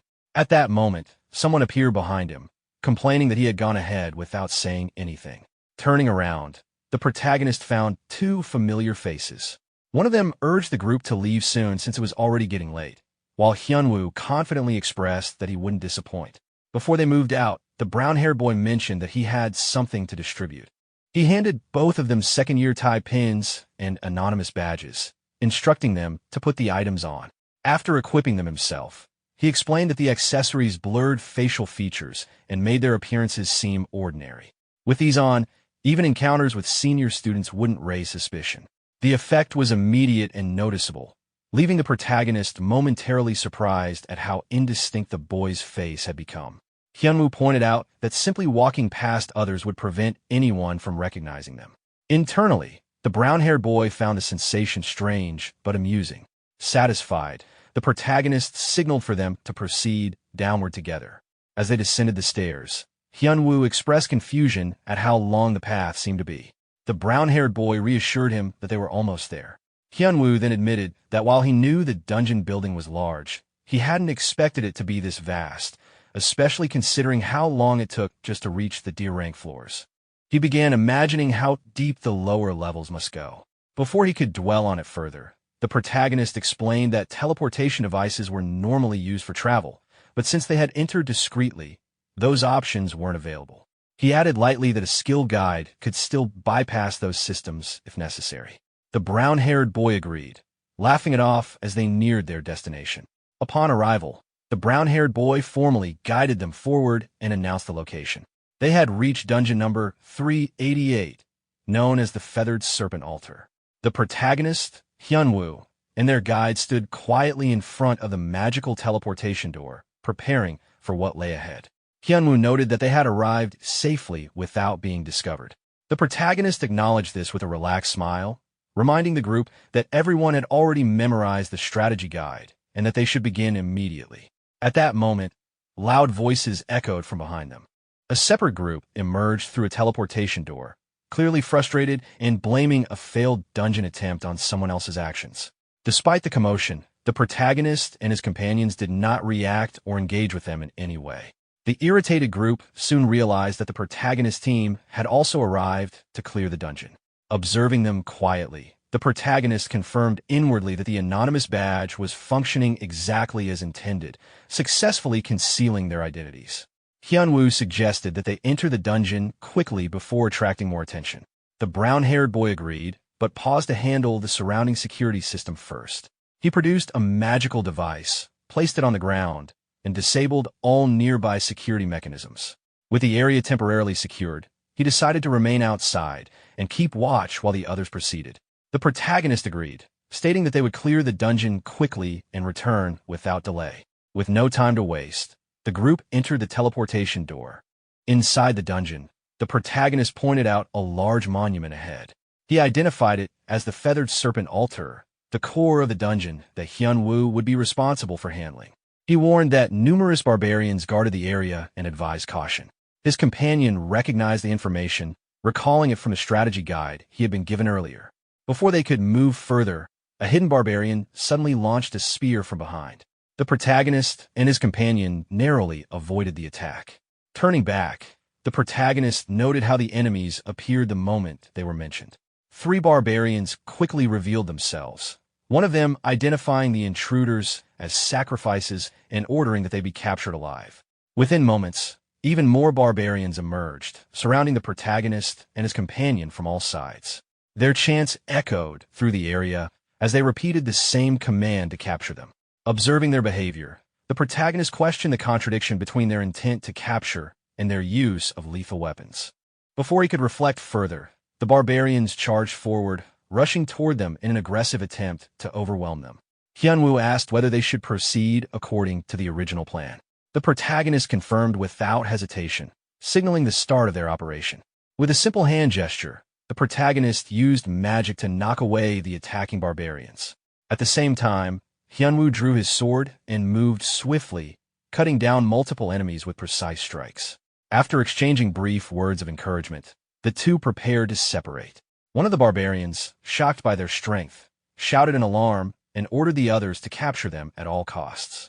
Hyunwoo stepped forward to face the remaining enemies, deliberately drawing their attention to himself. He made it clear that he would be their opponent and intended to end the fight quickly. As Hyunwoo engaged the barbarians, the protagonist sprinted ahead alone. Internally, he reaffirmed their plan. From that point onward, they would operate separately. Hyunwoo would advance along the main route toward the altar, while the protagonist would take a different path, moving through the rainforest instead of following the standard route. Recalling his past experience with the game, The protagonist reviewed the general clear conditions of this dungeon.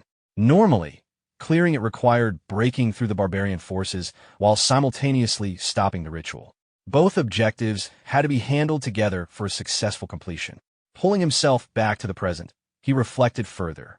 Clearing the dungeon through the standard route was possible without much difficulty, but doing so would prevent access to the hidden piece concealed within this dungeon. To obtain it, one had to explore areas most players ignored and search more deeply than usual. That was exactly why he had chosen his current path. Noticing that the village contained very few barbarians, he concluded that most of them had gathered near the altar. Regardless of their numbers, he was confident they wouldn't pose a serious threat to Go Hyunwoo. As he reached the outskirts of the barbarian huts, he moved forward to engage. The barbarians immediately identified him as a sacrifice and attempted to capture him alive. Two of them hurled spears in his direction, but he remained calm, deflecting the incoming weapons effortlessly with a simple use of magic. Uninterested in dealing with minor enemies, he redirected the spears back at them, eliminating the attackers instantly. As he advanced deeper into the village, he observed a tent far larger than the others. Its size and placement made it obvious that it belonged exclusively to the chief. Just as he approached the entrance, a powerful laser beam suddenly shot out from inside the tent. He avoided it without difficulty. Moments later, the barbarian chief emerged, removing his mask as he assessed the protagonist's energy and identified him as a rare and valuable sacrifice. The chief made it clear that capture was inevitable. In response, the protagonist activated Inferno Fist and pushed the skill into an overheated state. As he clenched his fist, he dismissed the chief's fixation on sacrifices, finding it repetitive and uninspired. As he closed the distance to attack, he reminded himself of his objective. To secure the hidden piece, he needed to keep the chief occupied in this location. That was the reason he had deliberately searched through the forest to locate the village instead of taking a direct route. Everything had proceeded exactly as planned so far. His role was to stall and control the fight until Go Hyunwoo succeeded elsewhere. He also recognized the danger of the chief's attacks. The golden beam was not elemental in nature, meaning even a single direct hit could be fatal. However, by absorbing the flames of Inferno Fist through overheat and pushing his physical abilities to their limit, evading attacks of this level posed little difficulty. Using Inferno Fist, he struck the chief squarely in the chest.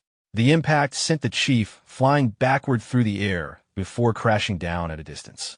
Observing the result, the protagonist assessed the power of the technique. Overheat combined with Inferno Fist was far more effective than expected, easily breaking through D-rank barriers.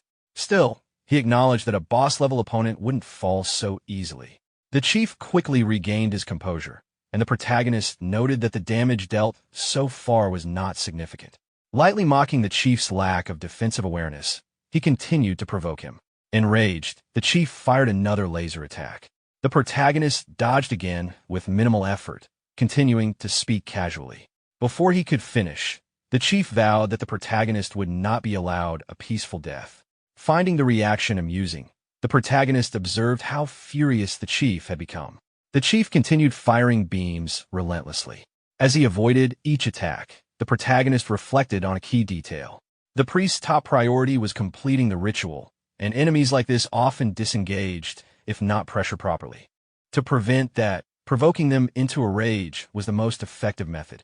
Of course, the angrier the opponent became, the harder it was to dodge their attacks, but that risk was already accounted for. The protagonist briefly turned his thoughts toward his companion, hoping that Go Hyunwoo would perform well. From here on, the outcome depended entirely on what he could accomplish on his side. Meanwhile, Hyunwoo pressed forward with urgency. Knowing that Kim was likely engaged in a life-or-death battle, he felt a strong sense of responsibility to complete the mission entrusted to him without a single mistake and reunite as quickly as possible. As soon as Hyunwoo entered deeper into the dungeon, a massive presence appeared in front of him. A giant suddenly emerged and launched an attack. Hyunwoo attempted to block it with his sword, but the impact shattered the blade. Barely avoiding the follow-up, he slipped between the giant's legs and rolled away, narrowly escaping serious injury. Seated on the ground, Hyunwoo quickly assessed the situation. The creature matched the description from the strategy guide, a sub-priest serving as the dungeon's mid-boss, commonly referred to as Fatty. As expected, it had appeared immediately. While dealing with it, he also needed to secure the hidden piece known as the Feathered Serpent Shaman Sword. As he sensed another presence nearby, Hyunwoo recalled another warning from the guide. In addition to Fatty, there was a second mid-boss. Almost instantly, a shadowy figure attacked him with a concealed weapon. He blocked the strike with the remains of his broken sword and recognized the attack as a poison needle. Just as predicted, the second sub-priest, known as Skinny, had appeared. Hyunwoo knew that fighting both at the same time would be far more difficult and time-consuming. Discarding his broken weapon, Hyunwoo summoned a new sword using magic. With no intention of dragging the battle out, he prepared to end it quickly. Skinny launched multiple poison needles, but Hyunwoo avoided them with careful movements. At the same time, Fatty attacked from behind with a massive wooden log, which Hyunwoo narrowly dodged once again.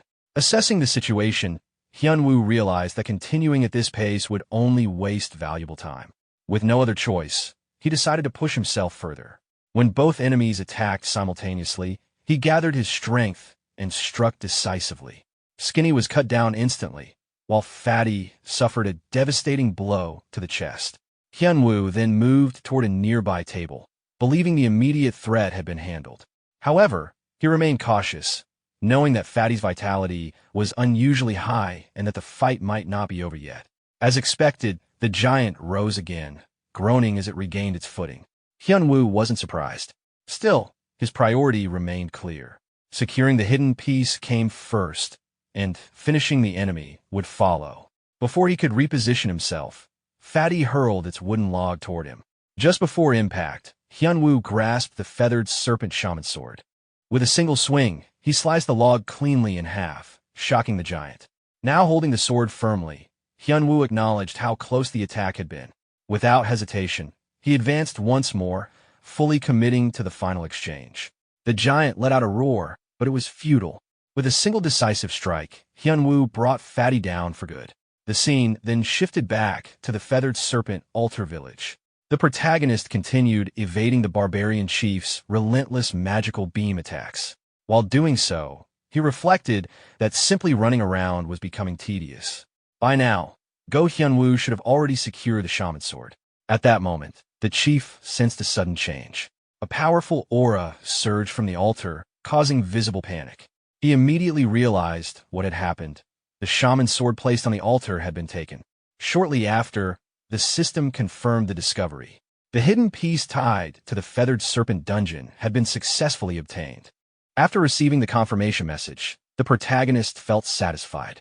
Inwardly, he acknowledged that Go Hyunwoo had passed his test and proven himself reliable enough to be trusted with future dungeons as well. Before finishing off the barbarian chief, the protagonist focused on copying the enemy's trait. Activating his copy ability, he successfully registered the Feathered Serpent Priest's primary trait. With this, his available trait slots were filled, now consisting of elemental resistance and the newly acquired priest trait. Although the priest trait was made up of several complex effects, the increase in mana sensitivity stood out as particularly valuable. Realizing what had happened, the chief panicked and attempted to flee toward the altar. The protagonist blocked his escape, making it clear that there was no reason to rush there anymore. With the situation already decided, he prepared to end the fight. Activating Inferno Fist once more, he struck the chief directly in the chest. At that moment, the system confirmed that the Feathered Serpent Altar dungeon had been fully cleared. Shortly afterward, Go Hyunwoo arrived at the scene, clearly energized. The protagonist noted that his timing was perfect. As they observed the aftermath, the sword in Hyunwoo's hand began to glow, drawing energy from the defeated chief. The protagonist calmly explained that the weapon's performance had improved by absorbing the priest's soul. The system then displayed the results. The hidden piece, the Feathered Serpent Shaman Sword, had evolved from D rank to C rank. Its properties now included enhanced durability protection, automatic durability recovery, and newly acquired elemental resistance. In addition, several reward boxes appeared nearby. The protagonist pointed out that these were the dungeon's standard clear rewards, known as Feathered Serpent Altar Random Boxes. Examining his upgraded weapon, Hyunwoo expressed satisfaction. The sword alone was more than enough for him, and he felt confident he could rely on it for a long time. As a result, he insisted that the protagonist take the remaining rewards. The protagonist accepted without hesitation and suggested that they leave the dungeon immediately. Since the core had been destroyed, the dungeon would collapse after a short period. The two exited through the teleportation door and regrouped outside. Their guide, the brown-haired boy, commented that the clear had taken far less time than expected. The protagonist simply reaffirmed that he had said it would be quick. As they watched, the teleportation entrance began to disappear. The protagonist explained that once a dungeon's core was destroyed, its entrance would be sealed for a while. After enough time passed and the core regenerated, the dungeon would become accessible again and eventually be cleared by someone else. The brown-haired boy added that this process always left behind evidence of a dungeon clear, something that even the most skilled guides were unable to erase. Because of that, the protagonist suggested leaving the area before investigators arrived to assess the situation. As they descended the stairs, the guide expressed his exhaustion, commenting on how long the path felt.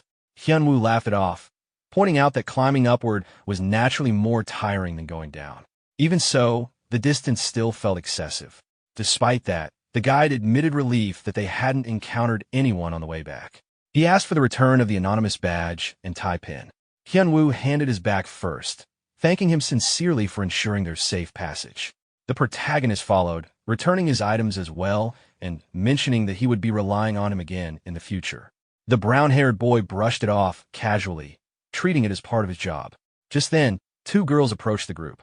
One of them, with blue hair, greeted them in a familiar manner, remarking that they seemed to run into each other quite often. At that moment, the brown-haired boy stiffened slightly, tension rising as he recognized the situation unfolding. The brown-haired boy confronted the group with visible irritation, questioning why they were in the dungeon district so late at night. In response, he casually brushed it off, stating that raiding dungeons was the only reason anyone would be there. The brown-haired girl remained skeptical, pointing out how hard it was to believe someone could start raiding from the very first day. The brown-haired boy answered lightly, mocking her distrust. He then nudged the protagonist to speak as well. The protagonist immediately realized that the responsibility of handling the situation had been pushed onto him. Wanting to resolve things quickly, he decided to go along with it. He casually asked whether they had also just returned from a raid. When she confirmed it, he followed up by asking about their completion percentage. She refused to share it. The brown-haired boy joked that people usually avoided sharing their scores when they were low. In response, the girl confidently claimed that her completion rate was higher than theirs. Taking advantage of her confidence, the protagonist suggested turning it into a bet to compare completion results.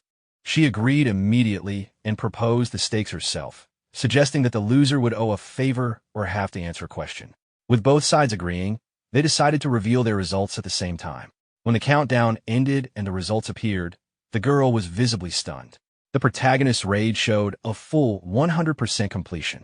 Observing her reaction, the protagonist noted inwardly that her confidence likely came from a 97% clear rate, and that the result had probably shocked her more than intended. Without lingering, he chose to use the moment to leave, stating that he would keep the favor for later. The scene shifted to the following day.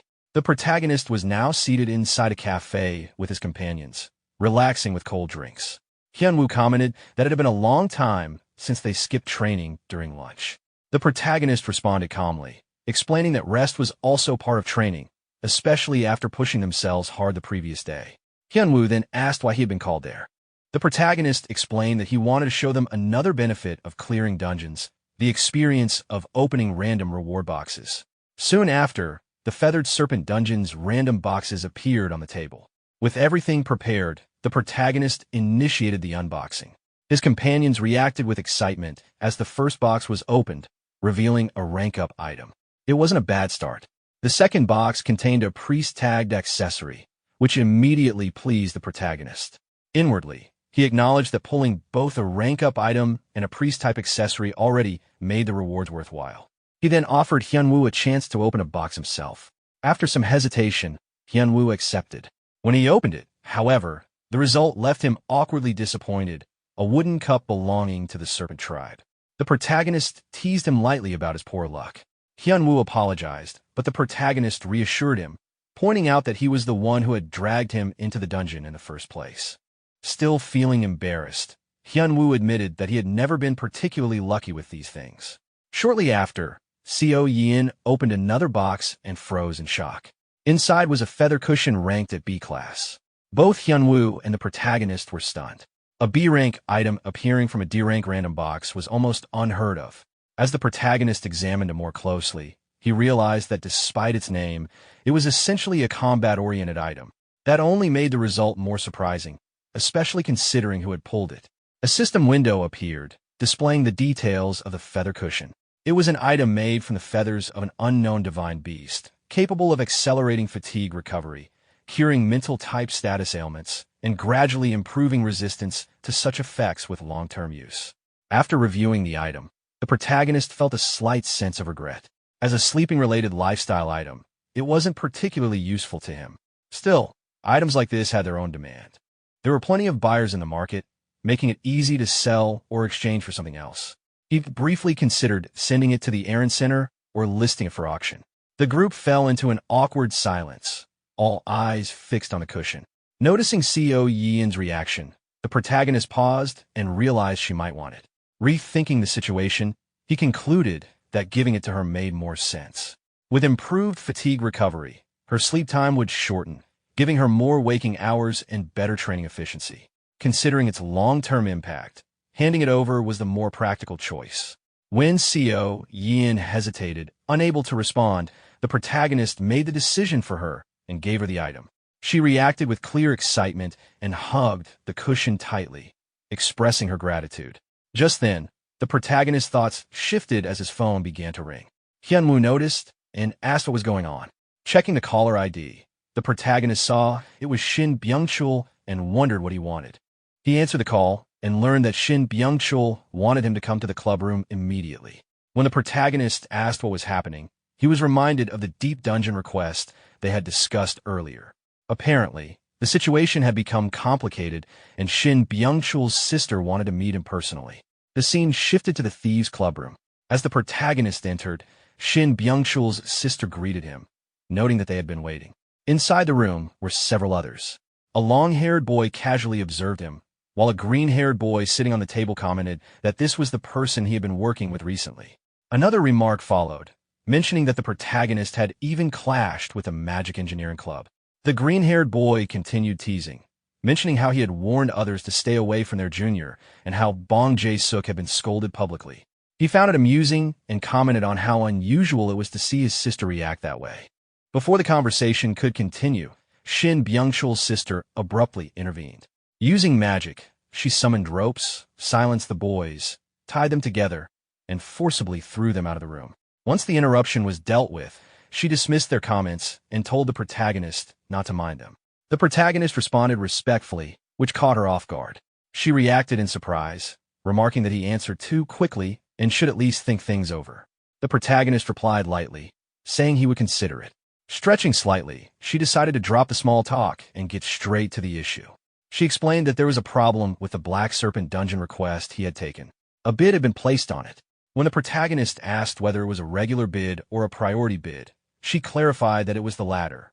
Hearing that, the protagonist immediately understood the complication. He recalled how dungeon access worked. Once a dungeon core was destroyed, the dungeon sealed itself until regeneration. Within each cycle, only a limited number of parties could challenge a dungeon, and those with valuable rewards naturally attracted competition. To manage this, Young Slayer Academy had introduced a bidding system. Normally, access was decided through regular bids, ranking parties based on raid success rates.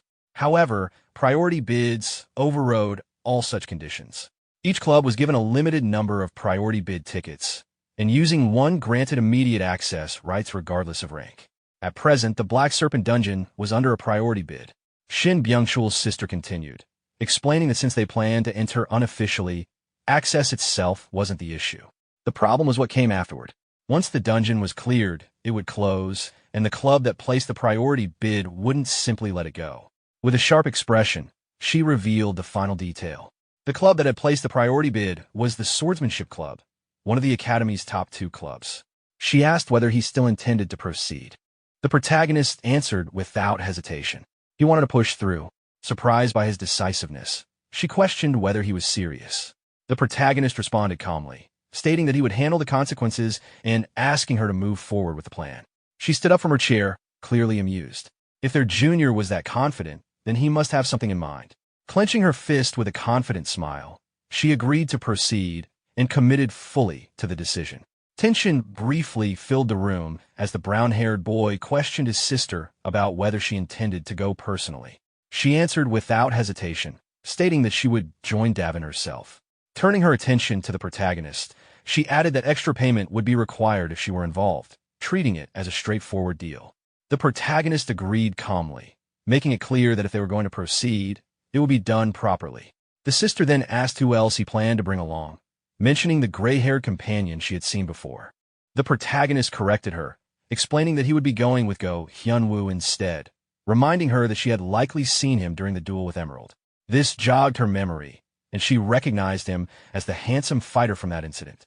Even so, she expressed doubt, pointing out that a B-rank dungeon seemed manageable with just the two of them. Davin, however, questioned how a freshman could handle something at that level. Hearing this, the sister realized why Davin was unaware. She recalled that during the infiltration of the temporary storage facility, the protagonist had been wearing a mask enchanted with perception-disturbing magic, which had concealed his identity at the time. Leaning closer, she quietly asked if she was allowed to mention his true identity. The protagonist responded evenly, giving his permission as long as she did not spread it around carelessly. She then warned Davin to listen carefully and not be shocked. As Davin looked at the protagonist, realization dawned on her, as she internally identified him as Inferno Fist. With introductions effectively concluded, the protagonist placed a stack of documents on the table and asked everyone to review them. The sister picked them up and reacted with visible surprise upon realizing they were a strategy guide for the Black Snake Dungeon. Questioning how he had obtained something so detailed, she shared the contents with the others, pointing out that the plan focused on entering quietly, taking only the valuable targets, and leaving without unnecessary confrontation. The group immediately noticed how closely the approach resembled a thief's operation, which left the protagonist momentarily confused by their synchronized reaction. Laughing, the sister remarked that this only proved he was perfectly suited for their club. Davin, still uncertain, admitted that now that it was mentioned, the protagonist did seem somewhat underhanded in his methods. The protagonist quickly clarified that he had no intention of joining the club. The sister sighed, acknowledging that his sharp refusal was exactly what she expected. Refocusing on the task, the protagonist asked whether the guide was usable. After reviewing it more carefully, the sister confirmed that the plan would significantly reduce combat encounters, noting that Byung-chul's role would simply involve disabling traps. At this point, the brown-haired boy reacted in shock, realizing he was expected to participate as well. His sister immediately reminded him of how confidently he had boasted about becoming a rising star in mechanisms. His confidence faltered, and he admitted that while he had said that before, a B-rank dungeon was a different matter entirely and put his life at risk. After a brief pause, he firmly refused to take part. The protagonist responded evenly, warning him that he would regret backing out. The brown-haired boy replied irritably, stating that no reward was worth dying for. Without raising his voice, the protagonist then mentioned a specific hidden item. The room fell silent as everyone stared at him in disbelief. He calmly explained that it was a hidden piece so valuable that no stealth-type class could resist it, even noting that the assassin Jang Sam had once exposed himself trying to obtain it. He made it clear that this was an offer the Thieves' Club could not reasonably refuse. The sister reacted with shock, admitting she had believed the item was only a rumor. The protagonist confirmed its existence without hesitation. At that, her attitude shifted completely. Trusting that he was not lying, she declared that they could not pass up the opportunity. She noted that since Byung-chul had already backed out, the remaining group would proceed. Suddenly, the brown-haired boy's hesitation vanished. With renewed confidence, he proclaimed that a true man faced danger to achieve his goals and asserted that no one was better suited for handling mechanisms than Shin Byung-chul himself. Watching this turnaround, the protagonist reflected inwardly that if Dang Gyang was this motivated, then Shin Byung-chul was likely dependable after all. He found himself genuinely glad to have him along, even noting to himself that he had expected the boy to run away. As they parted ways, the protagonist told them that he would see them again on Friday night. A few days passed, and Friday evening arrived. Inside the mana training room, the protagonist sat in meditation, quietly organizing his preparations. He knew that before entering a deep-level dungeon, proper groundwork was essential. Although his skills had improved steadily, his D-rank core was starting to fall behind. With the priest trait he had recently obtained, combined with the synergy provided by the priest's black bracelet, he focused on accelerating his mana growth. His goal was to raise his core's rank efficiently. Beyond that, he planned to use the E-rank rank-up item he had acquired from the random box.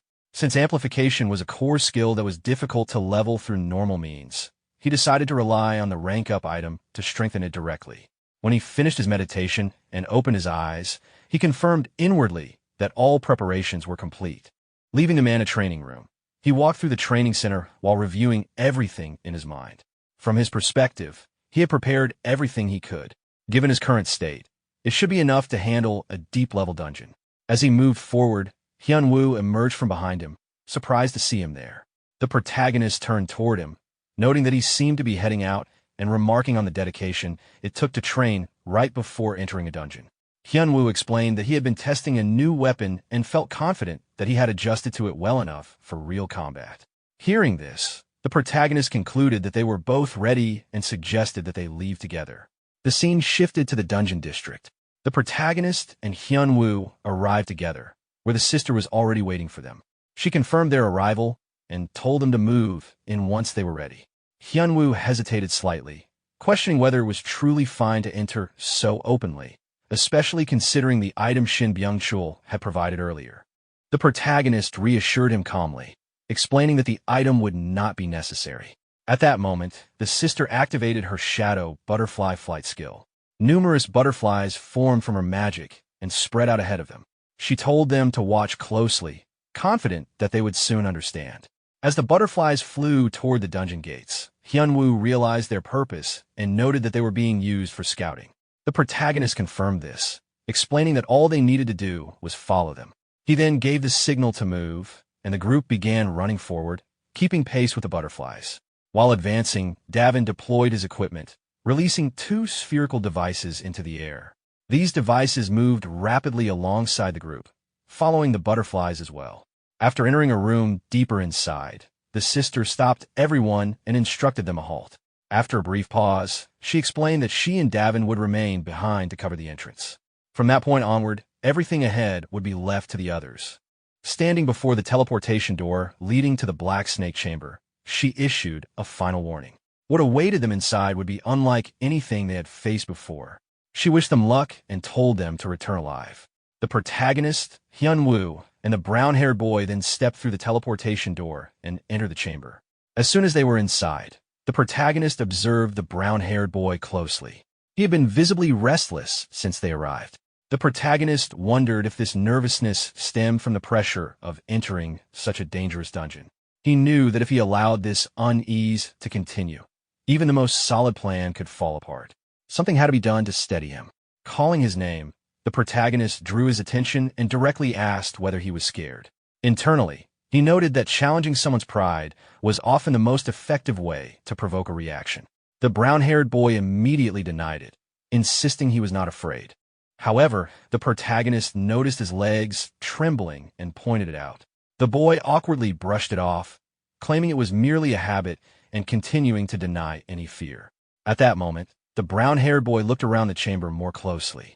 Realization struck him as he finally took in their surroundings, and he reacted in shock upon recognizing the dungeon as the B-rank Black Snake Chamber. Hyunwoo looked around the area and pointed out that something felt off. Given the number of people usually present, the surroundings should have been filled with activity and residual energy. Instead, the place felt unusually quiet.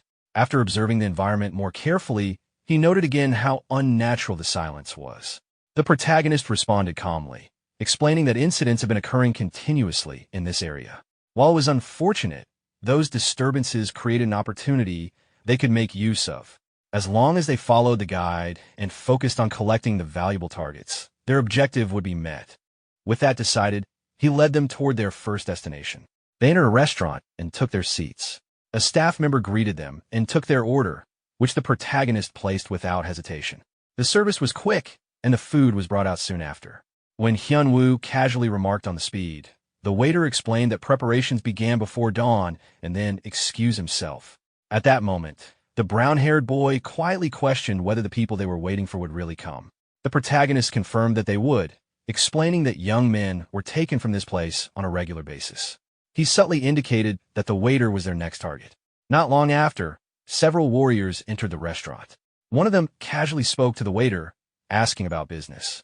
The waiter, clearly frightened, explained that all required payments had already been made. The warrior clarified that they were there for a different reason and soon revealed their intent. Hyunwoo recognized them immediately, and the protagonist confirmed that they were low-ranking warriors from the Black Snake Chamber. The warriors demanded that the waiter come with them. Overcome with fear, the waiter froze. His father rushed forward, desperately trying to stop them, but was struck down and thrown aside without hesitation. The warriors threatened the waiter, making it clear that resistance would only make things worse. In tears, the waiter was taken away as his father remained on the ground, devastated. The protagonist approached the old man and spoke calmly, assuring him that they would bring his son back. Overwhelmed, the father grasped his hand and promised anything in return.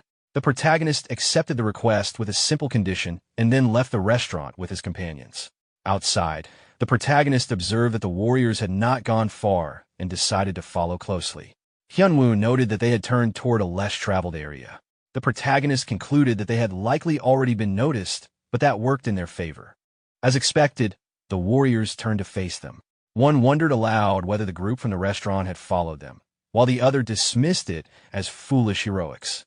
Hyunwoo expressed frustration at standing by while an innocent person was dragged away. The protagonist agreed, noting that witnessing injustice firsthand left no room for hesitation. The warriors charged forward to attack. One mocked their courage, calling it reckless, while the other warned that misguided chivalry would only lead to death.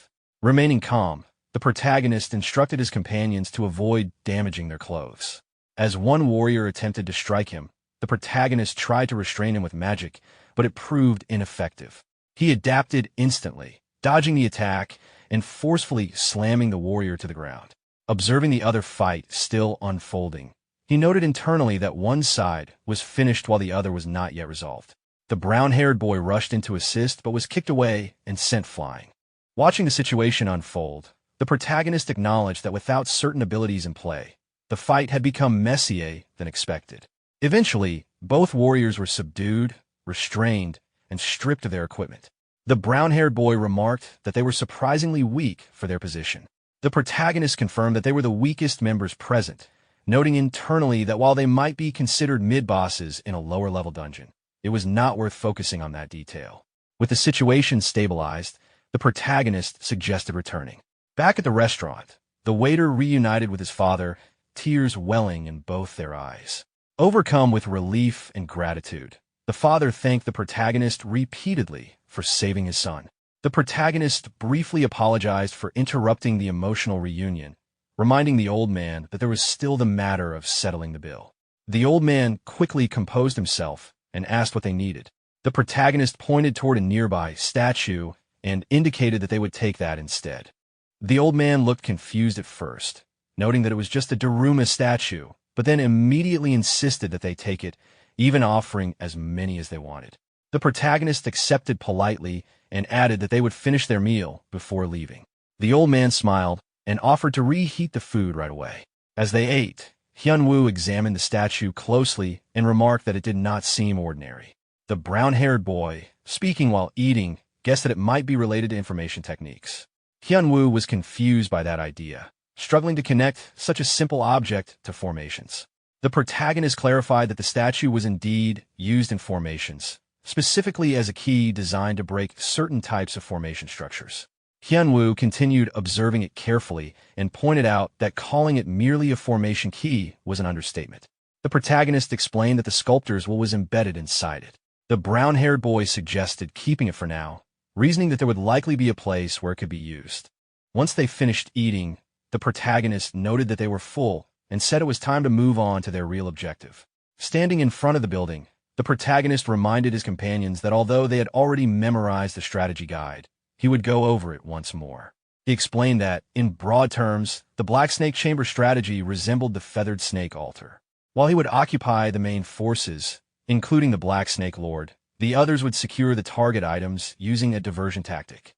However, He pointed out a crucial difference.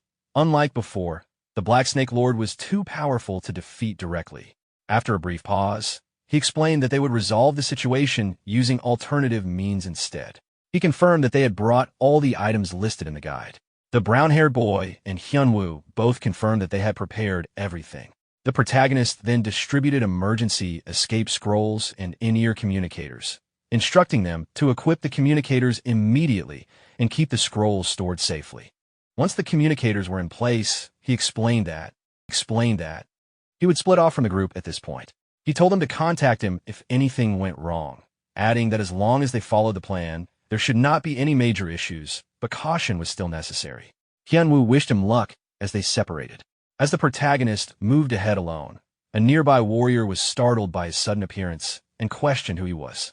The protagonist activated his Inferno Fist skill and continued walking forward without responding. The warrior repeated the question more forcefully and drew his sword, threatening violence. As he noticed the protagonist's hand, his expression changed in shock. Before the warrior could react further, the protagonist clenched his fist and struck him squarely in the chest. The blow sent the warrior flying backward, crashing through the glass of a nearby shop and disappearing inside as debris scattered across the floor. The impact of the Inferno wrist punch caused the wooden shop to catch fire almost instantly. Watching the flames spread, the protagonist noted inwardly that would burn easily. Although he was the one who had started the fire, he found himself briefly absorbed in the sight, acknowledging that there was something oddly fascinating about watching it burn. Nearby soldiers quickly noticed the fire and began shouting in confusion, calling out directions and urging each other to extinguish it. Hearing their frantic reactions, the protagonist reflected on how slow their situational awareness was. Even after causing such a disturbance, they still had not located him. Deciding that waiting any longer was pointless, he deliberately fanned the flames, intensifying the fire. As the blaze grew larger, he openly announced the presence of an enemy attack. Moments later, numerous warriors rushed in and surrounded him. Observing their numbers, he considered that they were likely attempting to overwhelm him through sheer force, though he showed no concern over it.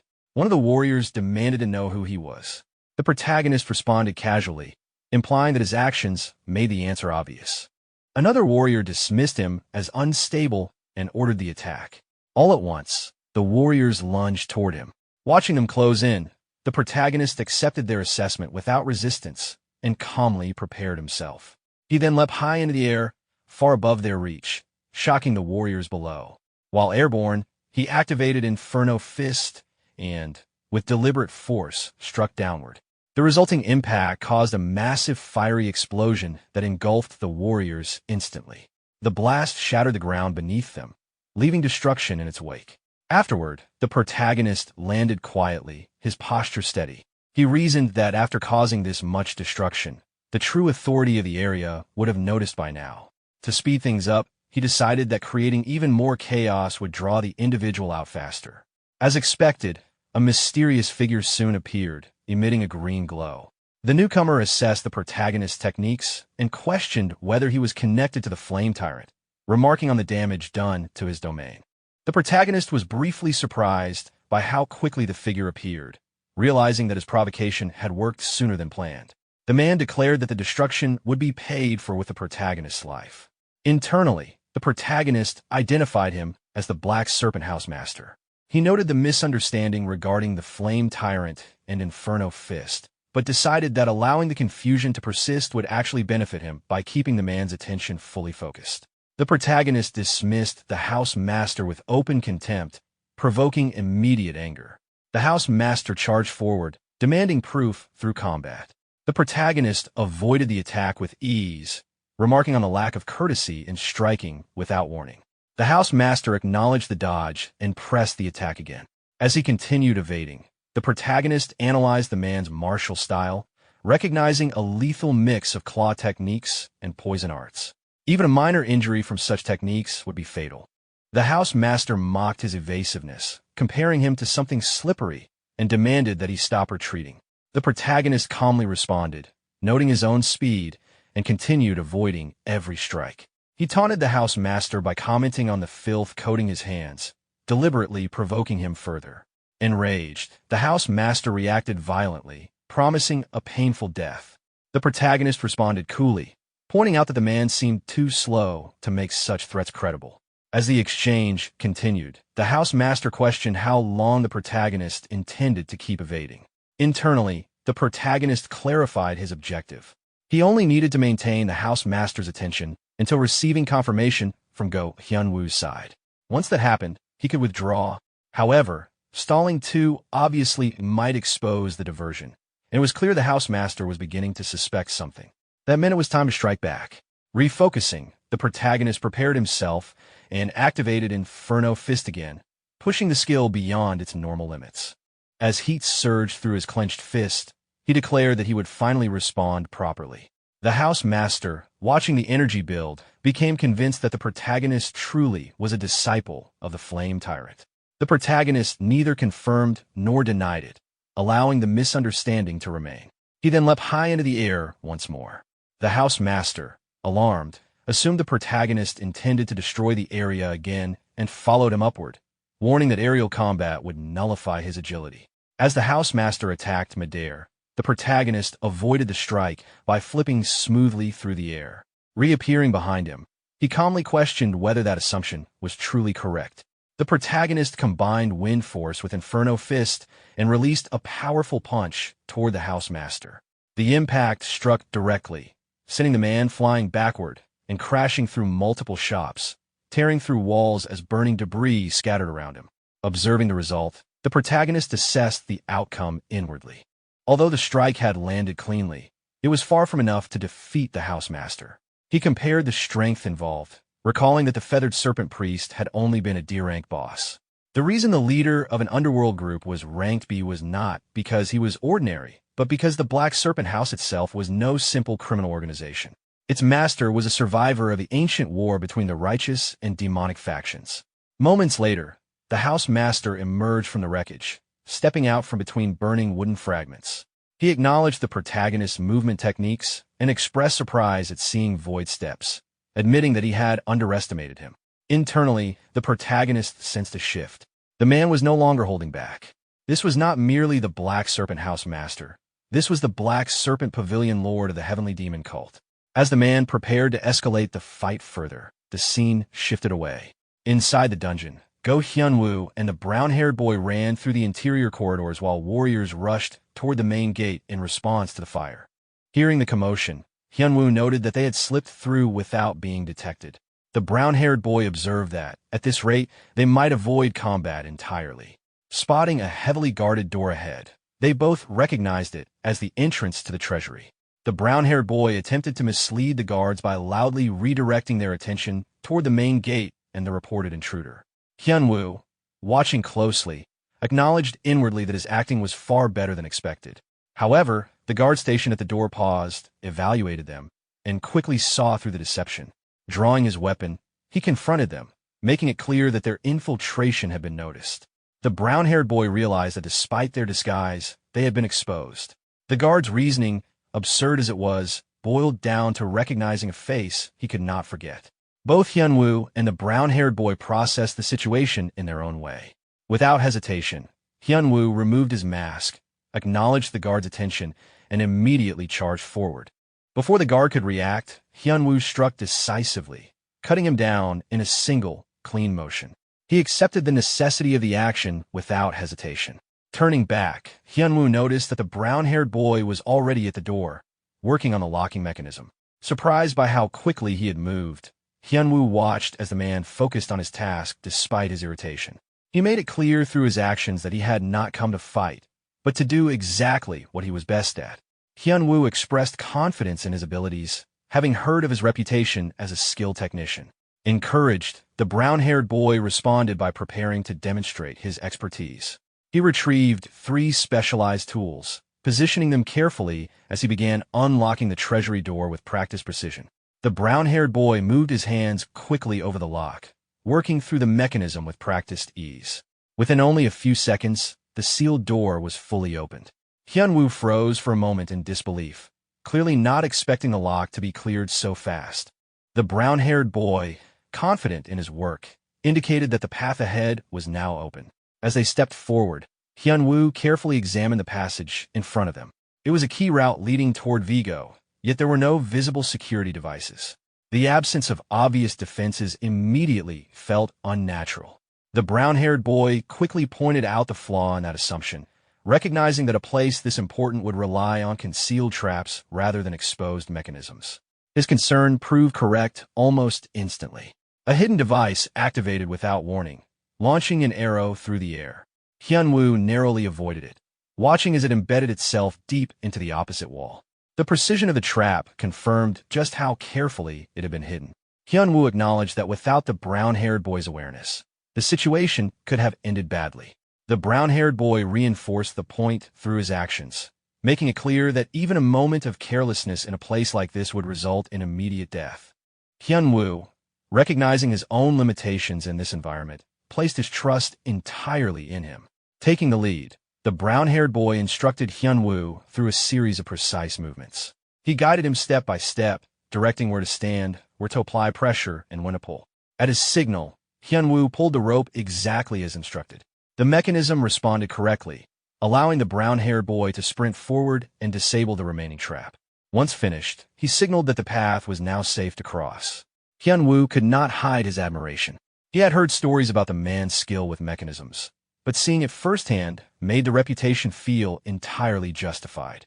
The brown-haired boy, clearly pleased, reinforced his belief that understanding and properly using technology was essential for survival.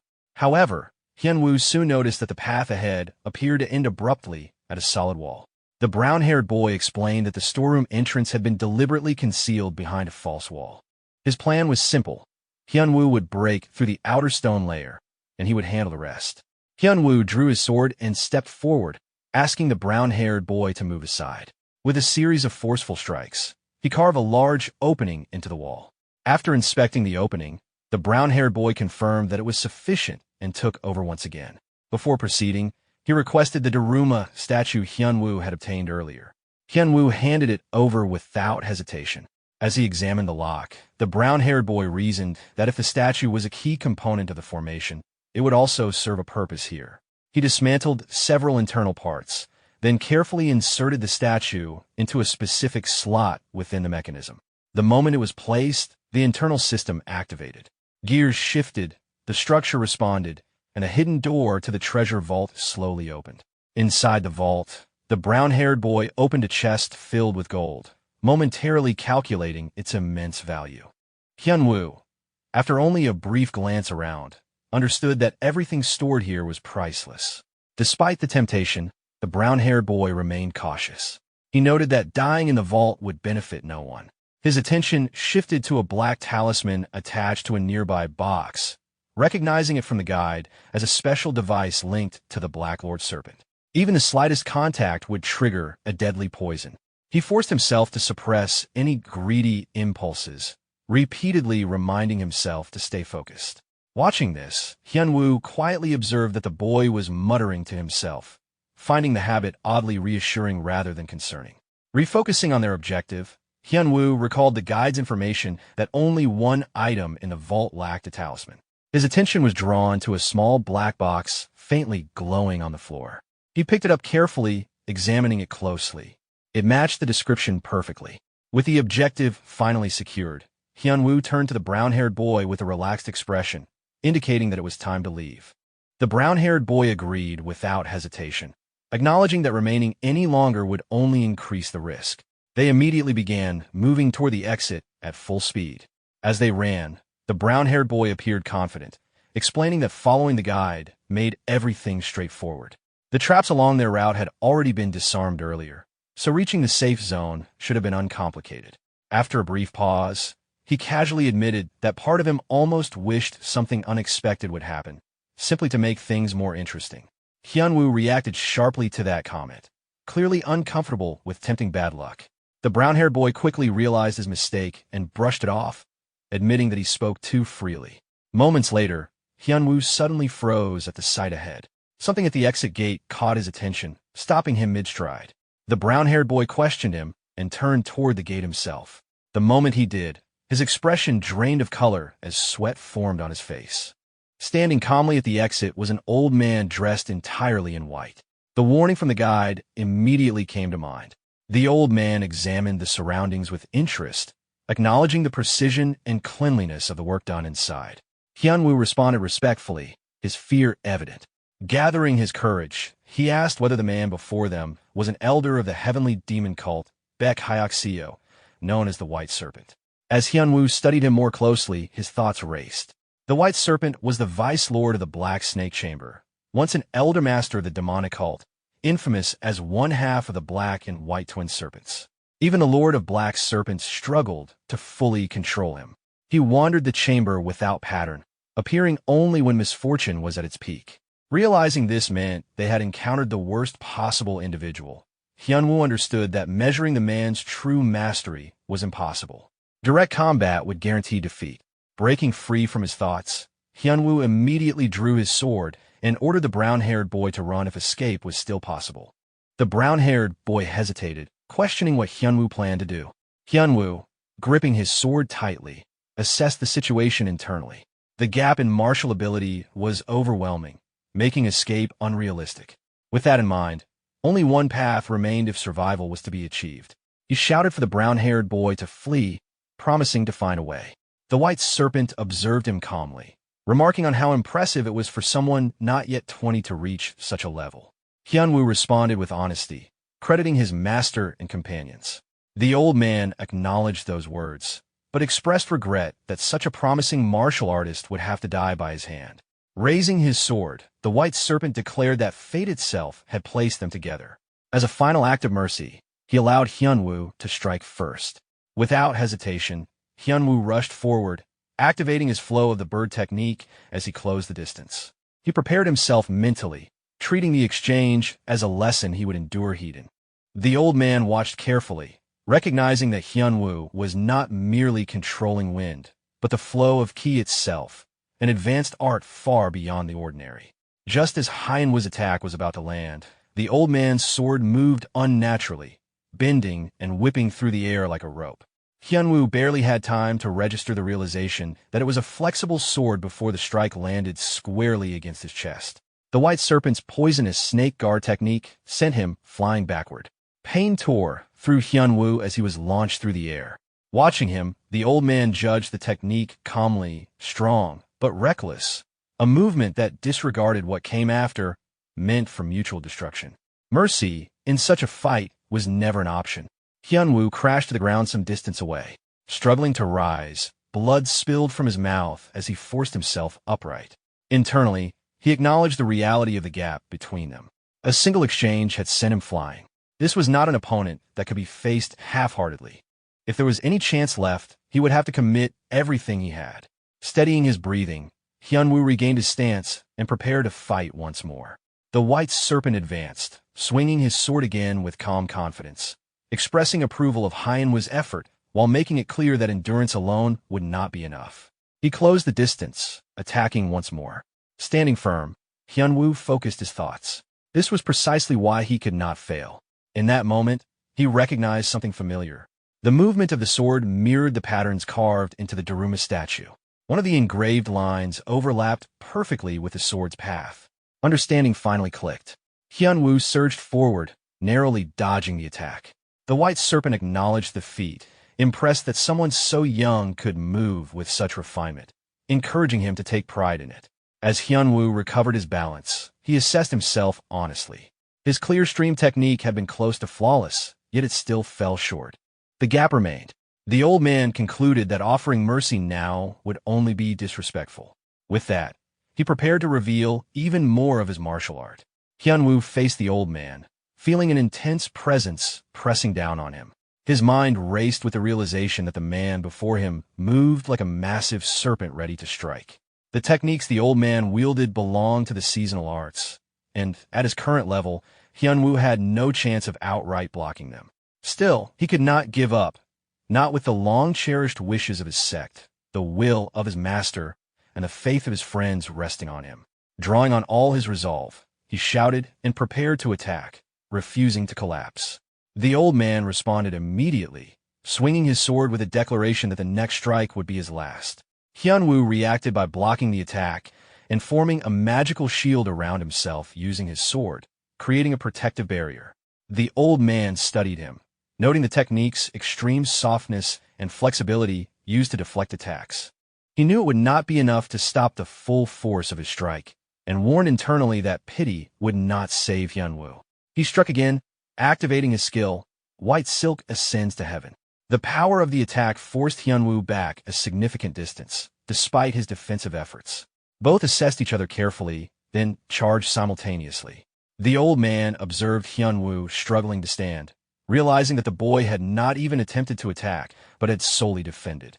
The moment their blades interacted, it felt as if something unseen had intervened between them. The sword Hyunwoo wielded was extraordinary, unlike any ordinary weapon. The old man's mind raced. Even as Hyunwoo bled and fought to regain his stance, the elder wondered about the boy and the long sword he carried. Though the duel had been short, it had raised many questions he knew were ultimately meaningless to ask. He withdrew, commanding Hyunwoo that he could leave and would pursue no further. Hyunwoo, recalling the events, understood the old man's intentions. He acknowledged the situation to the brown-haired boy, who was instructed by the elder to take him and leave. The brown-haired boy expressed relief and gratitude, though he whispered to Hyunwoo to remain cautious. Before departing, Hyunwoo promised to return, and the old man confirmed he would be waiting. Once safely outside, the brown-haired boy remarked that they had been fortunate. No one was in pursuit, giving them a chance to recover. He offered Hyunwoo a magical potion from his inventory. Hyunwoo, initially surprised, accepted it and felt his strength quickly restored. He thanked the brown-haired boy, who acknowledged the effect with a smile. Hyunwoo then remarked on the cost of giving up such a rare item, and the brown-haired boy admitted it had been a significant expense, but necessary under the circumstances. Hyunwoo concluded with admiration, noting the boldness and skill of his companion in crucial moments, recognizing that he had learned well from the experience. The brown-haired boy smiled awkwardly, laughing and crying at the same time. He insisted he could step up when it mattered. Then, confused, he asked about Hyunwoo's promise to visit again. Hyunwoo confirmed he would, and the boy explained that the old man would not remember him next time. The dungeon had already been claimed by the Swordsmanship Club, and once it reset, all memories would be wiped. Hyunwoo, gripping his sword, said it didn't matter whether the old man remembered him.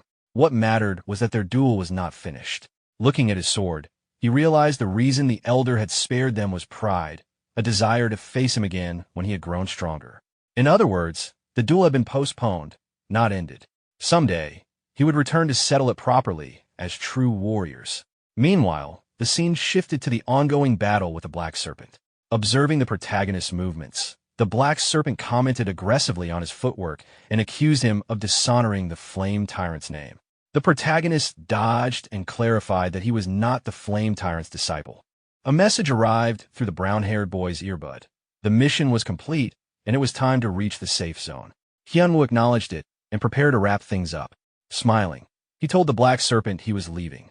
The Black Serpent attempted to intercept, but the protagonist dodged easily, teasing that he couldn't be caught. The Black Serpent, growing furious, activated the Celestial Net to trap him.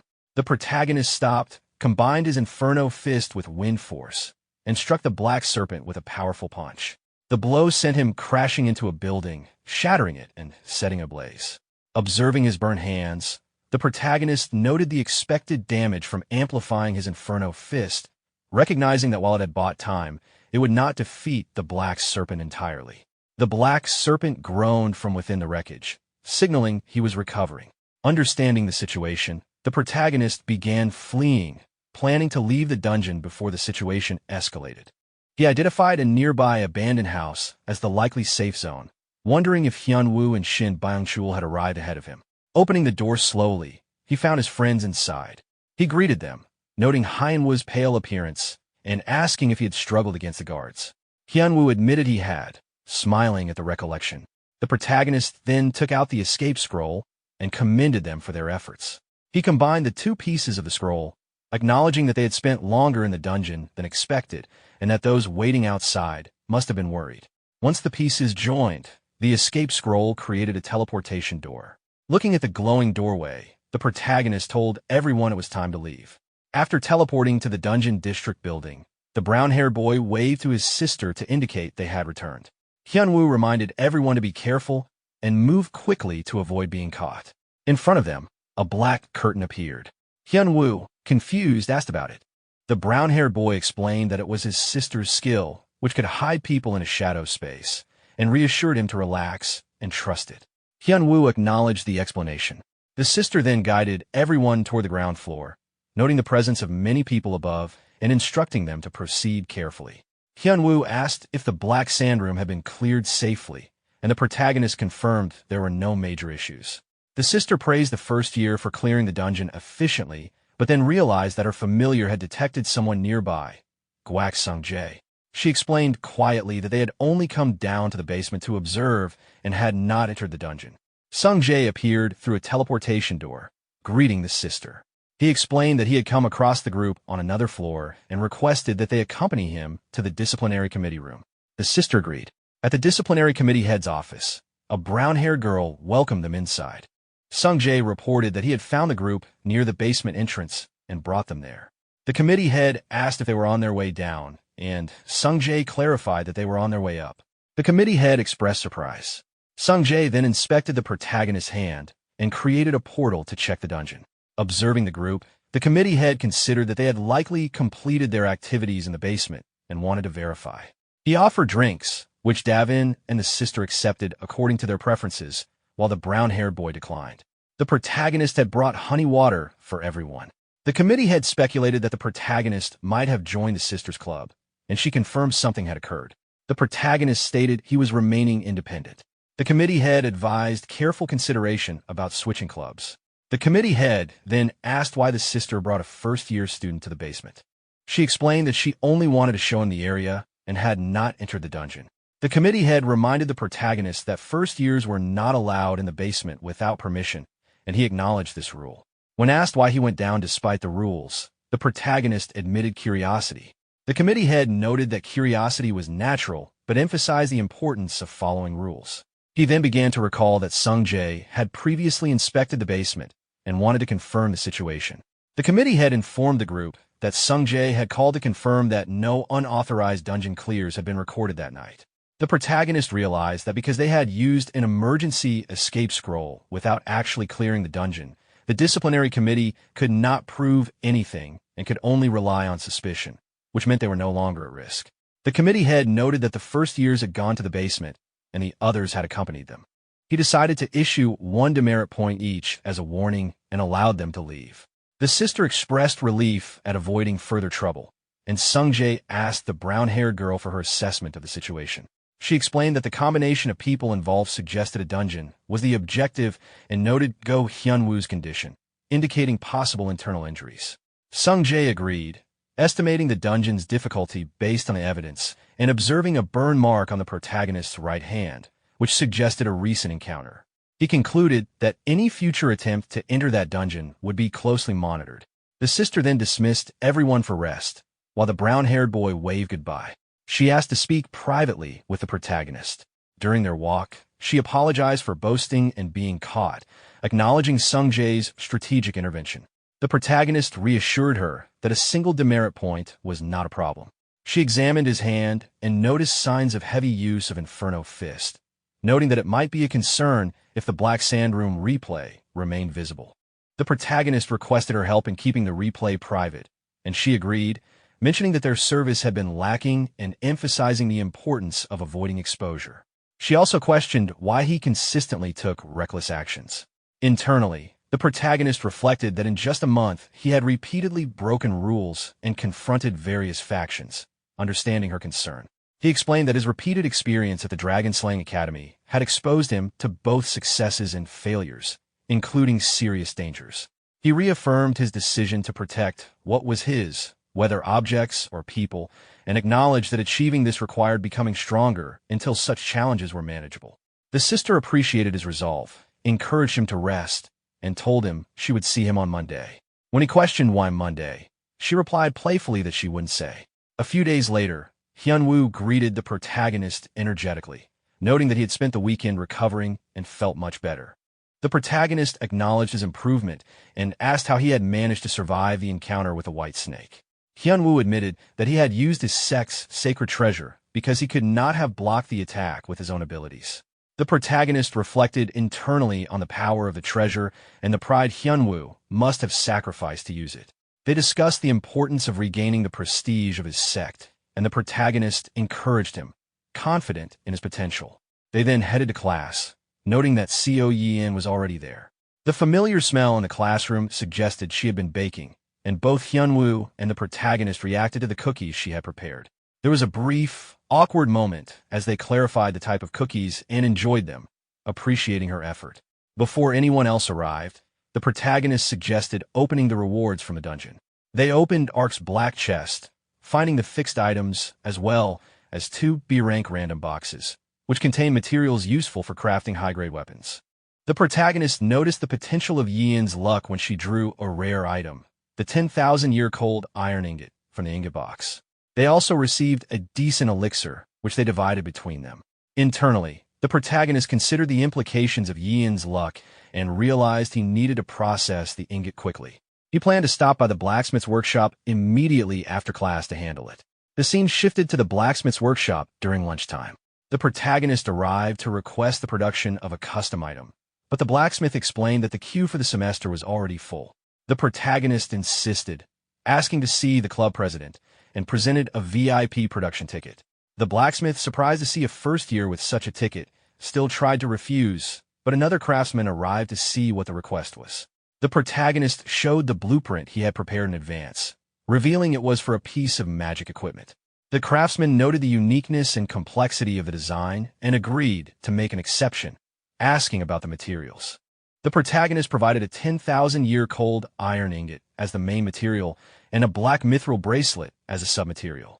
The craftsman considered the combination and, despite never working with these materials together before, confirmed it would be possible and estimated about a week to complete.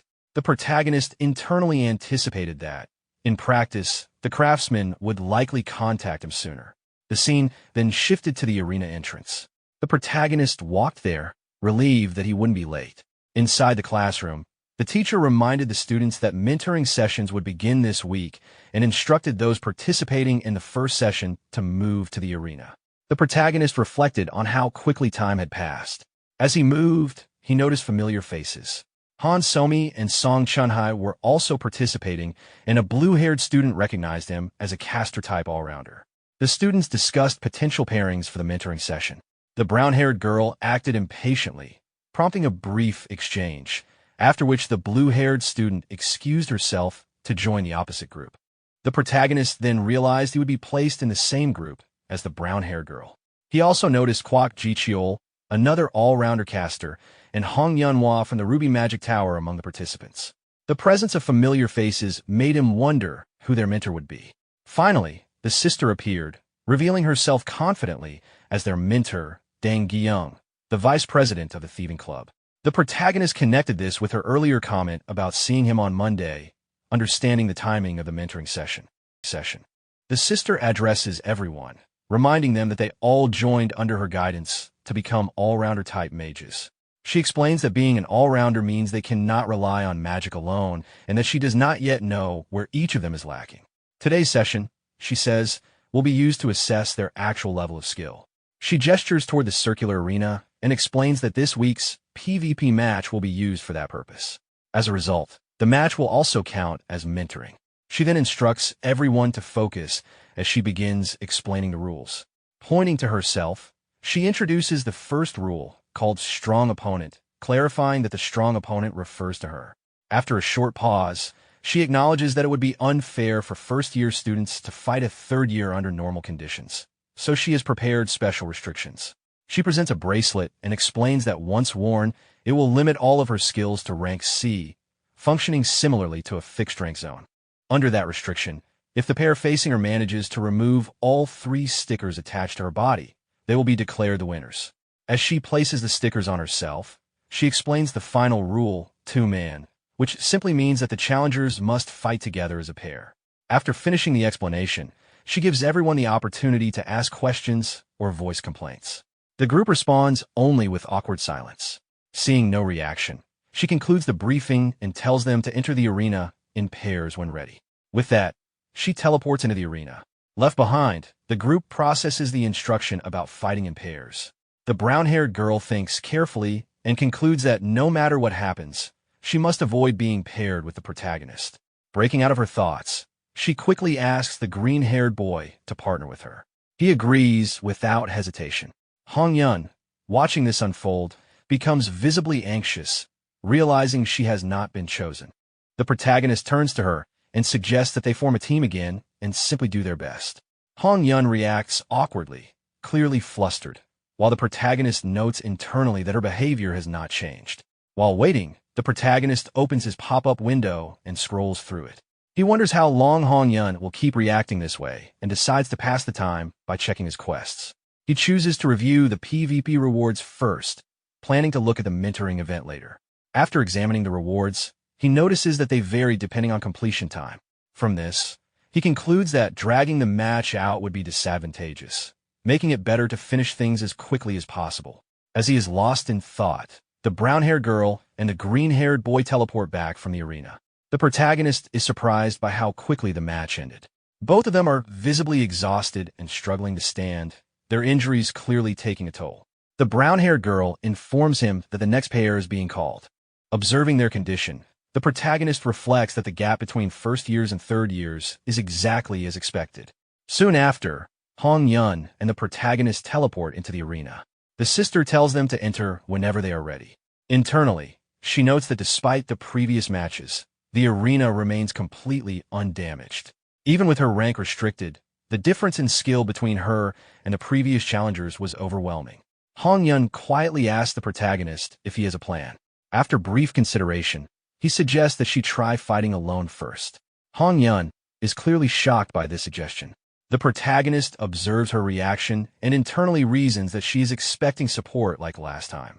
However, since this is mentoring, she needs to experience things firsthand. He believes that true teamwork can only be built after individual clashes and failures. Hong Yun steps forward and summons her weapon. The sister recognizes the approach as a one-by-one tag tactic and allows it without objection. The sister immediately launches an attack using her magic. Hong Yun barely manages to dodge, clearly struggling. Regaining herself, she forms a bow made of magic and creates a flame arrow, firing it toward the sister. Watching closely, the protagonist recognizes the intent behind the move. Hong Yun is attempting to probe from a distance before closing in. While the idea itself is not bad, he knows the skill gap between them is far too large for it to succeed easily. The sister evades the flame arrow and instantly closes the distance between them. Hong Yun is caught off guard by the sudden approach and reacts in shock. The sister acknowledges her intent, but makes it clear that it is insufficient. Before Hong Yun can respond, the sister strikes her with a powerful punch, follows with a heavy kick to the stomach, and then uses magic to send her flying far across the arena. The sister approaches Hong Yun with a relaxed smile, acknowledging that her reaction speed from that distance was impressive. She notes that it finally feels worthwhile to move seriously. At that moment, the protagonist steps in and grabs the sister's hand, catching her by surprise. He reassures her that he does not intend to fight both opponents at the same time. Turning to Hong Yun, he instructs her to stop relying on range pressure and move into close-quarters combat instead. Hong Yun reacts with disbelief, questioning the idea after her repeated failed ranged attacks. The protagonist remains firm, telling her that even if she loses, she needs to try. After a brief hesitation, she agrees. Holding her magical staff, Hong Yun steels herself. She realizes that stalling will not lead to victory and decides to commit fully, activating her maximum output overheat. She manifests a lava whip and charges forward, launching her attack at the sister. The sister avoids the strike with ease and evaluates the sudden shift to close combat as a bold but reasonable decision. She continues evading, pointing out that the strategy only works if the attacks actually connect. As she watches more closely, the sister internally acknowledges Hong Yun's growth. She recognizes that Hong Yun is reading her movements and aiming directly for the sticker, seeing clear potential and signs of a rising talent. Despite this, the sister launches a counterattack, making it clear she has no intention of yielding easily. Hong Yun narrowly escapes, barely keeping up. She realizes that the sister used an explosion to boost her speed, catching her off guard. The sister immediately points out Hong Yun's lapse in focus. In the next moment, Hong Yun discovers her legs bound by magic. Before she can react further, the sister lifts her with magic and throws her a considerable distance across the arena. Hong Yun crashes down, groaning in pain. standing over her. The sister explains that focusing only on what is directly in front of you prevents you from seeing the bigger picture. She adds that if something isn't understood, it can be learned through experience, and since this is Han Yun's first lesson, she should take as much from it as possible. The protagonist suddenly steps between them and calls for the match to stop. Han Yun, still seated on the ground and struggling to recover, insists that she can continue fighting. Calmly, the protagonist points out that the opponent is a third year and the club president, and pushing further would not change the outcome. After assessing her condition, he tells Han Yun that she handled herself well and did a good job, instructing her to rest. She quietly agrees and withdraws. Facing the protagonist, the sister notes that they are now the only ones left. He confirms this. Curious, he asks why she chose to take on mentoring in the first place. Laughing, the sister explains that Oh Si-hoon personally approached her and begged, offering to erase all her disciplinary points in exchange for handling the mentoring. The protagonist admits that while it's hard to imagine Si-hoon begging, it is a fair deal, and he acknowledges that the head of the disciplinary committee is bolder than expected. With a smile, the protagonist asks for one favor before they begin. The sister listens, intrigued. He requests that this week's match begin with replays turn off. The sister agrees, understanding that he intends to go all out. She disables the replay function, explaining that mentoring sessions are usually recorded, but she will allow an exception this time. The protagonist thanks her. Activating her magic, the sister signals the start of their match, inviting him to show what he can do. The protagonist responds respectfully, asking her to teach him properly. He activates Inferno Fist.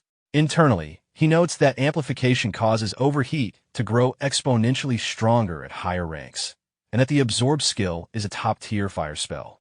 As he prepares himself, he recognizes that the power exceeds what his body can comfortably handle, meaning he will need to end the fight quickly. As the protagonist moved toward the sister, he assessed the situation internally. Her current abilities and traits were restricted to C rank, while the movement skill he had copied from her, Silent Steps, was already at B rank. On top of that, his overheat enhancement had also reached B rank. From her perspective, his sudden acceleration would feel overwhelming. She was caught off guard by his instant approach and barely reacted before he snatched a sticker from her. As he stored away, he confirmed internally that the power gap created by overheat, combined with superior movement speed, gave him a decisive advantage. Without pausing, he immediately closed in again, giving her no time to recover or prepare. She attempted to dodge, but his pace left no room for adjustment. When she tried to retaliate, he activated Wind Force and struck the ground, sending a shockwave through the arena. The impact knocked her back and threw her through the air before she crashed down at a distance. Before she could fully recover, he rushed in again and removed another sticker. At that point, she realized two had already been taken. Despite attempting to regain composure, she understood that allowing him any breathing room would only worsen the situation. He made it clear through his actions that he had no intention of holding back. As he moved in for the final sticker, she reacted decisively, flipping into the air to evade him. While repositioning, she reassessed him properly for the first time, recalling how he had left the Black Serpent room with only minor injuries. She concluded that she had underestimated his true ability. She activated Shadow Garden, expanding her territory around herself. The protagonist immediately analyzed the situation. Shadow Garden could not inflict damage unless its territory was invaded. Escaping its range would neutralize it, but once overheat expired, their movement speeds would equalize. However, maintaining a domain-type spell with a C-rank core would heavily strain her, preventing her from using additional skills simultaneously. Instead of retreating, he advanced straight into the territory. She attempted a kick, but he avoided it cleanly, stepped in close, and removed another sticker while forcing her off balance. She fell to the ground, unable to stop him as he reached out and took the final sticker. The match ended immediately, and the scoreboard confirmed his victory. Both of them were teleported out of the arena. Upon returning, the sister immediately addressed the group, who had been resting. Her sharp tone startled them into standing at attention. Some of them quietly noticed that the placement of her stickers and her overall condition had changed compared to the start of the session. She gathered everyone together and abandoned her original plan of giving individual feedback. Instead, she pointed out a fundamental flaw shared by all of them. Despite being mages and all-rounders, their close combat capability was far too weak. Without basic countermeasures for close-range fights, they would be dangerously vulnerable. She announced that the remainder of the mentoring session would focus entirely on close combat. Given their existing foundations, she judged that they would be able to handle it. To motivate them, she offered 3 attempts. If they managed to remove all of her stickers within those chances, they would earn points. With that, she dismissed the group. As the others left, the protagonist checked his quest interface. He noted that the reward increased growth bonuses during the mentoring event, which would significantly ease the acquisition of skills and traits going forward. The sister noticed him lingering and questioned why he remained behind when someone of his level did not truly need mentoring. He responded calmly, explaining that he still wanted to learn as much as possible, especially under her guidance. This surprised her, as she believed his growth rate was already exceptional. He clarified that what he wanted to learn was a specific evasion-type trait. The protagonist reflected inwardly that, to receive the subquest reward, he needed to obtain direct help from his mentor. The specific training itself was less important than the condition attached to it. As long as the mentor accompanied him during training, any activity would grant him a bonus. As the sister loosened up and stretched, she acknowledged that an evasion-type trait would indeed require her involvement. She prepared to observe him properly. Before they began, the protagonist suggested that she remove her bracelet, explaining that lifting the rank restrictions would significantly improve his chances of acquiring the trait. She reacted with surprise, realizing he was asking her to fight without limitations. She questioned what kind of trait would demand such extreme conditions. When he named the trait distortion, she found it unfamiliar and unusual, asking about its effects. He chose not to explain further, stating that he would demonstrate once he acquired it. After removing the bracelet and setting it aside, she warned him to make sure he could actually dodge. He answered calmly, implying confidence without exaggeration. With her restrictions lifted, she released her full power and challenged him to prove himself. She attacked immediately. The protagonist avoided the strike and analyzed the situation internally. He recognized the Dang clan's throwing techniques, using projectiles to draw attention before disappearing into shadows. He identified the movement as Shadow Leap, a high-consumption skill that concealed the user and disrupted the opponent's perception. Someone with a low-rank core would not even attempt it. Compared to their earlier exchange during the sticker match, this was on a completely different level. Even the density of spirit energy in her movement clearly exceeded before. She followed up with a strike using a magically formed sword. The protagonist narrowly avoided it and acknowledged internally that the attack had been genuinely dangerous. Activating a B-rank skill like Shadow Leap without hesitation implied an enormous mana reserve. If she could sustain that drain, her core had to be A rank or higher. However, that only worked in his favor. To acquire distortion, he needed to evade attacks repeatedly and accumulate stacks. A large rank gap accelerated this process, granting multiple stacks per successful dodge.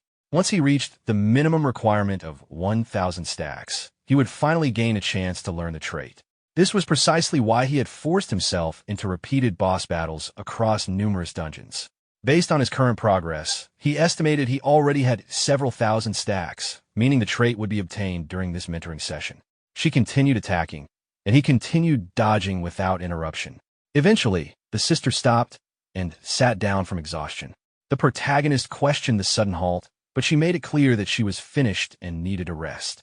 He observed internally that she had repeatedly used high-cost skills without landing a single hit, making the fatigue unavoidable. Although mentoring clearly frustrated her, the evasion stacks had no time limit, so there was no issue on his end. She lay back and told him to rest as well. He agreed, joining her for a brief break. While resting, she commented that his evasion was exceptionally solid. Despite attacking seriously, she had not landed a single blow.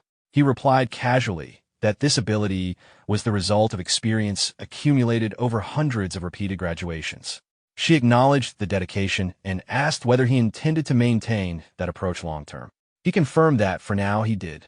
As they sat nearby, she remarked that the more she thought about it, the more it felt like she was getting the short end of the deal. When he asked why, she suddenly pointed out that hiding information did not count as proper mentoring and questioned whether she could upload the entire session as a replay. The protagonist realized she had seen through his attempt to gloss over the truth.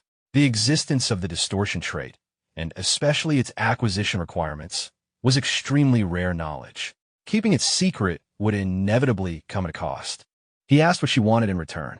She replied lightly that she would take a single wish ticket for now. He joked suspiciously, wondering whether she would later demand something unreasonable, such as forcing him to join her club. She reacted strongly, rejecting the idea that joining a club was strange at all. After calming down, she clarified that she would make the request later, and that he could reject it if he disliked it. Satisfied with that condition, he agreed. As he reflected on her insistence on a wish ticket, he concluded that whatever she planned likely would not matter much in the end. Around the same time, in another circular arena, Yi stood alone inside the space. From a distance, an unknown observer quietly noted her location. Moments later, a woman wearing glasses appeared behind her and greeted her, marking the beginning of a separate encounter. The woman wearing glasses revealed herself as On Jung-mi, the Team 2 leader of the Future Strategy Department of Haesung Group. She informed Yi that, during the mentoring period, Yi would participate in PvP matches and strategy-based battles directly under her guidance. Yi reacted with visible confusion as Jung-mi calmly clarified the situation.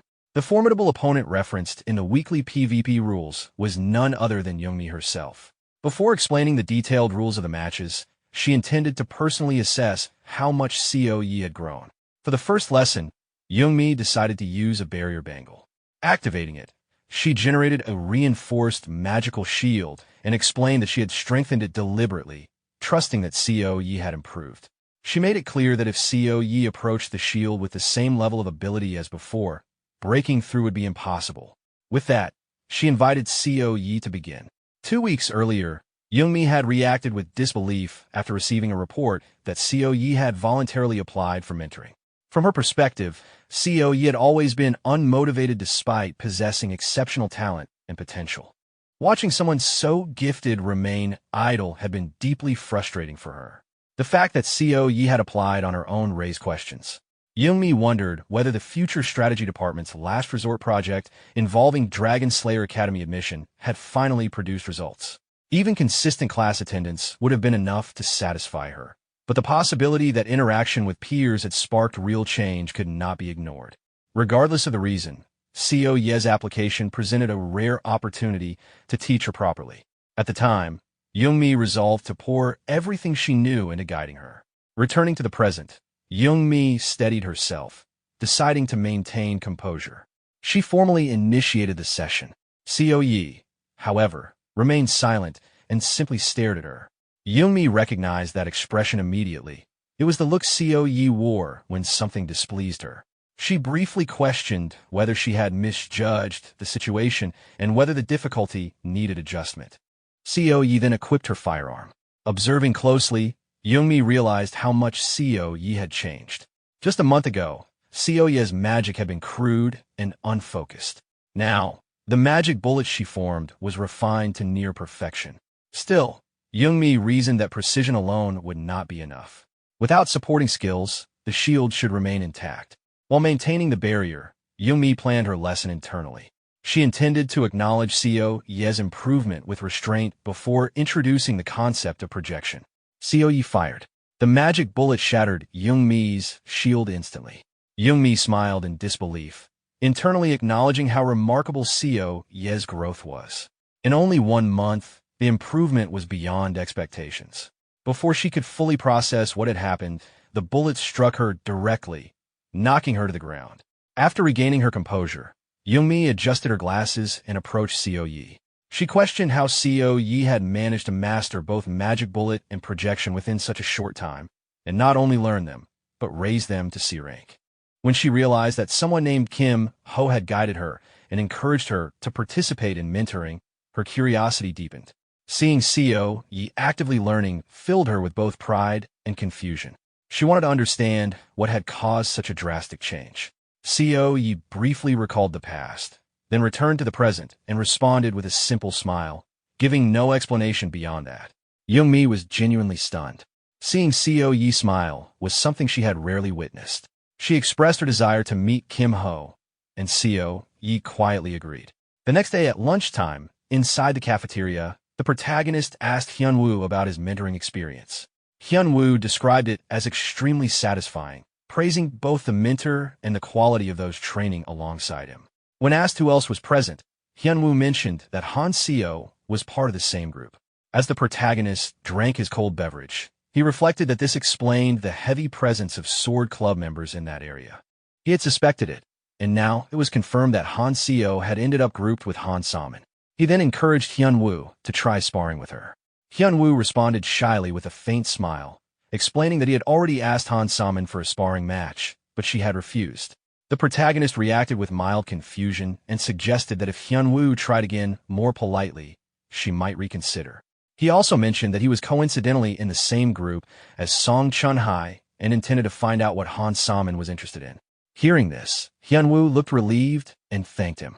Internally, the protagonist acknowledged that Song Chun-hai would not give up such information willingly, but he already had a plan to deal with that. Soon after, Seo Yi arrived with her mentor. Hyun-woo politely greeted Seo Yi upon seeing her. The protagonist noted that she was later than usual and casually wondered whether her mentoring session had gone well. Both he and Hyun-woo then noticed the unfamiliar woman accompanying her and were visibly taken aback. The woman introduced herself as On Young-mi, explaining that she had been appointed as Seo Ye's mentor. Hyun-woo introduced himself respectfully, followed by the protagonist giving his name. Young-mi immediately recognized the protagonist, mentioning that she had heard quite a bit about him, and asked if he could spare a moment to speak privately. Though confused, he agreed. Hyun-woo tactfully excused himself, leaving the two alone, and Young-mi thanked him before suggesting they continue the conversation indoors. Once inside, Young-mi formally reintroduced herself while presenting her card. She explained that she was the Team 2 leader of the Future Strategy Department at Haesung Group, a major defense industry company known for competing for top positions at Dragon Slayer Academy and for producing high-grade Magi tech equipment, including mana layers. This also clarified why Seo Yi possessed such advanced gear. As the protagonist examined the card, he reasoned internally that if someone of Young-mi's rank referred to Seo Yi as young lady, then Seo Yi must belong to a family of very high standing, possibly at the executive level. Seo Yi casually interjected, pointing out that Young-mi was essentially her butler. Young-mi calmly confirmed this, adding that she also fulfilled those duties, though she considered herself unworthy of the title. Young-mi then explained the true purpose of seeking him out. She wished to consult him regarding Seo Ye's future development path.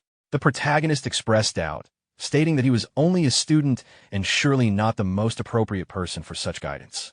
Young-mi firmly disagreed, explaining that she had learned he was the one who taught Seo Yi both magic bullet and projection in just 1 month, something neither she nor Seo Ye's private tutors had managed to accomplish. In her view, that made him an exceptional teacher. The protagonist reacted with surprise, questioning whether Seo Yi had truly never been properly taught before. He even wondered aloud whether she listened at home. Young-mi answered that Seo Yi tended to invest her time only in things that personally interested her. The protagonist internally dismissed this explanation as dishonest. Despite that, he agreed to help, stating that Seo Yi was his friend and that he would support her as much as possible. Young-mi thanked him sincerely. She then shared her assessment from the previous day, explaining that Seo Yi had successfully raised both magic bullet and projection to C rank. The protagonist acknowledged this as surprising news.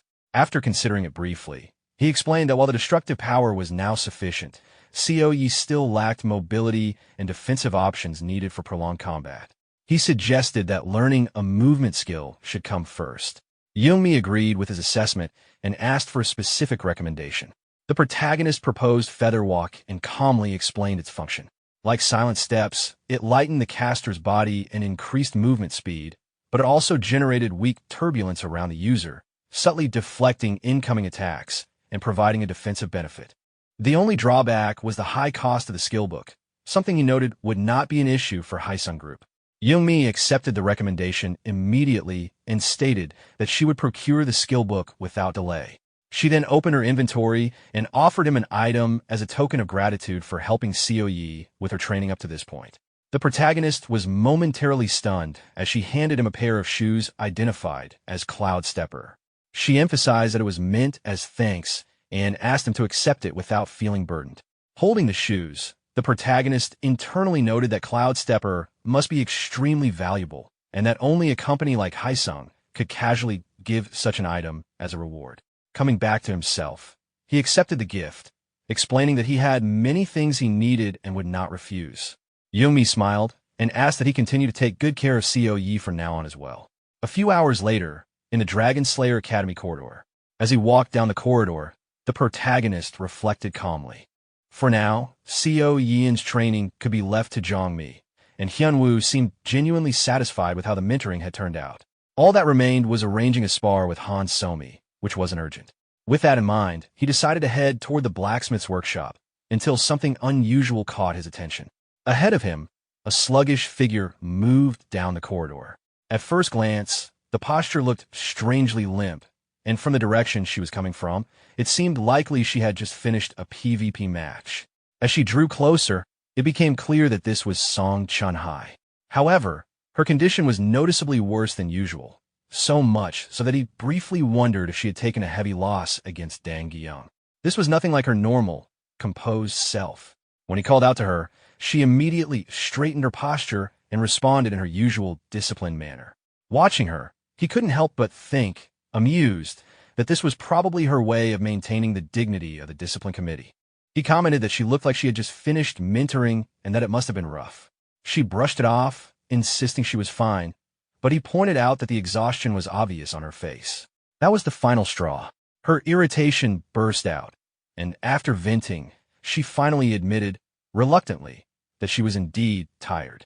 She accused him of calling her over just to tease her and started to leave. He clarified that it wasn't teasing, she just happened to be there, and he had something he wanted to ask. She dismissed him, saying she wasn't obligated to answer, and attempted to walk away again. At that point, he calmly brought up the wish ticket from their past bet. The mention immediately made her recall the situation, and with clear annoyance, she gave in and told him to ask his question. He straightforwardly asked what Han Somi liked. The question caught her completely off guard. For a moment, she misunderstood and suspected he might be interested in Somi himself. He quickly denied that assumption, explaining it wasn't like that. Once she realized the misunderstanding, her attitude softened. She said that if it was something that would help Somi, she was willing to assist, though she noted that Somi wasn't someone who could be persuaded easily. Instead, she offered to try convincing her personally. He accepted the help without fuss and thanked her. She reacted awkwardly, clearly embarrassed by the exchange. With the matter settled, he said he would be leaving first. Just as he turned away, she stopped him and proposed another bet. She suggested wagering on that week's PvP matches, specifically on who would remove more stickers.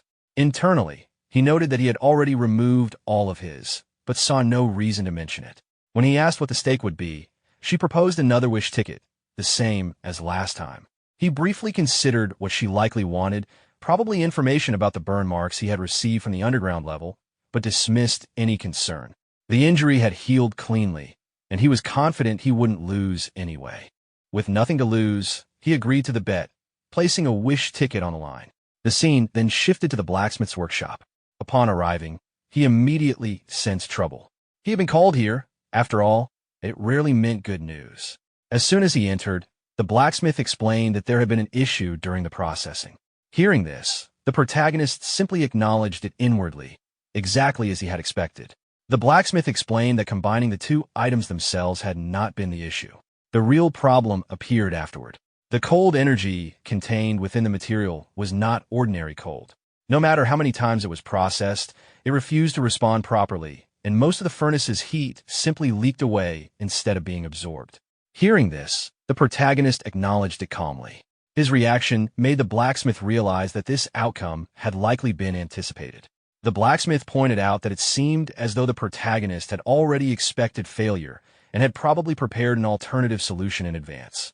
The protagonist admitted that he did have something in mind, though he wasn't fully confident it would work. He added that if the method succeeded, the blacksmith should tell him what compensation he wanted. Internally, the protagonist noted how quickly the blacksmith had caught on. With a light smile, the protagonist made a request. Once the staff was completed, there should be some material left over, and he asked that the remaining material be used to make one small item for him. The blacksmith, still unsure of what the method involved, agreed that if it worked, he would make an additional item. Satisfied, the protagonist said he would contact him once everything was ready. As he observed the blacksmith, he reflected that someone in a department head position would not simply give up due to difficulty. If processing was possible at the right price, the blacksmith would want to see it through. to melt the 10,000-year-cold iron alloy. However, he would need the assistance of a powerful fire mage. That was why he had prepared this particular method, seeking help from the head of the Ruby Magic Tower, Hong Yua, who was also Hong Yunhua's older sister. Given their past connection, she would at least receive him as a guest. Elsewhere, Hong Yunhua was exhausted. Ever since mentoring began, she had been beaten repeatedly every day, and it was only Wednesday. While she could tell her skills were improving rapidly, she hadn't managed to remove a single sticker yet. Entering her room, she wondered how long her body could hold out if things continued like this, but decided that for now, training was over and she should rest. As she was about to speak to her sister, she froze at the unexpected sight in front of her. Inside the room, her sister was sitting calmly with the protagonist, who greeted her casually upon noticing her return. Her sister explained that there was no need to return the ruby, as Yunhua had likely given it willingly. The protagonist thanked her respectfully, and her sister asked him to continue taking good care of Yunhua. He reassured her with a smile, and then excused himself, preparing to leave. Hong Yunhua watched him go with an awkward expression. Once he was gone, she demanded to know why he had been there. Her sister responded matter-of-factly, praising his manners and mentioning that she had heard the two of them were training together. She pointed out that Hong Yunhua had been struggling with close combat and reminded her that she had been told to practice but never did. Irritated, Hong Yunhua snapped back that everyone else was the same. Her sister countered that it must be nice having peers at a similar level, then brought up the upcoming PvP match, stating that Hong Yunhua would be removing all the stickers. Hong Yunhua reacted with shock, protesting that it was unreasonable, especially if he was on the same team. Her sister shut down the complaint immediately, firmly stating that she would be doing all of them. Intimidated, Hong Yunhua reluctantly agreed. Before ending the conversation, her sister added one more instruction. Song Chunhai and Kwok Jicheol were also on her team, and while she didn't care about Kim Ho, she made it clear that Hong Yunhua must not lose to those two. Hong Yunhua responded confidently. The next day, the scene shifted to the circular arena. Hong Yunhua and the protagonist stood facing the sister of the brown-haired boy. As they waited, the protagonist recalled their earlier conversation. At that time, she had asked him to assign the role of removing stickers to Yunhua for that week's PvP matches. Given Yunhua's current level, failure was likely, but there was value in letting her take on a difficult role herself. Returning to the present, the protagonist reflected on his own request to melt the 10,000-year-cold iron alloy, with assistance from a fire mage possessing a special trait, namely Hong Yunhua. As he watched Yunhua spar with the sister, he reasoned that even if things didn't work out, Hong Yunhua had already said she would handle it herself. In that sense, it was closer to a favor than a deal. Still, since he had ended up taking ownership of the ruby he originally intended to return, he felt it was only right to contribute work equal to its value. At that moment, he suggested to the sister that they change the training method slightly. When she asked how, he explained that she seemed focused solely on dodging and blocking. Incorporating offense as well would better suit the purpose of mentoring. Tired, she accepted the suggestion easily and tossed a sticker toward him, telling him to try it. He attached the sticker to his arm and turned to Hong Yunhua, signaling the start of the second period and inviting her to come at him. Confused, she reacted instinctively, while he stood confidently and clarified that he would only dodge, encouraging her to try removing it herself. Hong Yunhua hesitated, unsure whether he truly intended to only evade her attacks. The protagonist reassured her calmly, reminding her through his tone and attitude that he had never deceived her before and encouraged her to approach without tension. Still cautious, she pressed once more, wanting to be certain he would not suddenly change his approach mid-fight. As this exchange ended, her sister stepped away, stating that she would observe from the side and that training would begin once they were done. The protagonist acknowledged her and, as things settled, reflected inwardly. He recalled receiving a sticker from Dang Giyang earlier and reasoned that she would not have handed it over casually. More likely, she intended to evaluate his performance and decide the future direction of mentoring based on what she observed. Hong Yunhua initiated the bout, launching an attack using her combustion skill. The protagonist narrowly avoided it, maintaining his promise to only dodge. She followed up immediately, pressing forward with another attack. As he continued evading, he analyzed her movements. The explosive effect of combustion appeared to serve partly as a smokescreen. Compared to the first day, Her movements were no longer simple or instinctive. They were more deliberate, showing clear improvement. The hardship she had endured during training had not been wasted, though it was equally clear that she still had significant room to grow. From a distance, her sister watched the exchange closely, visibly invested in how the training unfolded. Meanwhile, the protagonist continued dodging, thinking about the broader purpose of this exercise.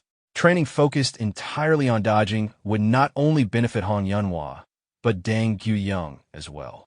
After witnessing this, her sister would likely design a new method that blended offense and defense. Managing both at once would make things more difficult, but that challenge was unavoidable. Eventually, exhaustion caught up with Hong Yunhua. She collapsed onto the ground, unable to continue. As she looked up at him, frustration mixed with disbelief. He had avoided countless attacks without being hit even once. Internally, she acknowledged how overwhelming his ability was and briefly considered leaving before being assigned even more training. As she stood and prepared to leave, the protagonist stopped her and brought up her unusual trait. He identified it as Aqua Flame, catching her off guard.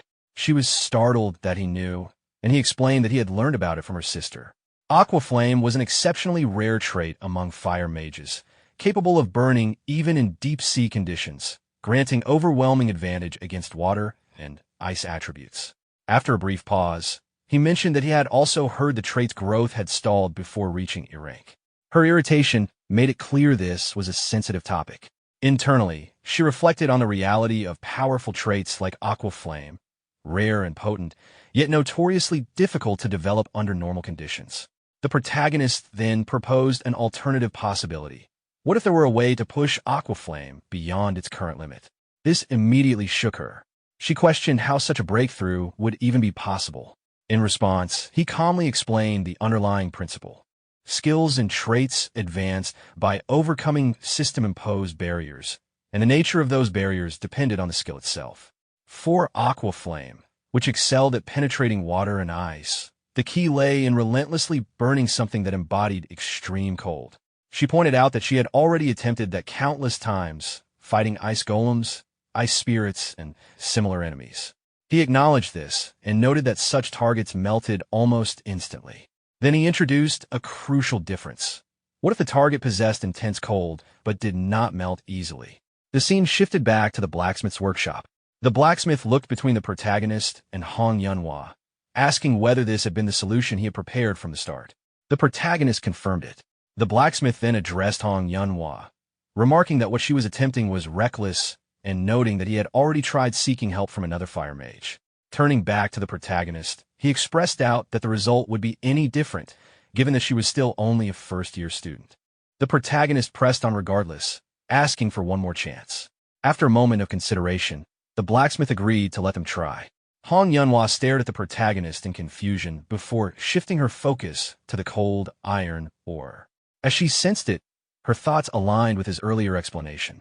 The cold radiating from the material was intense, unmistakably different from anything she had faced before, and she realized this must be what he meant by a target that did not melt easily. She poured her fire power into the cold iron ore, carefully concentrating all of her output onto a single point. Rather than dispersing the flames, she maintained a steady fire pillar, forcing it to pierce through the intense cold little by little. Watching closely, the blacksmith remarked on how unusual the sight was. It was the first time he had seen a fire mage sustain her output while pushing through such extreme cold. Even so, he judged that fully processing the material would still require time. The protagonist responded calmly, asking for a few more days. After observing the results, the blacksmith acknowledged that there was at least some hope now and agreed to wait. A few days later, the scene shifted to the circular arena. As the protagonist walked inside, he wondered if this was the final day of the first mentoring session. Hong Yunhua soon arrived and greeted him, noting that he seemed to be alone. He explained that the other two had already gone ahead of them. As he looked at her more closely, he pointed out that her rank appeared to have increased. She reacted in surprise, unable to understand how he noticed so easily. He brushed it off lightly, saying it showed clearly, which only made her more self-conscious. He reminded her not to get distracted and to focus on sparring instead. At that moment, the other team returned from the battleground through teleportation. Seeing their condition, the protagonist remarked that the fight must have been intense. Hong Yunhua assessed the situation and reasoned that at this level, even peeling off a single sticker would be difficult. The protagonist then called Song Chunhai aside for a brief conversation. While watching them, Hong Yunhua found herself distracted by unnecessary thoughts, wondering about their relationship before scolding herself internally for even caring. When the protagonist called her name and she failed to respond, he approached and snapped her out of it. He then asked how many stickers she had managed to remove. Curious, she asked about the others and learned that they had failed to remove even one. Realizing this meant she had a chance to move ahead. If she could manage even a single sticker, she began to see the situation as achievable. The protagonist told her to proceed however she wanted, assuring her that he would support her accordingly. She hesitated, surprised that they would be working together this time, but he reassured her with confidence. He reminded her that she had already done well and encouraged her to simply rely on what she had practiced. As he supported her, Hong Yunhua noticed something unusual within herself. Normally, being around him made her feel overwhelmed, but today felt different. Soon after, the two of them teleported to the battleground. Facing the sister, they were reminded that the previous pair had failed to remove even a single sticker and were warned not to disappoint. Hong Yunhua steadied herself and activated her power, convincing herself that she could do this. She immediately pushed her fire pillar to its limit, overheating it as much as possible. Observing this, the sister questioned whether changing strategies and going all out from the start was too reckless. In response, Hong Yunhua followed up by activating her flame orb and lava warp, standing firm as she signaled that this time would not be the same as before.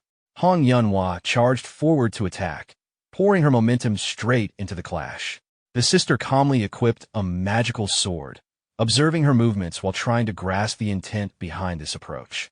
When Hong Yunhua struck with full force, the attack was met head-on and cleanly countered. As the exchanges continued, the sister began to understand the plan. The flames were not meant to overwhelm her directly, but to spread across the area and interfere with the shadows around her.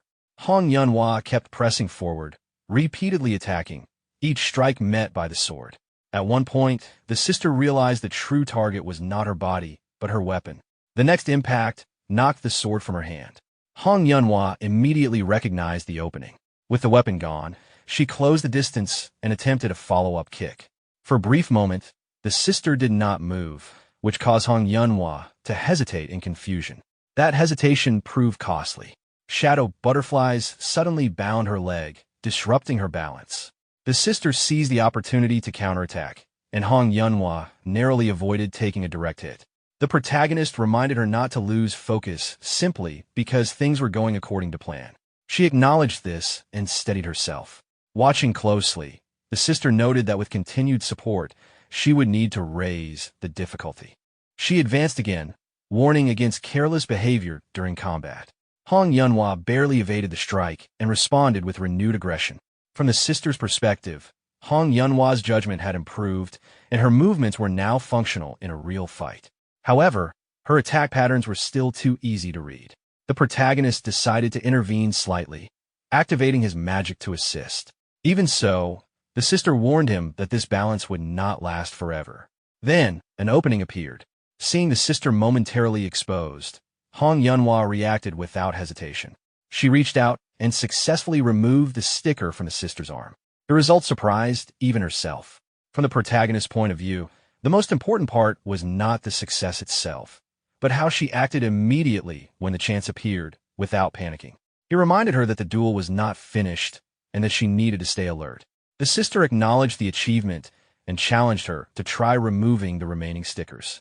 Hong Yunhua assessed the situation internally, unsure if she could manage the rest, but resolved to try anyway. She charged again, only to be countered before landing another clean attempt. The system declared the battle lost. Exhausted, Hong Yunhua sat on the ground, accepting the outcome. Despite that, the sister praised their effort. After teleporting back to the arena, she addressed both teams, noting that someone had managed to remove a sticker after all, which meant the training had not been pointless. The reactions around them varied. Some were clearly surprised that Hong Yunhua had succeeded. She herself recognized that she had finally surpassed Song Chunhai, though she made an effort not to show it openly. Others reacted with irritation or disbelief. The sister ended by reminding Hong Yunhua not to get ahead of herself. She emphasized that there was still a long way to go and stated that one-on-one sparring would continue regularly. This announcement caught both Hong Yunhua and the green-haired boy off guard, signaling that the mentoring was far from over. The sister reacted calmly to their surprise, explaining that there were still 3 weeks of mentoring left and that continuing was only natural. She told them to rest properly and said she would see them again the next day. With that, she dismissed the session. The brown-haired girl suggested they head back as well, and the green-haired boy agreed, noting that if training continued tomorrow, rest was necessary. As the other team began to leave, the protagonist turned toward Hong Yunhua, about to suggest they do the same. Before he could finish, Hong Yunhua suddenly grabbed his arm.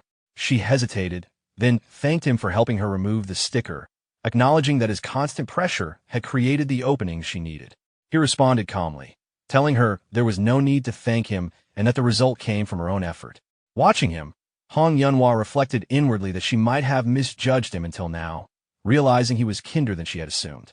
When he noticed her staring and asked why, she snapped out of it in embarrassment.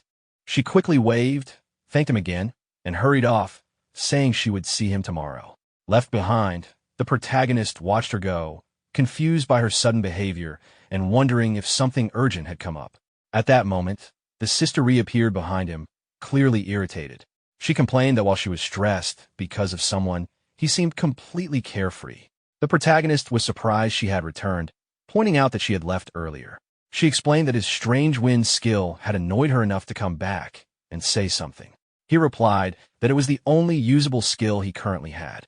She questioned how that could be the case when he claimed to have graduated countless times. He explained that re-enrolling reset everything to level 1. She commented that his technique still had no obvious opening and was difficult to deal with. He responded lightly, saying it was not some cheap trick. Yawning, she brushed off the exchange, saying she was exhausted from handling the other 3 students. As she turned to leave again, she told him to take it easier starting tomorrow and said she was going to rest. He stopped her, asking where she was going. When she turned back, he reminded her that his week was not over yet and brought up her promise to help him learn distortion. She reacted irritably, complaining about working without rest, but he pressed on, saying they were almost there. With a resigned sigh, she agreed.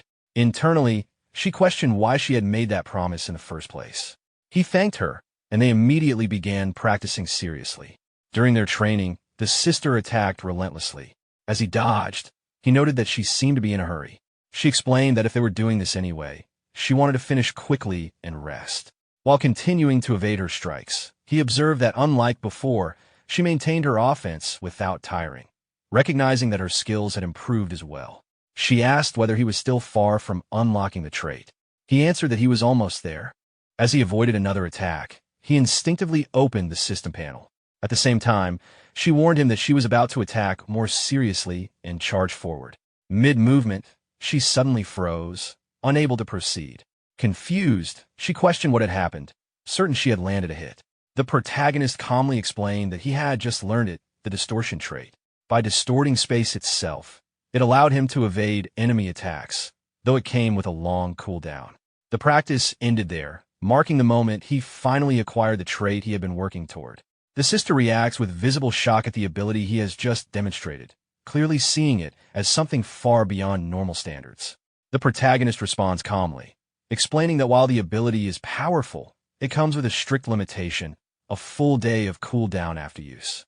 Even after hearing that drawback, she still considers the skill overwhelmingly strong and openly shows her desire to learn it herself. The protagonist reassures her that it is possible. He then explains the method. To rapidly build evasion, one must continuously face opponents stronger than themselves. Essentially, she would need to do exactly what she had been doing with him, but apply it against faculty members instead. This explanation leaves her stunned, as those opponents are far beyond her current level. The protagonist does not pressure her further, calmly stating that the decision is entirely hers. He thanks her for helping him unlock the trait and tells her to rest, preparing to leave. She stops him, reminding him of the promise he made earlier, a wish coupon in exchange for her help. She decides to use it immediately. When asked what she plans to wish for, she confirms that his schedule next week is mostly free aside from mentoring. Using that opening, she expresses her intention to go somewhere together. She refuses to reveal where, choosing to keep it a surprise, and leaves while saying she will explain the details later. The protagonist accepts this without further questioning. The scene shifts to the following week in the hallway outside a classroom. As the protagonist walks, he considers how busy the week might become if mentoring overlaps with other responsibilities. He then notices Seo Yin approaching, observing her light and controlled movements. He quickly realizes she has already learned Feather Step. He acknowledges her progress and asks about its rank, learning that it has reached D rank. As their conversation continues, Youngmi arrives. The protagonist notes her efficiency and recognizes that she has already anticipated the situation. Youngmi confirms Seo Yin's rapid progress, explaining that she achieved D rank over the weekend and is expected to reach C rank soon. She outlines the training plan in detail, improving mobility, increasing magic bullet power, refining accuracy, and preparing for situations where mobility cannot be used. The protagonist praises the structure of the curriculum, recognizing that it is so well designed that his involvement seems unnecessary. However, upon closer thought, he identifies a critical issue beneath its perfection. He raises concern that the training pace may be too demanding. Youngmi admits that this was something she also wanted to discuss. Since Seo Yin is present, the protagonist suggests addressing it together. He asks Seo Yin how she feels after a week of mentoring. Seo Yin expresses dissatisfaction, finding the training repetitive and uninteresting. Youngmi explains that repetition is the foundation of all training and reminds her that she followed similar routines before. Seo Yin dismisses the comparison, stating that this feels different and more tedious. When asked if there are other issues, Seo Yin complains that she's not even allowed to nap, as she keeps being woken up. Youngmi firmly responds that excessive napping is not acceptable. The protagonist, internally amused, acknowledges that Seo Yin's complaint is not entirely unreasonable, but also understands that voicing that agreement would cause her to disengage from training altogether. Recognizing this, he carefully redirects the conversation and asks Seo Yin what she needs most right now. She answers that she needs rest and time to recharge. After considering this, the protagonist agrees and suggests allowing her to rest for the time being. Youngmi reacts with concern, pointing out that resting would disrupt the carefully planned schedule. The protagonist lowers his voice and explains that there is no alternative, as pushing Seo Yin any further could result in her completely shutting down and refusing to participate. After a brief pause, Youngmi accepts the decision. Turning to Seo Yin, the protagonist asks what she plans to do if she rests, questioning whether she intends to simply lie down and do nothing all day. After thinking for a moment, Seo Yin expresses her desire to go to the downtown area instead. Youngmi immediately offers to escort her, but Seo Yin bluntly dismisses the idea, calling her boring. Youngmi is visibly taken aback by this remark. Sensing Seo Yin's intent, the protagonist points out that she likely does not plan to go alone and asks who she intends to go with. Seo Yin directly indicates that she wants the protagonist to accompany her. The protagonist is momentarily surprised. Internally, he reflects on the fact that he was the one who persuaded Seo Yin to accept mentoring in the first place, meaning he carries some responsibility. He also considers the practical benefits. Reduced training time would likely be compensated by the Haisung group, and spending a single day to stabilize Seo Yin is a worthwhile investment. After weighing everything, he agrees to go out with her over the weekend, setting the condition that she listens properly to Youngmi and maintains good performance during the week. Seo Yin accepts without resistance. The scene shifts to a classroom sometime later. A teacher announces that grading for the fourth week's raid has been completed and that individual results have been sent out. Students begin checking their scores, comparing results among themselves, with casual complaints and mild competitiveness filling the room. Hyunwoo praises the protagonist for achieving a perfect score, clearly showing admiration. When asked about their own results, Hyunwoo modestly admits that his score was not particularly high. The protagonist reassures them that their performance is more than acceptable. As he glances towards Seo Yin, the protagonist notices that her map is surprisingly neat. He had expected it to be messy, but realizes that drawing appears to be different from her usual habits. Hyunwoo unexpectedly agrees, which startles the protagonist, who jokingly wonders how his thoughts were read. The teacher then calls for attention again and begins explaining the theme for the week's raid, which is centered on the concept of a guardian. The explanation clarifies that the dungeon boss's grade depends on what is being protected, and that clearing the dungeon requires breaking through that protection. To better demonstrate this concept, the defense rule will be applied. The objective is to protect a goddess statue for a set duration, with higher scores awarded for minimizing damage to it. Monsters defeated during the defense also contribute to the score. Additionally, mentoring raids will proceed under a random rule chosen by the mentor. The announcement leaves the students visibly shaken. The protagonist, however, reacts calmly, already imagining how the rest of his group will respond. He briefly evaluates his teammates. Hyunwoo appears motivated, while Seo Yin looks openly annoyed, and Youngmi is likely to have a difficult week managing her. The scene then shifts to the arena. The brown-haired girl quietly asks the green-haired boy if he understood the raid explanation. He confirms, mentioning the random rule assigned by the mentor.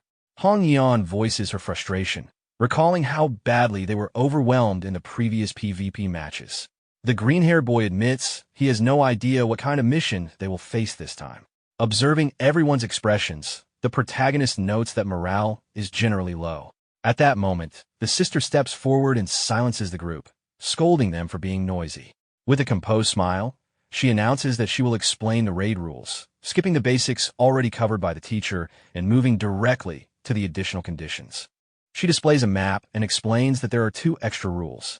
The first is close combat, where skill effectiveness increases at short range and weakens with distance, meaning only close-range damage will count. The protagonist notes internally that the random rule is less brutal than expected, but remains cautious, knowing there is still another condition. The sister then introduces the second rule, Commander.